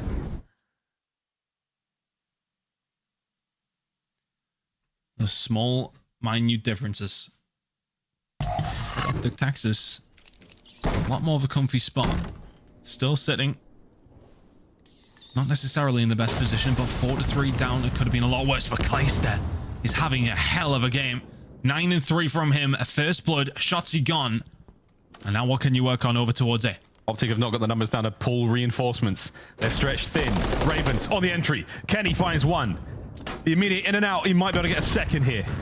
Stun check doesn't land. Reinforcements arrive. Oh, but Gwyn, he somehow stays alive.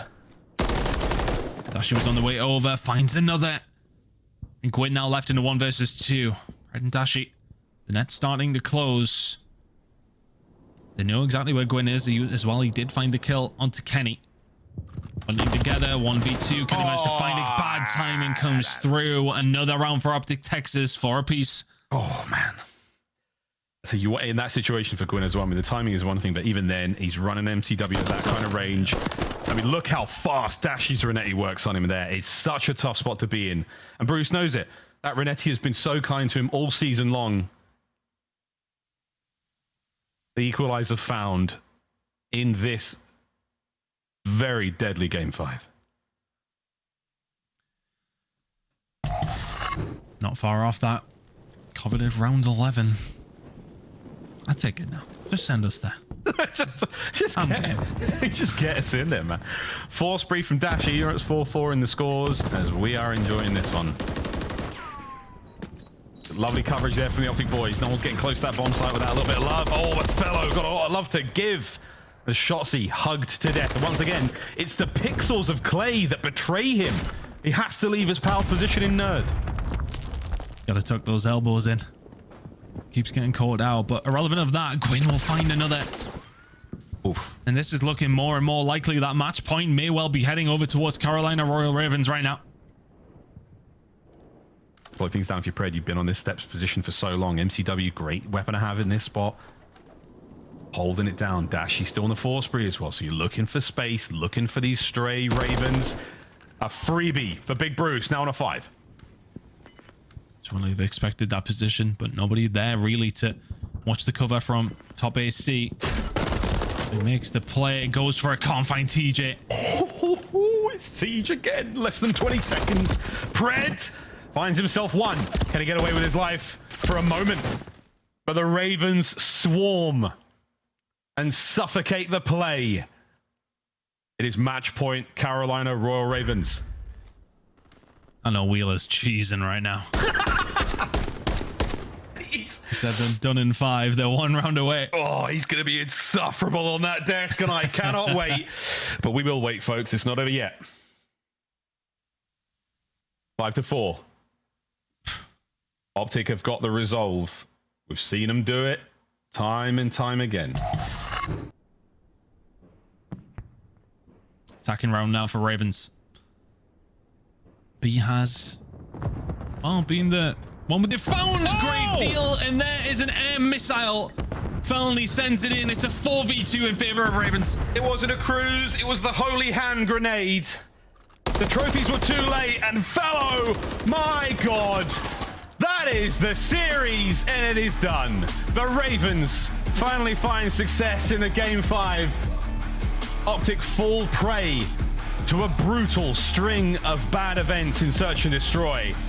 And that is a 10-point advantage that the Carolina Royal Ravens so desperately needed. And on the other side, it's 3 map 5 losses in a row for Optic Texas. Felony sends it over. Trophy system. There was so many came over. Didn't get it down in time. And then the shots onto Kenny to rubber stamp the round. Fantastic performance from Ravens. Their search and destroy was fantastic.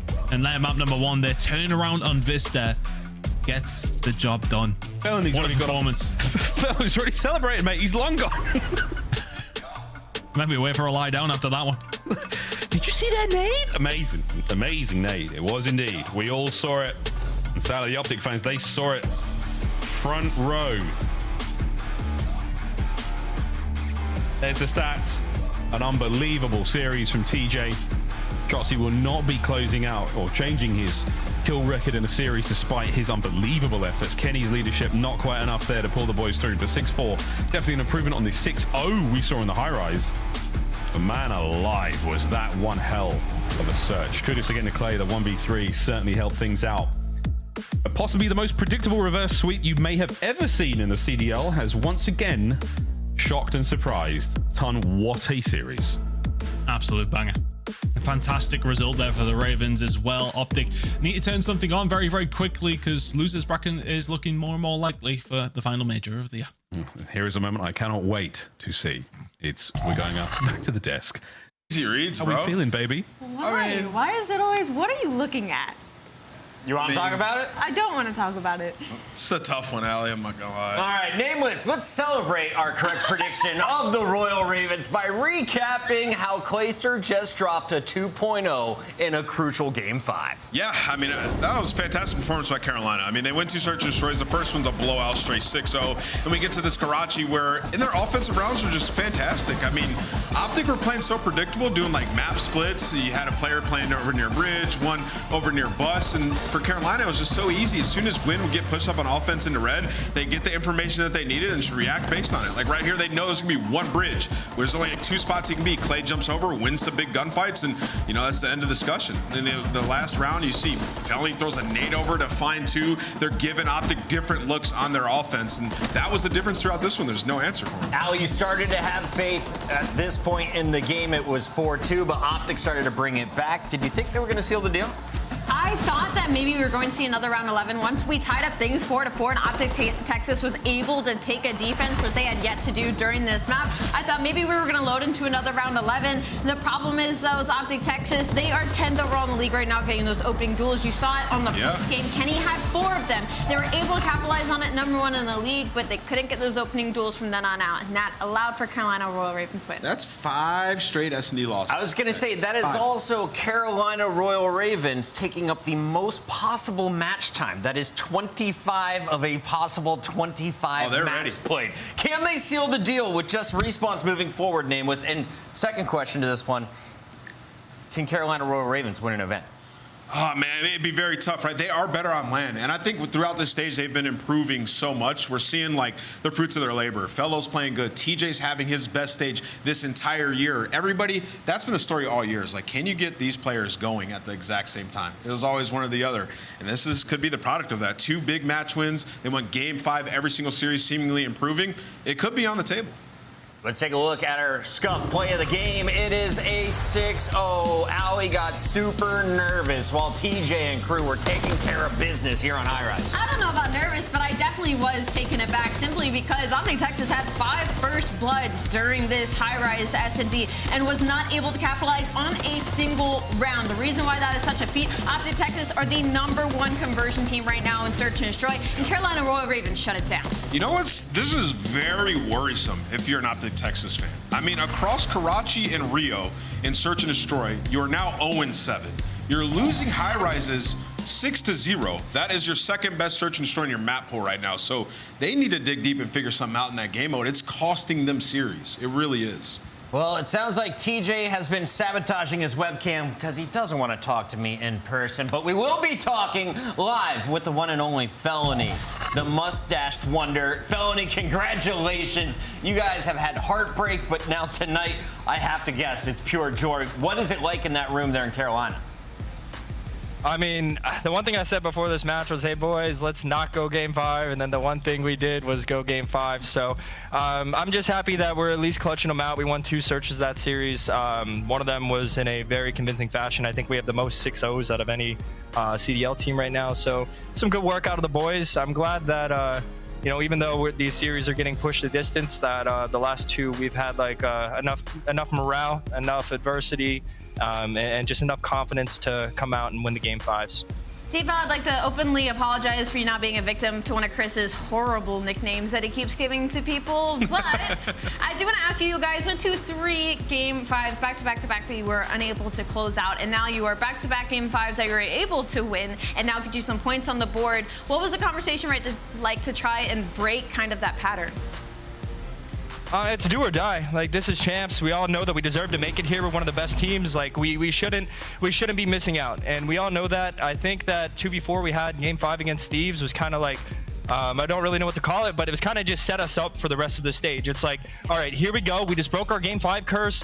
We did what we needed to do. We pulled something out of nowhere. This is our chance. Let's win out this online split. Let's go to LAN where we perform even better, and let's make something happen. Love it. Fellow, talk to me about the game 5. It seemed like on your guys' offensive pushes, you were taking your time. A lot of the rounds, like drawing it out. Like, you really had a good beat on what Optic was trying to do. So talk to me about the preparation and the approach in your offensive rounds in that search and destroy. So we spent a lot of time botting these guys up yesterday, obviously. Highrise, you know, people think that we don't really play it too often, so we went really in depth on that. Karachi, it was one of their more comfortable SnDs, so we just knew that game 5 going into Karachi, we're both going to be good at it. It's going to come down to, you know, just getting some information, seeing some different looks they have, and just keeping them guessing, not letting Shotzi get comfortable. As you guys know, when that guy starts moving around, it can be very hard to control. He can single-handedly win his team a game, so just minimizing the plays that they're making, making sure we're getting good info, and just, if we get a damn blood, make sure that we win the round. Those were our priorities. Says the guy who won 3 opening duels on that final map. All right, Felony, we got to wrap this one up by asking you about your next matchup. You are hosting the very first game against Miami tomorrow. That's kicking off at 3 o'clock. Are you guys locking up your spot in the winners bracket? What are the goals right now for the team? I'm going to push Vickle's hairline so far back, he's about to look like he's on Florida Mutineers. We're going to wrap on that. Can this guy go to champs, please? I need to interview him in person. That was Felony. We're going to say goodbye to him in our Monster Winner Spotlight, and we are going to get ready for the final battle of the night. I wasn't expecting Boston takes on Atlanta. Random strays before the match even fires off. What do we do? Stay tuned. It's the CDL. Damn.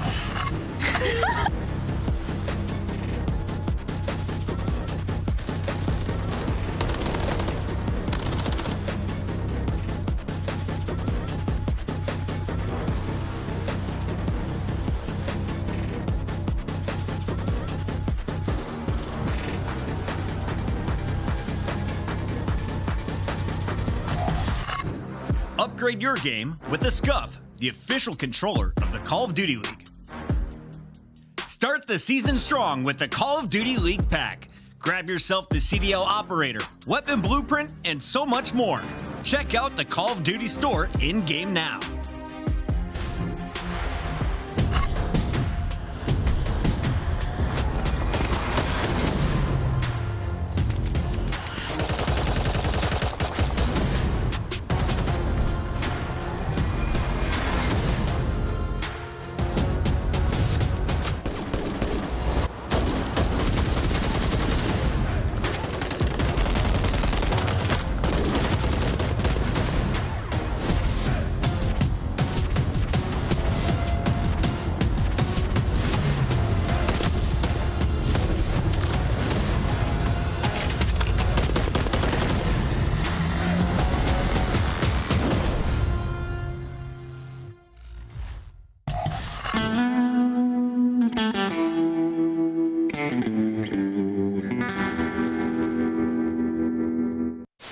Whichever bomb site they choose to go to, 30 seconds on the clock, and well, if Easy's been seen, he will drop off the map. Nice, I have eight.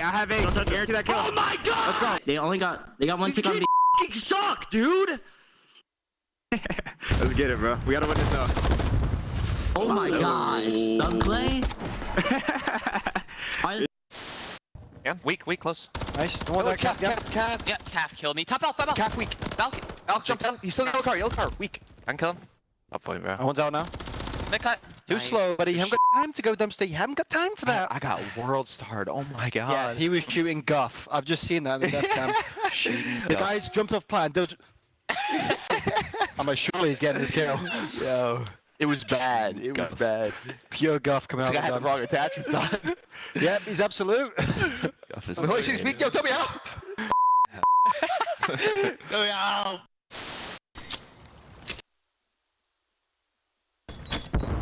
Ya pegado. No doble. Ahora en la izquierda, tío. Hay una en la izquierda, no ahora, están por medio. Pícalo. In the corner.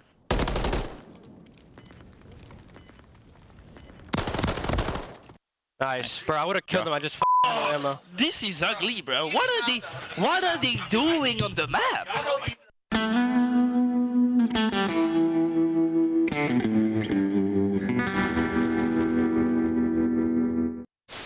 They're gonna sit deep. They're gonna sit deep.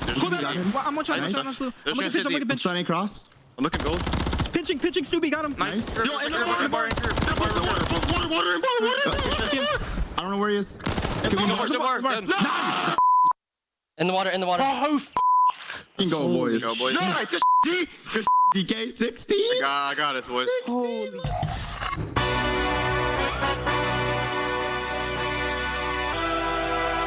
Yeah, let's see how you do under pressure. Yeah, ain't no errors, baby, it's a new era. I wake up early feeling rich like I'm Kesha. I get to the paper, boy. Extra. Work with me, you know that I got it. Come with me, let's take a trip to the islands. We up on the jet, we'll do more than just fly on it. Stand on that hill, you gon' die on it. Boom. Back with a vengeance, I show you the ropes. Peace in my town, I can show you the coast. Up in the shots if they wanted to smoke. If you know, then you know. Hey, let's see how you do under pressure. Let's see how you do under pressure. A moment can live on forever. It's game time. Boston about to get a W. Oh, hell You're the Celtics, but if you're the Breach, you're playing Atlanta FaZe and Alley Cat. Breach have an opportunity to make history. They do have an opportunity to make history. They are on a 13-loss spree right now, tying in Paris Legion from 2022. They could break that record with a loss here. It's been 2 years. Paris has had a proud title. We find out if Boston can steal it from them. Nameless, let's break down this matchup. Yeah. You said every time you see it on paper, you giggle inside. Why is that? I mean, it's just Bryce always says it's David versus Goliath matchup. It really is. I mean, you look at this one. Boston have been on the struggle bus, man. They make their roster change. They bring in Major Maniac, and then they lost 2 series, 0-3 to LA Thieves in Seattle. And now you're going up against the Atlanta FaZe, who are the angriest they've been all year and are working on their game. Their search and destroy was like weak throughout the last stage. Well, they've won 4 of their last 5 search and destroys. They've been unbelievable there. Salem's been shooting bodies at a record pace, and they seem to be improving. Simp is almost #1 in the league when it comes to search and destroy. Like, this team is just so good, and they're up against Boston in this series. It's going to be dominant. They are unreal. When it comes to the bottom teams, Atlanta FaZe wipes the floor with them. You can always be guaranteed. In the top 4 teams, Atlanta FaZe is the one that will not skip a step when they're going up against the teams in the bottom 4, let alone the bottom 6. So for Atlanta FaZe, they're obviously locked. They have the first seed right now when it comes to champs. They're obviously locked when it comes into Major 1 to be in the top 4. And they're 31-6 series record. They have 1 crazy loss to LAG. I think that was just because the gods wanted my hair to be purple for a little bit. But against everybody else, they're almost perfect. They're first in points for 5 years straight. We have to think about that for a second. Truly, a lot of people are hesitant to say it. It's a dynasty roster. It really is. And they're playing to become the best roster of all time, trying to win a championship this year. That's how good these guys are. And you see their SNDs back in form. I just referenced it. That's the focus throughout the stage, is figuring out the search and destroy. And so far, so good. First in converting their bloods. Selim's at a 1.36, Simp at a 1.26, both them top 10. Everything's looking good right now for Atlanta FaZe. On the other side of this fight, you have nothing to lose if you're Boston Breach. You really don't expect to go to champs. You don't expect to go to the winner's bracket when it comes to Major 4. So now it's about playing for pride and potentially a spot on a team next year. You look at Beans, clearly the guy with the most emotion pouring in and out of the matches, but the other 3 have potential Priesta there is a world champion from last year. He just hasn't found any success in a Boston jersey. This hasn't felt like this has been Priesta's game. Also, it's just an unfortunate because Boston Breach hasn't been able to find any success. So you can't really point at one person. What's tough is you look at this lineup and you're like, this should be a solid team. And they're technically pushing people to game 5s, but they're not able to close anything out. Their champ status completely chalked. Major 4 is their champs right now. They're playing for an opportunity right now.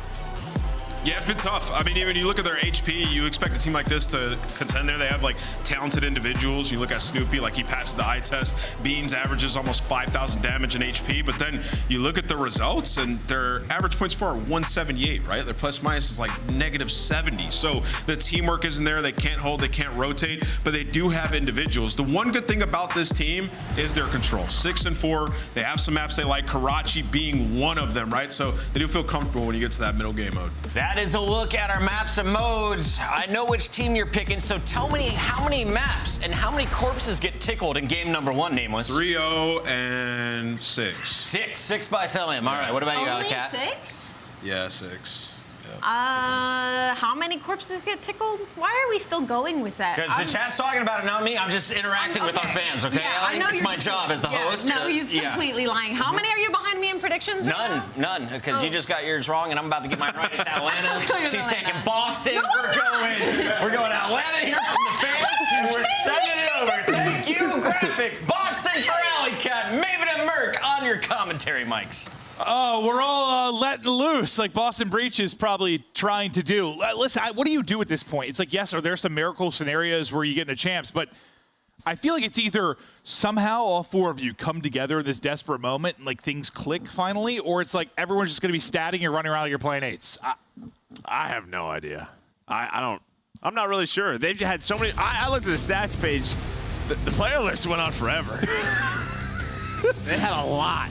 Yeah, they've been trying to figure it out. They've been trying to figure it out, so it's just tough. I mean, you're hoping it gels. I think Ali talked about it, like Major 4 is kind of their champ, so they're still trying to get better because you still have money to win. Yeah, no, absolutely. But yeah, it's just like, are you thinking that, or are you that far in the dirt that you're more thinking just next year and you stat? No, there has to be like a message in the room, right? Like in the locker room. Like to me, that's it. Like, let's just go out swinging. Like, let's just like kick some teams out of champs at Major 4. Yeah, I don't know who's doing that on the team. Who's going to be the guy to maybe make that? Well, I haven't done any of that yet. No, they haven't. Work to do, but Simp. This is just my messaging if I was a coach. No, I hear you. Yeah. Maybe the best in the world, looking to get back at it right now, but a nice opening there from Boston Breach as they come out swinging here, at least at the opening hardpoint, rally into the point and look to rack up some time. Karachi, we know listen, spawns can get a little bit wild. It can be tough to play disciplined. Like, it can be a chaotic map at times, and we casted a really entertaining one earlier today. No, it can. I mean, I think if you're facing 3 Karachis in a row, you're probably pretty happy. Like, yeah, I'm sure. Very happy. Just with the players on this team, how quick this map is. Now, Boston has been one of their better maps the entire year. And a good start here. I mean, listen, Major Maniac and Priesta, I feel like, especially Priesta, when he plays FaZe, I feel like he always plays so darn well. Well, they have a lot of history together. Yeah. You talk about Major, you talk about Priesta. Obviously, they've gone to war with a lot of these guys. So, yeah, I imagine, God, you have a little bit more confidence, like whatever. So you're playing against a brother or something. It's just not quite maybe the same thing. But now Atlanta FaZe with the P2 setup and spawning everybody out for Boston Breach back alley. They're set up and poised to get a ton of time here as they've got all the positions. Yeah, they just weren't too sure where the spawns were, right? You saw BZ roaming around. Celium was kind of flanking. They were just trying to make sure that, well, they did flip them out of jump. So able to do so. We're just a little bit worried where that spawn was coming in. But yeah, nice response here for FaZe. It was 38 unanswered for Boston to start the game. But in a P2, it's been all FaZe. Yeah, I mean, you are, about 40 seconds into this and now finally getting some pressure towards the point. It's 5 in a row for draws. There is number 6. Dial in the streak. Is a little bit of an added option now in the backpack of Atlanta FaZe. Yeah, you have to cruise on rotation on what? Abizi's going to be the one there. Abizi and Simp are kind of hanging out right now. It's been all the ARs. Cell's going to spot one. Major there for the pinch. So Major now trying to play his life. But in the hill, a nice rotation by Boston. Get here and get set up early. Yeah, game of blows so far. Like, just go swing for swing. Try to answer back. The nice hold from Atlanta FaZe. We'll see if Boston Breach can be up to that. or who's going to be the first team of the break. Ample opportunity now for Atlanta FaZe to break. Streak's going to come on in, not going to hit, but they got 2 kills off the back of that. Last person dancing is Priesta, but Priesta's able to get 2. So you at least give the reinforcements, the players off spawn, a chance here to fight back. Unfortunately, Big Draws gets the cutoff. Oh, well, they all went up top. Nobody went low to the hill. Oh, but Major, forget what I said. Major went low. Well, Cell, I think, had that gunfight with him, but he, like, walked up onto the trash can, and it just threw off his aim entirely. And he kind of gets spit on inside of the point, but you break right back through for the final 15 if you are Atlanta FaZe. Draza, last time up, earned the streak, and now on 3 in a row here, leading the lobby at 11. Well, I think that's what's been just great to see with this FaZe roster. I don't know, Draza just feels like he's ramping up. It's just getting better and better. Like, his stats with this team, stage 1 was a little bit slow, but since then, it just feels like, yeah, I mean, the more COD he plays, the better he gets. It's very rare that the 4th man on the team you're talking about maybe being the best player on this team with that core trio, and at times, Draza absolutely has. But no, I think when he first came in, it's about helping them with confidence, helping them with some of more the mental part of the game. Now he's adding the individual sauce to it as well. 24-point advantage for Atlanta FaZe. Is Simp looking to get dirty up top, but he's able to do just that. So he's adding his own sauce to it. Yes. Yeah, I thought of that wording after I said it, Joe, but I just rolled with it. I like it. Spaghetti sauce. Yeah, everyone's got their own. Yep. Draza shots it again. Headshots there onto Snoopy. Not able to snap for the next gunfight. But you keep pushing out this lead if you're Atlanta FaZe. Final 14, nobody in it for now. Cell's just trying to survive the stun, the nade, the combo coming through onto him. He shallows once he's weak, but catches Priest sprinting, and that's going to lead to a little bit of the tickler. Yeah, I mean, people are talking about it. I love it. Just keep it going. I like that he does it whether he's losing, winning, any moment he's shooting bodies. You got to. You got to. I'm in. I'm a fan. Like, what was it? What did Jordan say? Like, it's always easy to talk trash when you're on top. It's like you're still talking trash when you're like in a serious hole. He's still shooting by, so I'm all right with it. And he's just a freak, so it's like whatever. Makes me giggle. I don't know. No, but on rotation, it's been all Boston. Drazo is able to work through that P3 area, but his teammates are across the map. Across the map and trying to rally over. An extended one-on-one ends up being Draza that's able to win that. Now you set up the pinch, and it's an absolute collapse. Cell wins one on one side, Draza wins one on the other, and you're flooding on through, so the spawn's all the way out towards back alley. Can Priesta and Beans manage to hold? Great stuff here from Priesta as he makes a little individual play to, I think that's a difference of about 10 seconds probably as he stays up. Makes it a bit messy for the FaZe break. Same thing on P3, right? I mean, it's him and Major Maniac that were able to get this in, but Draza's 17-6. You have Cell 11-7. Draza's on another 4 spree, but it's still a very close game due to some good rotations out of Boston Breach. Nobody in the hill for now, but Beans maybe from up top gonna clear the way for Priest to get on that objective. Snoopy putting a trophy down, but Draza's on another 6. This guy, he's having some fun. Yeah, no, I mean, the Tiny Terrors have started slow, so it's been all draws. 19-7, another streak to use. You got to imagine that Abizi and Zip will start to get going at some point in this game. We're into our second set of rotations. For now, nobody inside of the hardpoint. Is everyone trying to get the clearance of your second stories, then hop on in? That's exactly what Abizi will do. Yeah, they've been trying to find Snoopy. Finally, Sim finds him. It's just behind his bullet. So he gets taken out, and then behind that, it's a 3 dead. So 15 seconds left in Boston. Nice. They're trying to transition this over towards this P2 area. Sim's already here off spawn, able to re-snap on a Snoopy. Great shots there. Yeah, they all spawn back alley. I think they're like lucky they get across before Major Maniac and Beans gonna like get eyes on that cross and maybe lock them down, maybe have a nice transition over to P2. So you get a chance to answer again if you're Atlanta FaZe. Last time, really solid job here. You basically get the full hold, you get right back in the game. We'll see if Simp can now get ripping and roaring. Is still a slow one for him and Abizi. Hardly see Priest right there. Great shots out of Priest. He starts it off. Here comes the break attempted behind Beans is double. They should get on the hill. 40 seconds left though. FaZe gonna keep fighting this one. Does that hit? Oh, I think it hit the pole right in front of him. Yeah, no, I thought he held that one in the forehead, but he's still able to stay up. Now a frag, maybe to get himself a little bit of space. Just staying up in the back lines, relying on the teammates to make the plays in the front and get back in. Start to build the lead once again. They haven't been able to get a ton of separation, but you've been up in the, the 30 to 60 range for the most part. I mean, it's a deja vu here, right? If you are FaZe, you're just going to get junk control and then call in this cruise. So you're just hoping this time through, Priesta doesn't find that 2-piece to mess up with the setup. So I imagine he's going to get here. Well, actually, BZ's through, so maybe they don't need to use the cruise right away. The fact he's already in the back and you won one on the other side of it, yeah, save the cruise for another day. Abizi can't get both, but now Big Draw's trying to rally in. This guy's on some sort of PR pace. as he is dropping bombs in this one. Number 24 up, 2.4 KD thus far. But still, as you break right back in if you're Boston Breach, maybe now the streak, or you just hold it for later. Still 40 seconds up. Yeah, they're going to use it. Yeah, I see. The way Abizi was just kind of waiting for his teammates off spawn. Simpson hit this through the middle of the map behind a call out. Oh, didn't take out his teammate. But you at least know where the other two are, but this should set up Simp for the pinch, and that was it. Simp takes the route, he's able to get top 3, and they line up for him. But again, it is Priestess, literally the same exact scenario. Yeah, Priestess done this on 3 or 4 hard points now, where he is the last guy up. And even if maybe it doesn't lead to Boston Breach getting a lot of time, whereas here it's going to, he stopped Atlanta FaZe from breaking on through. Some great individual moments there from Priestess. He continues to make the plays. Got 2 minutes in the hard point as well to listen in with Boston Breach. We go. I'm going to church, okay? I heard you. All day. They're gonna be double church, guys. Alright, I'll tell you where spawn. Eric, spawn here. You can pitch it. I'll pinch. One's on hill, one's two church. I need one church. Jump on. Hold pinch to be spawning. I can hold pinch. Yeah, I'm trying to help you. They're all playing 3 times. I think they're all playing 3 times. I don't see low sharp. No, they see low sharp. I can top church. I'm gonna church. He's already busy. Yo, back, same backs and back milkshake, I think. I'm here. He's there. Take that, this big. Start weak. Back.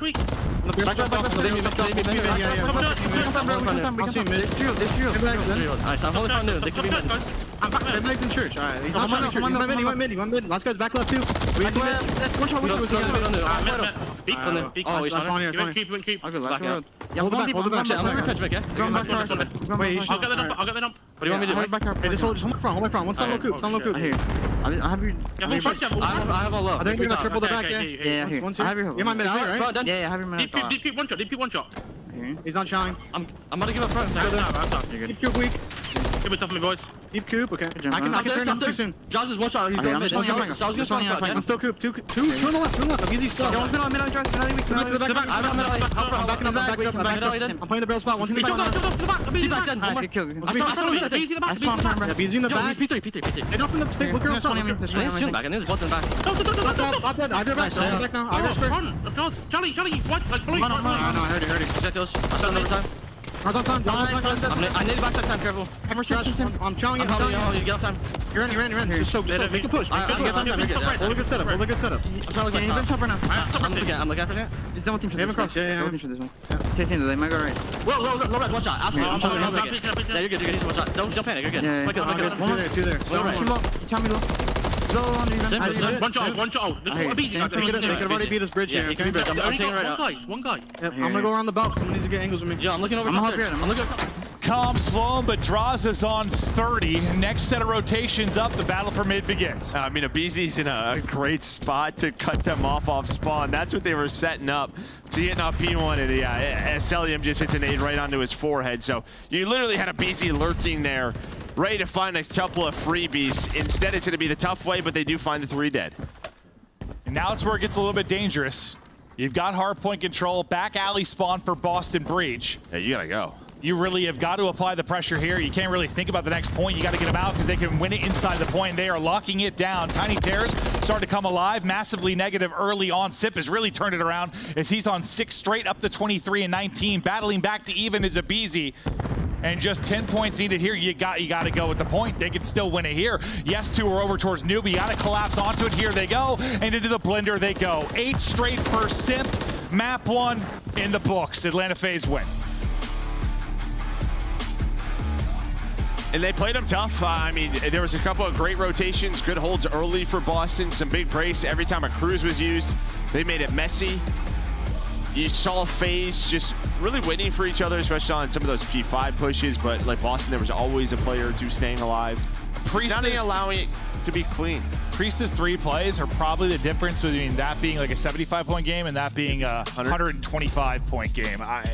Honestly, like he had some really big moments to keep them in that and give them a chance. And it was sort of a matter of time. You felt like till either Abizi or Simp really started to get the engines going. Draza never really slows down, and Simp starts to go nuclear late as he goes on 8 straight. But I mean, really, Draza was the threat early on for FaZe. I mean, he was doing everything. Well, it was him and Cell, but Cell slows down. But yeah, that's because Sim comes alive, but Draza never really stopped. 26 and non-traded. Yeah. Man was beaming. Yeah, he had an absolute hell of a map as we'll take a look at some of the highlights here and chat through it. I mean, Boston Breach, throughout the changes they've had, like, I mean, we know in respawns, especially in Hardpoint, they've been able to go toe-to-toe with people, and some of the controls as well. They've been able to fight people tough. It's been trying to improve the search and destroy, because before you're talking about this record they might set with regards to losses in the CDL, we were wondering about the search and destroy record. That was abysmal. Yeah, I mean, let's put it this way, right? The map 5 is 1-12 on the year. Yeah. I mean, if half of those go their way, we're in a much different conversation. Just the way it is. Yeah. We have seen good moments. Wait, what was map 5 was what? 1-12. 1-12 in map 5s. At first, I thought you were talking about what the map 5 was. Then I was like, no, that's not what you mean at all. You mean all maps. All of them on the year. Yeah, that's whew, I mean, it's just, I don't know how we talked about Rocker for a while, but look, Rocker turned it around, right? It was 2-5. They make a change. They've improved massively in that regard.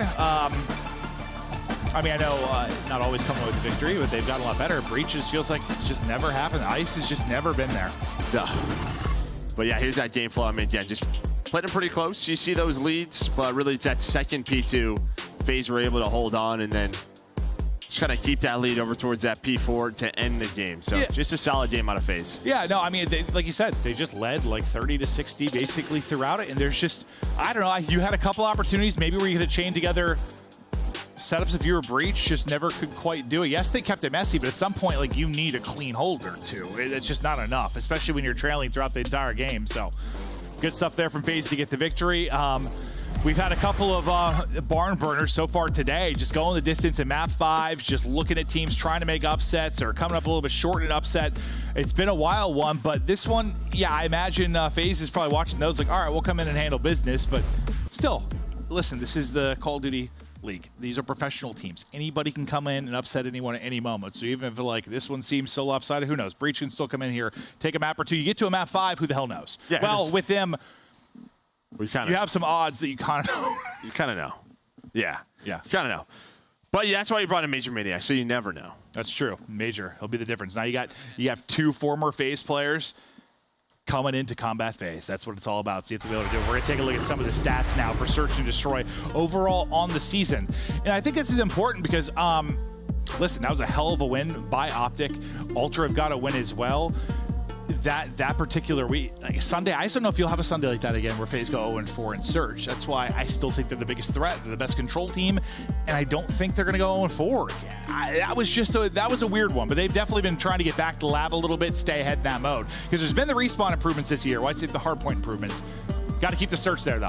No, yeah, no doubt. But I think you know, on the other side for Boston, well, it is the opposite. Yeah, it's the complete opposite. But I think for FaZe, yeah, I mean, Search and Destroy is very bad. Even Major 1 on the Sunday, like, they got smoked by Ultra in all the searches. It's true. No, they so, like, there have been a couple of moments, but it just feels like when they're losing those, then we're like, yeah, something's wrong here. No, yeah, we'll see if they can get back to it. But, I mean, this is all ramping up for our next major. We can't wait to get going there. But big thing's just going to be the seeding. How's this all going to play out? And it's interesting thus far because with Optic being 1-3, like we were talking about in our last cast, like this is going to set up where we thought it was so difficult for a team to make a top 4 run and get some extra points. Now it's sort of set up for someone to make a run. It really, really is. I mean, granted, top 4 could end up being exactly the same, but it's going to be a little bit trickier to get. It's going to be a lot trickier, yeah. But Snoopy, he has been pretty darn good so far throughout this stage in Search and Destroy.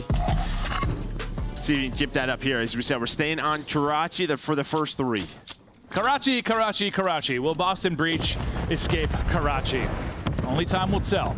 But so far, 1-0 advantage for FaZe. Draws, who hit a monster map, is just trying to get away. Just gets away. 1 bullet, 19 HP left on him. We hop over to BZ's POV to see what the deal is. Stun not going to connect with him. He's just hopping back and forth like a kangaroo. Yeah, he's like, what's up, man? How you doing? Are you going to check this corner? Absolutely. Smoke, though, is actually going to help out Snoopy, so that was thrown out by FaZe.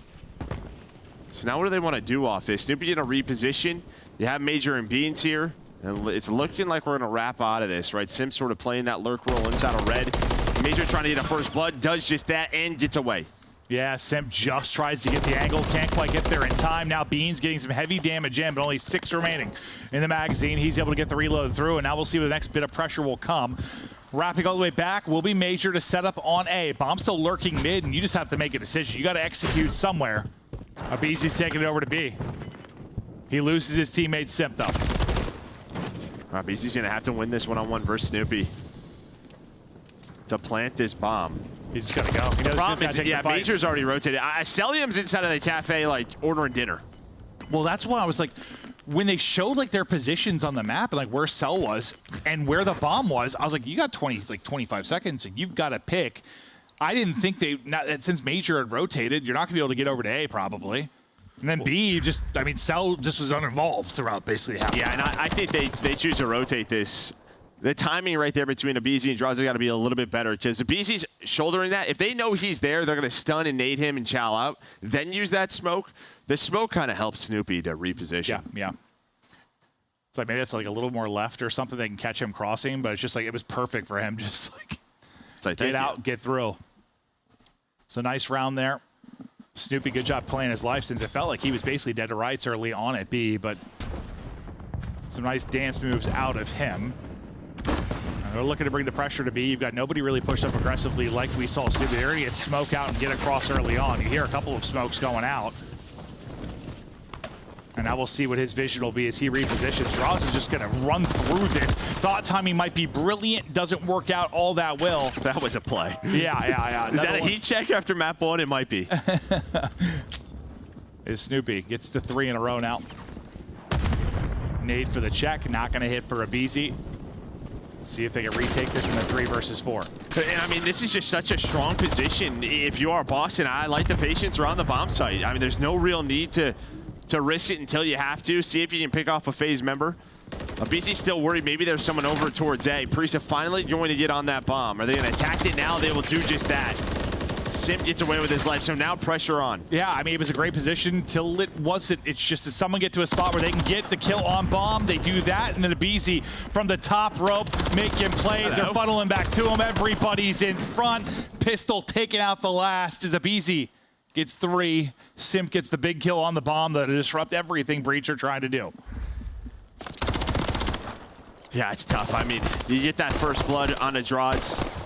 You take your time. There's somebody, you have bridge control.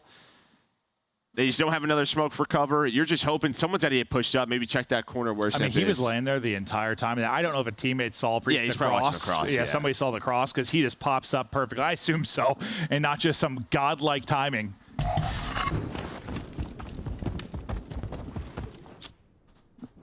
Is 3 in that round for Abizi. I was so confused for a second because I saw 0 for Simp, and I was like, wait, did Abizi get the ace? I'm like, Simp definitely got the first kill, right?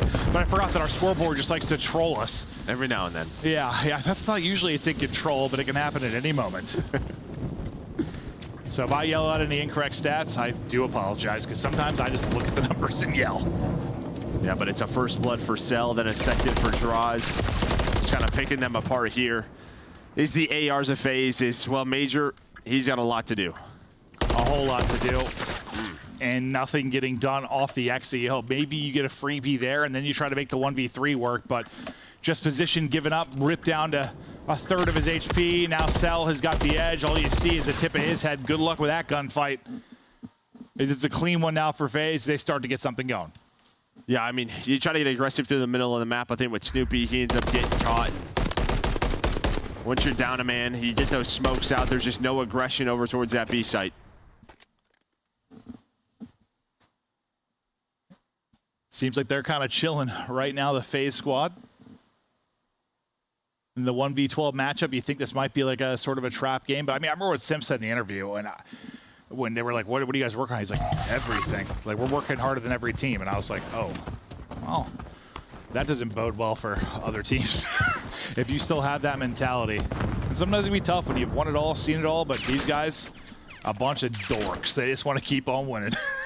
I love it. Cell was trying to get across, but ends up falling down. So it's Simp inside a red. He's able to find that first blood. Boston, they haven't picked the bomb up quite yet. They're playing this very sort of spread, slow offense. but has not worked out. Nah, finding nothing for now. You saw the SnD breakdown. I mean, first and everything for FaZe, last and everything for Boston Breach. Definitely one of the more lopsided parts about this, but Bean's able to get across. Cell not going to spot him. Now you track back and go pick up Bomb. Oh, almost. Well, maybe. Oh. Yep, there we go. We got it. Snoopy will get Bomb, and now with 35 seconds left, you've got to try and capitalize on something. You have the numbers.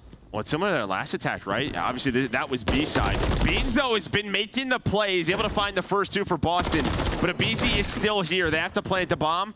That'll keep Snoopy off of it. He's able to hear him, snaps onto him. And it's the clock, and it's Abizi shutting it down. Dial up a triple for Mr. Abizi, as that's, I felt a little bit of deja vu It's from literally the the same opposite thing. top side. Yeah, no. It's like 30 seconds left. The last guy there's Abizi. All right. Coming to my web. And Abizi just tears them apart. 7-1 for him. One of the best to ever do it in Search and Destroy, and making it look easy here against one of the worst Search and Destroy teams we've ever seen. And those two triples, they get him on 6 straight. He's now got a cruise to work with as well. Yeah, so see how he opts to use it. So Boston, their first round win. So a bit of a slower setup. You had Snoopy back bridge, you go back to that. But the problem is missiles. Yeah, maybe you don't recognize this.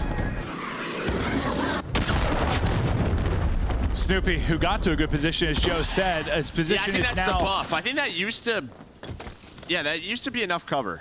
Not anymore, as he will get ripped out of the map. And out to 8-1 now goes Abizi. Bomb planted, 4v3 advantage. Retake opportunity now for Boston Breach. We'll see what they can do with it. Cell back to his spot where he's going to be trying to clip Wiggs. Looking for the angle. Priest able to hit the cross. Calm over to Abizi as they'll try to extend his streak. It's the pillars. Yep, the fights can be oh so bad. And yeah, it looks like Abizi's going to get caught by the pillars as Priest gets the kill. Now Cell trying to wrap into fight. 15 seconds remaining. In behind. Takes out one. Teammate gets the other. 4th round up. Yeah, I mean, it's like as long as we were watching Priest and Abizi fight, that was just, the clock was going. Oh, yeah. Oh, yeah. By the time Priest finally gets that kill, there's like 18, 20 seconds left. It's Droz is just hanging out. We like hopped off the POV, but as soon as Abizi shot and got like a couple tags in and he got to the pillar, I was like, Abizi's going to lose this. Yeah. And then we like hop off it. I see you died in the feed. I'm like, yep, seen that before. Droz now, he's on 4 straight. Hero in the map 1. Looking to burst out and get them up to 2-0 advantage in this series. Offense back over to Boston Breach, and the plan of attack looks to be all out towards B. You've got all four players here. For the opposite side, I mean, it's pretty much a blind call and aggression over towards A. So you've got this wide open for a moment if you're Boston Breach, but the more time that passes, the more that completely falls apart. Yeah, I mean, every single round on defense, Droz is throwing this smoke just right at that chicken scoop door, so it slows things down. And really what it does, he just goes through the smoke, but it allows Abizi and Sim to work the flank right away. But Droz back bridge. Now he's on 6 in a row. You think he's playing with a little confidence, Joe? I think so. I think he's playing a pub. Kind of looking that way. Give him another. Droz 3 in the round. I feel like, 3 of their 5 round wins have been somebody basically walking away with a triple. Like Abizi in 2, Droz here. Abizi will get the final one, but Droz will get the streak. And this is about as one-sided as they come. Yeah, no, that's true. Yeah, it's just weird. You know, sometimes like, as commentators, when you look at the schedule and you look at teams and you're like, is that going to be a 3-game series, a 5-game series? Like, they don't respect our time. How far is it going to go? Typically, historically, FaZe over the past 5 years have respected time. Yeah, they're 3-0. They don't lose to unless it's like LAG that comes away with one every now and then. Like that's about it. Typically they handle business, but we're not out of it yet. We might be out of it soon. 7 in a row for Droz. Streak in from above. Beans not going to get ripped out from that one. He's able to stay up, but you've got B wide open. Well, I mean, you have the angle. What number 1 Snoopy does? Yeah. Yeah, you have a couple angles, but hello. Simp just sneaks on through. There's 2 players red, 2 players in the spawn. Middle of the map is open. And him getting that kill, Snoopy's position suddenly not so great. Because now you're just worried about both sides, and yep, what do you know? Simp pushes through, gets the kill. The setup falls apart for Boston Breach. Wow. Priest wins a wild one there. He's got a rival in hand, just puts Selim in the dirt. So you start to try to bring this back. Draza toys this food a little too much, doesn't finish the kill, but Major Maniac in a whole hell of a lot of trouble. In between 3 FaZe members, 25 seconds to go. Best of luck. We'll see you later. 6-1 victory for Atlanta FaZe. It is clinical. The boys are strapped and getting to business. They're what? I have no idea what I said. Strapped, dude. Okay. That means they're gun up, ready to go, Joe. Yeah, you know me and the lingos. Haha, FaZe up 2-0. My brain is a special place. It is. I mean, like Boston, good round 1. Yeah, after that, though, I mean, it's just like we were... Just the clock? It's like we were watching pubs at times. So there's a BZ's POV or Draza's. There was not a lot of respect shown. I know the stats were messed up on the top bar for a good amount of time there. We saw the actual stats, though. So you saw getting out to 11, but that's how it's looked so far. The Karachi, I mean, it was competitive throughout the most part. Just a pretty consistent lead across it for the map 1. The search, yeah, after the round 1, it was all FaZe. Yeah, I mean, Boston's game plan was sort of spread the map, play picks, try to find like your simp lurking on the map. In some of those rounds, they had the first bloods, but then the clock killed them. Like, Abizi made a couple of plays where it just stops the offense. I think what separates like your good from great COD teams a lot of times is just quickness, like how quick you make decisions. That's to respawn or to search and destroy. Like, FaZe make decisions very, very quickly in search and destroy. For Breach, it just feels like it's not very fast. And well, usually, in 2 of the rounds you have missiles, so that helps. True. But you also run into situations where you just don't have a whole lot of time to get things done. But that's, I can definitely separate search teams. FaZe have been one of the best because FaZe, it's before I can think about what they're doing, they've already made decisions. Like, the best COD players in the world are absolutely insane. But so far, what we expected, looking like a 3-0. Looking that way. I don't have much to add. Unless Breach have some sort of something. Some special something inside. Special stuff, deep inside. It's been hiding stuff inside. They have in Space Jam. Yes, Joe, that might be it. Yeah, that water bottle. We've got Map 3 coming up after this.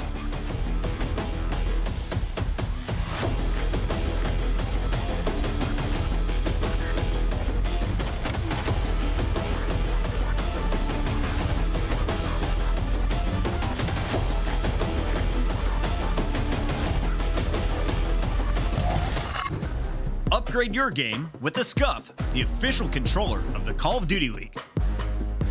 Scuff Gaming is doing an ultimate giveaway where you and a friend can win a chance to go to COD Champs this year. The giveaway includes 2 VIP tickets, travel expenses, and more. To enter, scan the QR code on the page or go to scuff.co/CDL and enter your email. Terms and conditions apply. The Call of Duty League is brought to you by Monster Energy, the official energy drink of the CDL.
Hello and welcome back to Maven's Love Lab as we get deeper into this one. Phase up 2-0, fist bumps are out, bodies are getting shot in Boston Breach.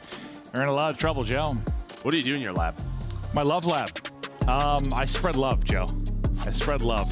You know, the world can never have too much love, Joe. That's your point. Yep. I'm a lover. Why is it a lab, though? I'm not sure. Just, I like the alliteration of love and lab, Joe. Okay. Usually labs, they might have used the right word there. I don't know. It's been a while since high school English. Yeah. You want me experiment at lab? Who knows what I'll be doing in there, Joe?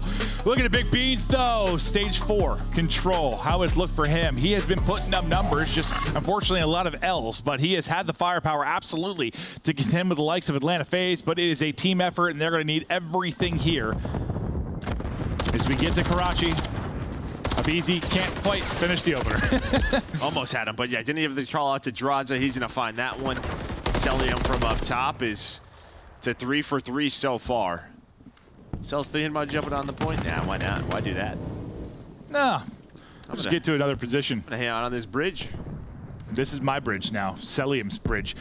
To mid-map goes Semp. He gets into the point. Abizi's there for the cover. We hop right over Abizi's POV, and he'll look to squirm around, find another opening. Bit of progress about to be done. Tough gunfight there, but the wallbang will come through.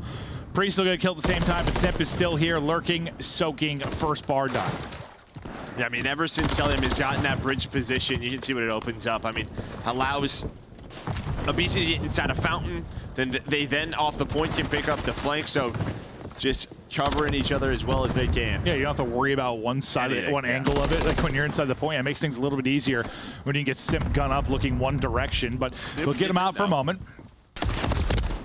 Still hit with the pistol, just the 2 ticks of progress done. You win a couple of fights mid-map, though. That'll let you get right back into it. Still 50 seconds remaining on it, so you're going to start thinking about your setup as if you're Boston Breach for this B point. Already the point man on the other side, though. It's Draza, knock, knock, hello.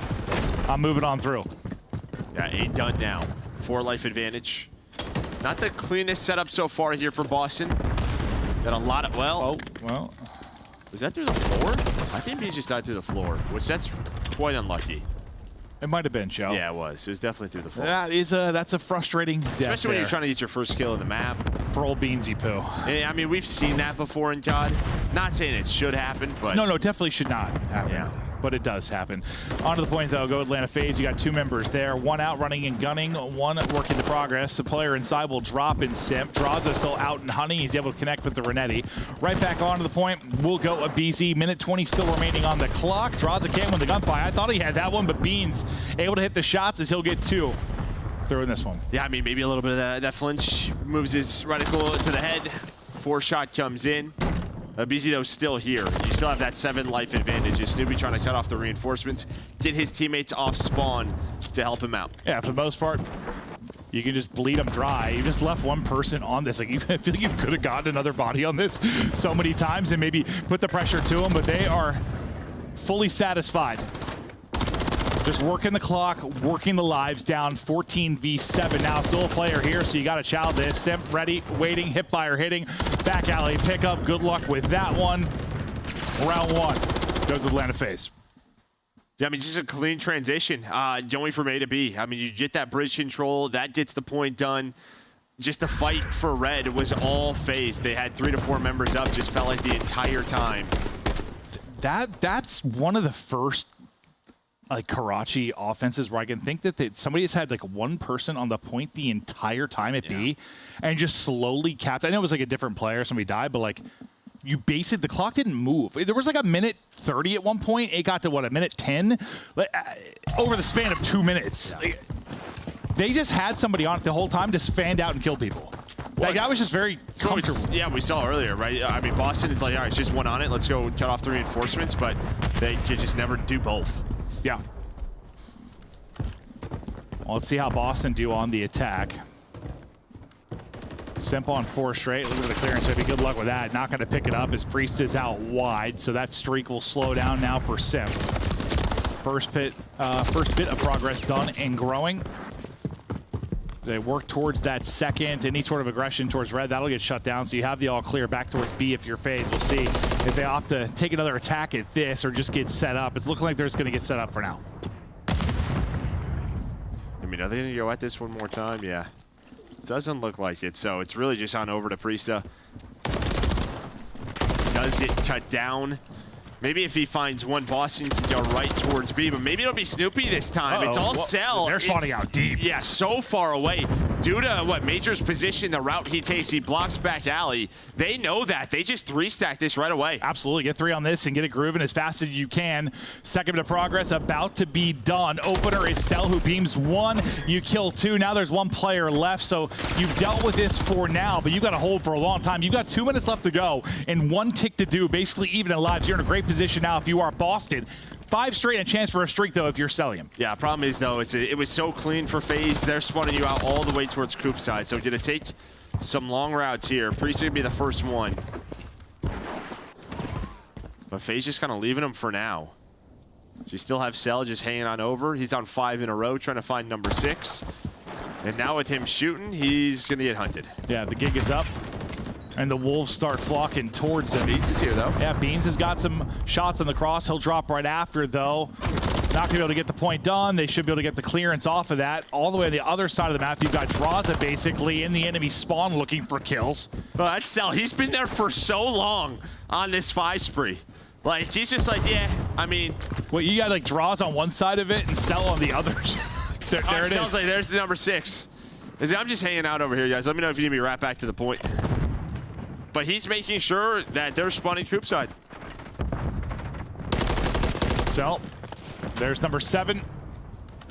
And yeah, as long as he's pushed out deep here, I mean, we talk about the kind of that flood from Junk will be so hard to do. Finally, though, we talk about it and he will drop. BC now looking for his streak in this. It's had a little more firepower to the setup of FaZe. I mean, they had to hold 1 tick for 2 minutes, and so far it's been comfortable for this first minute and into the blender. Go Boston Breach. They're getting shut down with the crossfire there between Draws and Sim. And now if you're Boston, you have to start to slow this down. You're relying on like Priest to take your route, and then kind of gotta win this, but Cell's watching it. Of course he is. Yeah, that route just, it's gone now. Another streak is now earned as Abizi's on 6. Give him 7, looking for 8. My God, there's no bullets left, but is he gonna give him a little more love? No more love to give. 18 seconds now left up.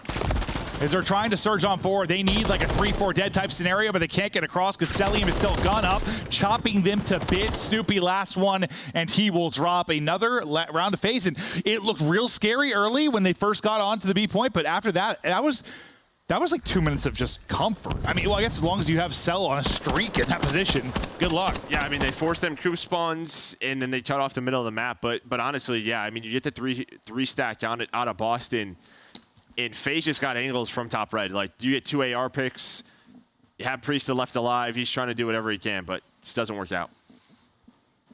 Yeah, it's like, I don't know if you can, if they were far enough, if they just laid prone, do they like finish that instead of trying to take gunfights? Well, I think they were laid prone. I think it just doesn't matter. Just the angles they're able to get, pick them off. It just seems so easy. The first 2 just drop so quick. Like, I'm like, they just challenge stuff and getting dropped. Abizi looks to keep the hot game going. He's at 14 and 6. Can't get anywhere though as Major Maniac is ready for it. FaZe looking for the 3-0 on the map, the 3-0 in the series. He's got to lock it down on defense one more time. Or sorry, lock it down on offense. One more time. One more time. As soon as they get bridge control, that's when it feels like they're going to A. It's just when that player on top or in the point doesn't have to worry about top fountain. That jump across over towards top AC. They can watch their flank. They can secure A, and they're going to have 27 lives to work over towards B. Yeah, it's almost felt like FaZe are just like trying to set up scenarios to work on and then just doing it really well. Like, I don't know. It's felt far too comfortable in a lot of these situations. Simulation. Like, guys, I want to see if we can hold B for 2 minutes with 1 tick left. Coach is just in their ear. Yeah, right. 2-minute challenge. And it's just funny because, the stats obviously busted up top. Jesus, criminy. As the headshot multiplier comes through there for Cent, but like all of them are double positive, 17 and 5 or triple positive. Like, this has been a battering in the kills department. Streak gonna come in, they are going for the jugular. Yeah, 1 person on it, and looking to bleed them dry. I'll just keep him at bay for a moment, maybe set up the gunfights for Atlanta FaZe. They start to chow out. Major Maniac with the first. Knock. Draws is at the door, but Snoopy with a great snap and recentering there into the gunfight. They still deal with the people on the point for now. Still a minute 30 to go, though. Again, like the whole time, it was just Draws on the point cell, trying to find angles on those players retaking. But it was Simp who found a double to get them onto the point. He might be doing it there again with the MCW. Beautiful shots from him. That's going to be all for dead. You have junk spawn. You have another cruise, if you want to call that. It may not even matter. It may not. Second tick is looming. The 3-0 is looming. Cell is just the damage dealer right now. Simp's able to finish off that kill, and there's just nobody. It's getting close. Now we're tickling our teammates as the final tick is through. Atlanta FaZe will get the dub. That was one of the more comfortable series on the year. It just wasn't competitive. A lot of times, like, you know, as long as any of our pro teams in the league, like, you can come out, have a good day, and push somebody the distance, but that was not competitive at all. Yeah, map 1, you had some moments. That was it. Yeah, and map 1, I think if that was not for a couple of moments for Priesta, that's a 125, 150 point victory. Like, it really might have been. I mean, not all hinging on him, but he got like 2 or 3 kills multiple times that like kept him in the fight at points. If that doesn't happen, that easily could have been like a 250 to 100 game. Yeah, I mean, I saw 3 Karachis, and I was like, yeah. Good luck. That'll be fun. Yeah, 20 and 6 out of Cell, 24 and 11 out of Simp, BZ 16 and 9. Draza basically goes even, but, you know, he had the map 130 bomb. That is as comfortable as it gets. Yeah, clinical out of FaZe. Unbelievable. Draza goes negative in the series. I think 100 push-ups. Drop him. Push-ups, no. But look at it overall. We went to Karachi, and Boston Breach never made it out of Karachi. It's a clean sweep. Absolute dominant effort there out of FaZe. And it just reminds you how good they can be and how insane it is that they've been good for so many years. And even with what's going on with Optic right now, what's going on with Subliners, the up and downs of Toronto, like, where a lot of teams have been so inconsistent, FaZe have been the staple of consistency. They get the 3-0 there. Des, good luck breaking that down. Oh, it's really easy. FaZe slammed them, and shout out to Simp and Celium. They dropped 44 kills combined, and the whole team had 40 deaths in that game 3. They simply outslayed them from start to finish. One of the fastest SNDs we've seen. Allie, who would you like to gas up on the FaZe side? Because there's not much nice to say about Boston. I think everybody did kind of like have their moments. Obviously, Draza with that map number 1 started off extremely hot and 31 and 17. Then he moved to map 2. Then Abizi is having the time of his life, going 11 and 2. And then Simp drops 4K damage. So, you know, Cell doing Cell things as the 4th member of the squad. But Atlanta FaZe just another masterclass. Yeah, right. I mean, some takeaways, like Search looks pretty good. That's kind of what we were worried about with Atlanta FaZe coming into this stage. That's now, what, 5 of their last 6 that they've won. Looking great there. And then the respawn, just masterful. I think you heard Clint Joe talking about a little bit. Like, the one for Priesta, they probably just straight up obliterate them over 100. And then the new streak has been set, Chris. 14 straight series losses. Worst in Call of Duty League history. My God. Overtaking the Legion that had a 13-match loss back in Vanguard. And the worst part is, you had 14 losses with about 9 different players, Alley Cat. I mean, think about it like this way. Like, Priesta to go from being a world champion to now setting the record for the amount of series lost in the CDL on this team. For us, breach of breaking records, not surely the ones you want to write home about, though. I will say, man, like, I hate punching down. I know the community is going to love to do that with Boston, but they have just made the worst moves imaginable throughout this year. They use some of their roster moves. Dropping Slasher? Yeah. Not a good move? It's just World so champ tough. shouldn't be on your bench? But, you know, they just got 3-0 smoked by Atlanta FaZe, so I'm going to redirect focus back to Atlanta. Just looks like they're progressing towards get another chip, man. Like, they're trying to become the best team of all time, right? They have different goals, a lot of teams that we have in the league. And this stage so far, it looks like they could be the front runner headed into this next major with some of the improvements they've made. Time for your scuff play of the game. There was somebody dropping 30 kills. Plus, he went by the name of Draza, and he did it in game number 1. And let's see what the young man is doing, celebrating Father's Day a little bit early as he beats up on the little kids. It was just streak after streak for Draza throughout the entirety of this map. And you got to think, like, Boston kept this kind of close in the beginning, but once Draza started to just go on a heater, it was just not anywhere close. He was behind enemy lines. He was in front. He was gunning people left and right. There was nothing they could do about Draza. And that's kind of like the scary thing with Atlanta FaZe. Like, out of all the players, if Draza's having the time of his life, like, you know that scoreboard is not looking pretty. Yeah, you know, I'm a bit surprised that Karachi even kind of got through in this series. That's Atlanta FaZe's best hardpoint map, like 12-3. Ends up getting through, and they're just like, all right, yeah, you want to play us on it? Let's just refine it a little bit, and Jaza takes over. Not a lot of good things happening in that Boston camp, but maybe they'll be able to turn it around in their second battle. That is coming up tomorrow against LAG, the 11th seed. But right now, we're talking with the #1 seed and arguably the #1 player in Call of Duty history. Simp has joined us live in our Monster Energy Winter Spotlight. Simp, how easy was it tonight? I mean, you guys saw it. I feel like today was one of the easier days. But, you know, I like how we played today. I like how we played. I was going to say, do you guys, in moments like that, you are now 20-1 against the bottom 8 teams. Is it like an internal rivalry to see who can have the highest KD or the most impact on the map? What's going through your mind? Because all these other top 4 teams have losses to a few of the bottom 8. You guys never slip up. I don't really think we're kind of competing with each other right now. I think we're really just. Well, I apologize for this fan right here, but what is he doing? I feel like we really just are good together, like teamwork-wise, and I feel like that's what we've been working on. So I feel like it's been really shown. Sim, I have to ask you, you guys are one of the only teams in the league that when it comes to everybody, like outside of the top 4, like you handle them. Like this is another 3-0 out of you guys. Looked extremely easy. How do you kind of keep yourselves in check to not kind of fall into bad practices when you go up against teams that are in the bottom 4 seeds that just can't really come close to contending with you? I think is really just us having a goal, no matter who we're playing. Whether it be like testing maps, testing strats, testing anything. I feel like you can always learn something from every match. So I feel like today was a really good day for us to watch back. Awesome. Simp, you know, you have a championship on the year. You guys are progressing. You seem to be at the top of your game right now. And you're having an MVP performance throughout this year. If you were to take down and win the World Championship, you think you'd become the best player of all time? I mean, I don't think that's really up to me to decide, but I will say if we keep winning and keep getting rings and stuff, I feel like it might be hard to argue it at some point. Fair enough. Emmett Smith said, if you're good, you let everybody know. If you're great, they'll let you know. Simp, everybody will let you know when you're all done with your career. But I'll tell you right now, you're pretty damn good, bud. You're going to be up there with Crim 6. And that is going to do it for tonight. Chris, we'll let you go celebrate with the squad. I appreciate it. Thank you, thank you. That is Chris Lair. He is everywhere, and he is going to be rejoining us later this weekend as they look to make it 21 Wait, 2? and 1? 21 and 1? Today was 20, right?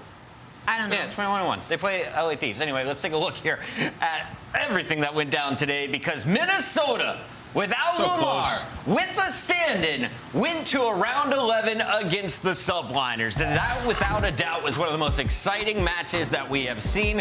Everyone who is on the bubble playing like their champ's life is on the line, and they're all putting up performances. We got to give a shout out to Sparta here, Nameless. The man popped off. Yeah, you know, he started out 9-0 in that game 5, and I just think, you know, Minnesota, their game plan was great. Saw some great rounds, and some of their offenses. Felt like Linz and Standy were feeling really good and bouncing off each other well, and Search and Destroy. Just ultimately, New York made some great adjustments. Hydra had himself a hell of a series. I mean, he had he made a montage throughout it, some of the huge impact plays that he made. But yeah, the best Call of Duty, I think, of the day was that first match. Yeah, some positives for the side of Minnesota Rocker, though. They do finally win at Control, so, you know, maybe you can kind of take that away from the series against New York Subliners, which this is a pretty solid Control team. So at least they got to learn something from the VOD. Unfortunately, you know, you go up 4-1 in that game number 5. I talked about how I was worried, you know, missing Lamar, missing kind of that voice of reason in those high-stress, high-tempo situations and try to pull the team back, that maybe they were missing their leader a little bit today. Everything seemed to be working up until that last round. Subliners get the first dub, but it's Carolina with the second shocker of the night. They take down Optic, and this one, very impressive finish from Clayster and TJ. You saw Clay drop in a 2.0. Felony had a great series as well, and TJ getting impactful kills from start to finish in this series. Yeah, it's a product of when everybody on this team performs, man. When they put it together, they can be one of the better teams in the world. You know, they went up against Optic today, who have been struggling, but I felt like Carolina just straight up outclassed them in the Search and Destroys. Like 6-0 on the Highrise, the Karachi, like their game plan was so on point. Offensive rounds were flawless. Clay brought it in Search and Destroy. Fellows picking up double kill nades, and TJ had his like best series of the year against a top 4 team. So Carolina's got to be feeling fantastic. Ali, I got to ask you about Optic on the other side of this. They are now 1-3. You think if you have another loss or two, you might not make that winner's bracket come Major 4. Are you worried at all for the Green Wall? I'm a little bit worried just for the fact of them going into Major 4, because this is a team that statistically, like, everything was going for them, but unfortunately, they're playing down to their competition once again. Talking about a Texas that is, you know, 8-1 in map 1s. They lose map 1 to Carolina, who they have never lost a Hardpoint to. Now 1-5. So for Optic Texas, something's got to click soon. Shout out to Necromantic. Somebody sign him. Get him on your social team. As for us, we are signing off. Thank you all for watching, and make sure you tune into these standings because they're going to shake up as we go across the rest of this week. And name was who's moving up, who's moving down. Carolina should have eclipsed Minnesota today with that win, and indeed they do. And you can see right now, like, Major 4 is going to be wild. Like, look at the losers bracket currently. Optic 1-3 on the outside looking in, backs up against the wall. It could get crazy. Take a look at our overall standings, though, Ali. This is what everyone is keeping eyes on. We have just one major left. That's a chance to earn 100 points. Every other match, 10-point battles going down between now and next Sunday. Carolina has not broken that top 8 just yet, but you can see they're tied up 140 right now with Minnesota Rocker and only 5 points behind the LA Thieves. This weekend is going to have so many implications for champs. It's another 11-match weekend, and we got 4 more coming your way tomorrow. It starts with Miami versus Carolina. A huge battle with number 6 taking on number 9. Boston plays their best chance. It's LAG with the 11 seed.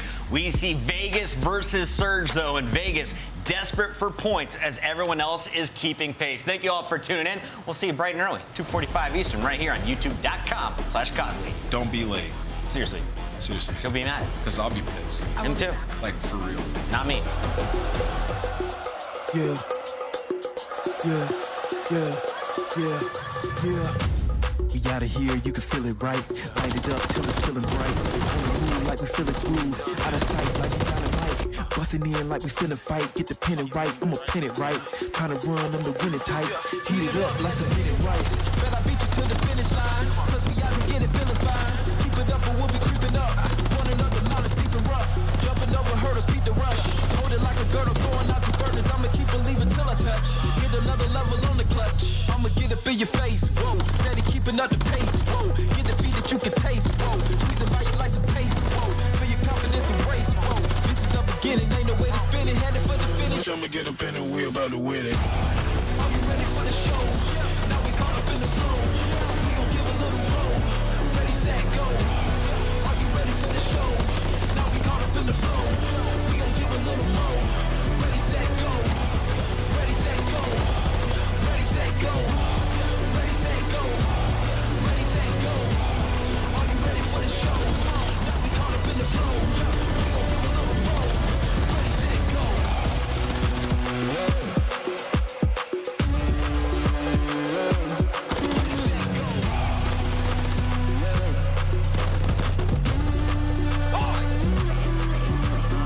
Oh my god!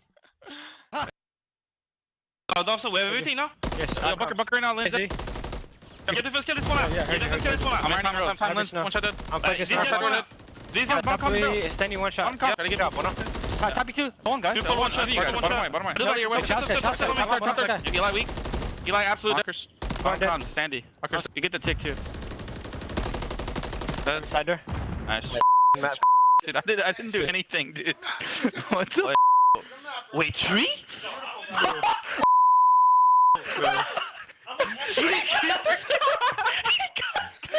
Wait, that's Tree kills, 3 seconds.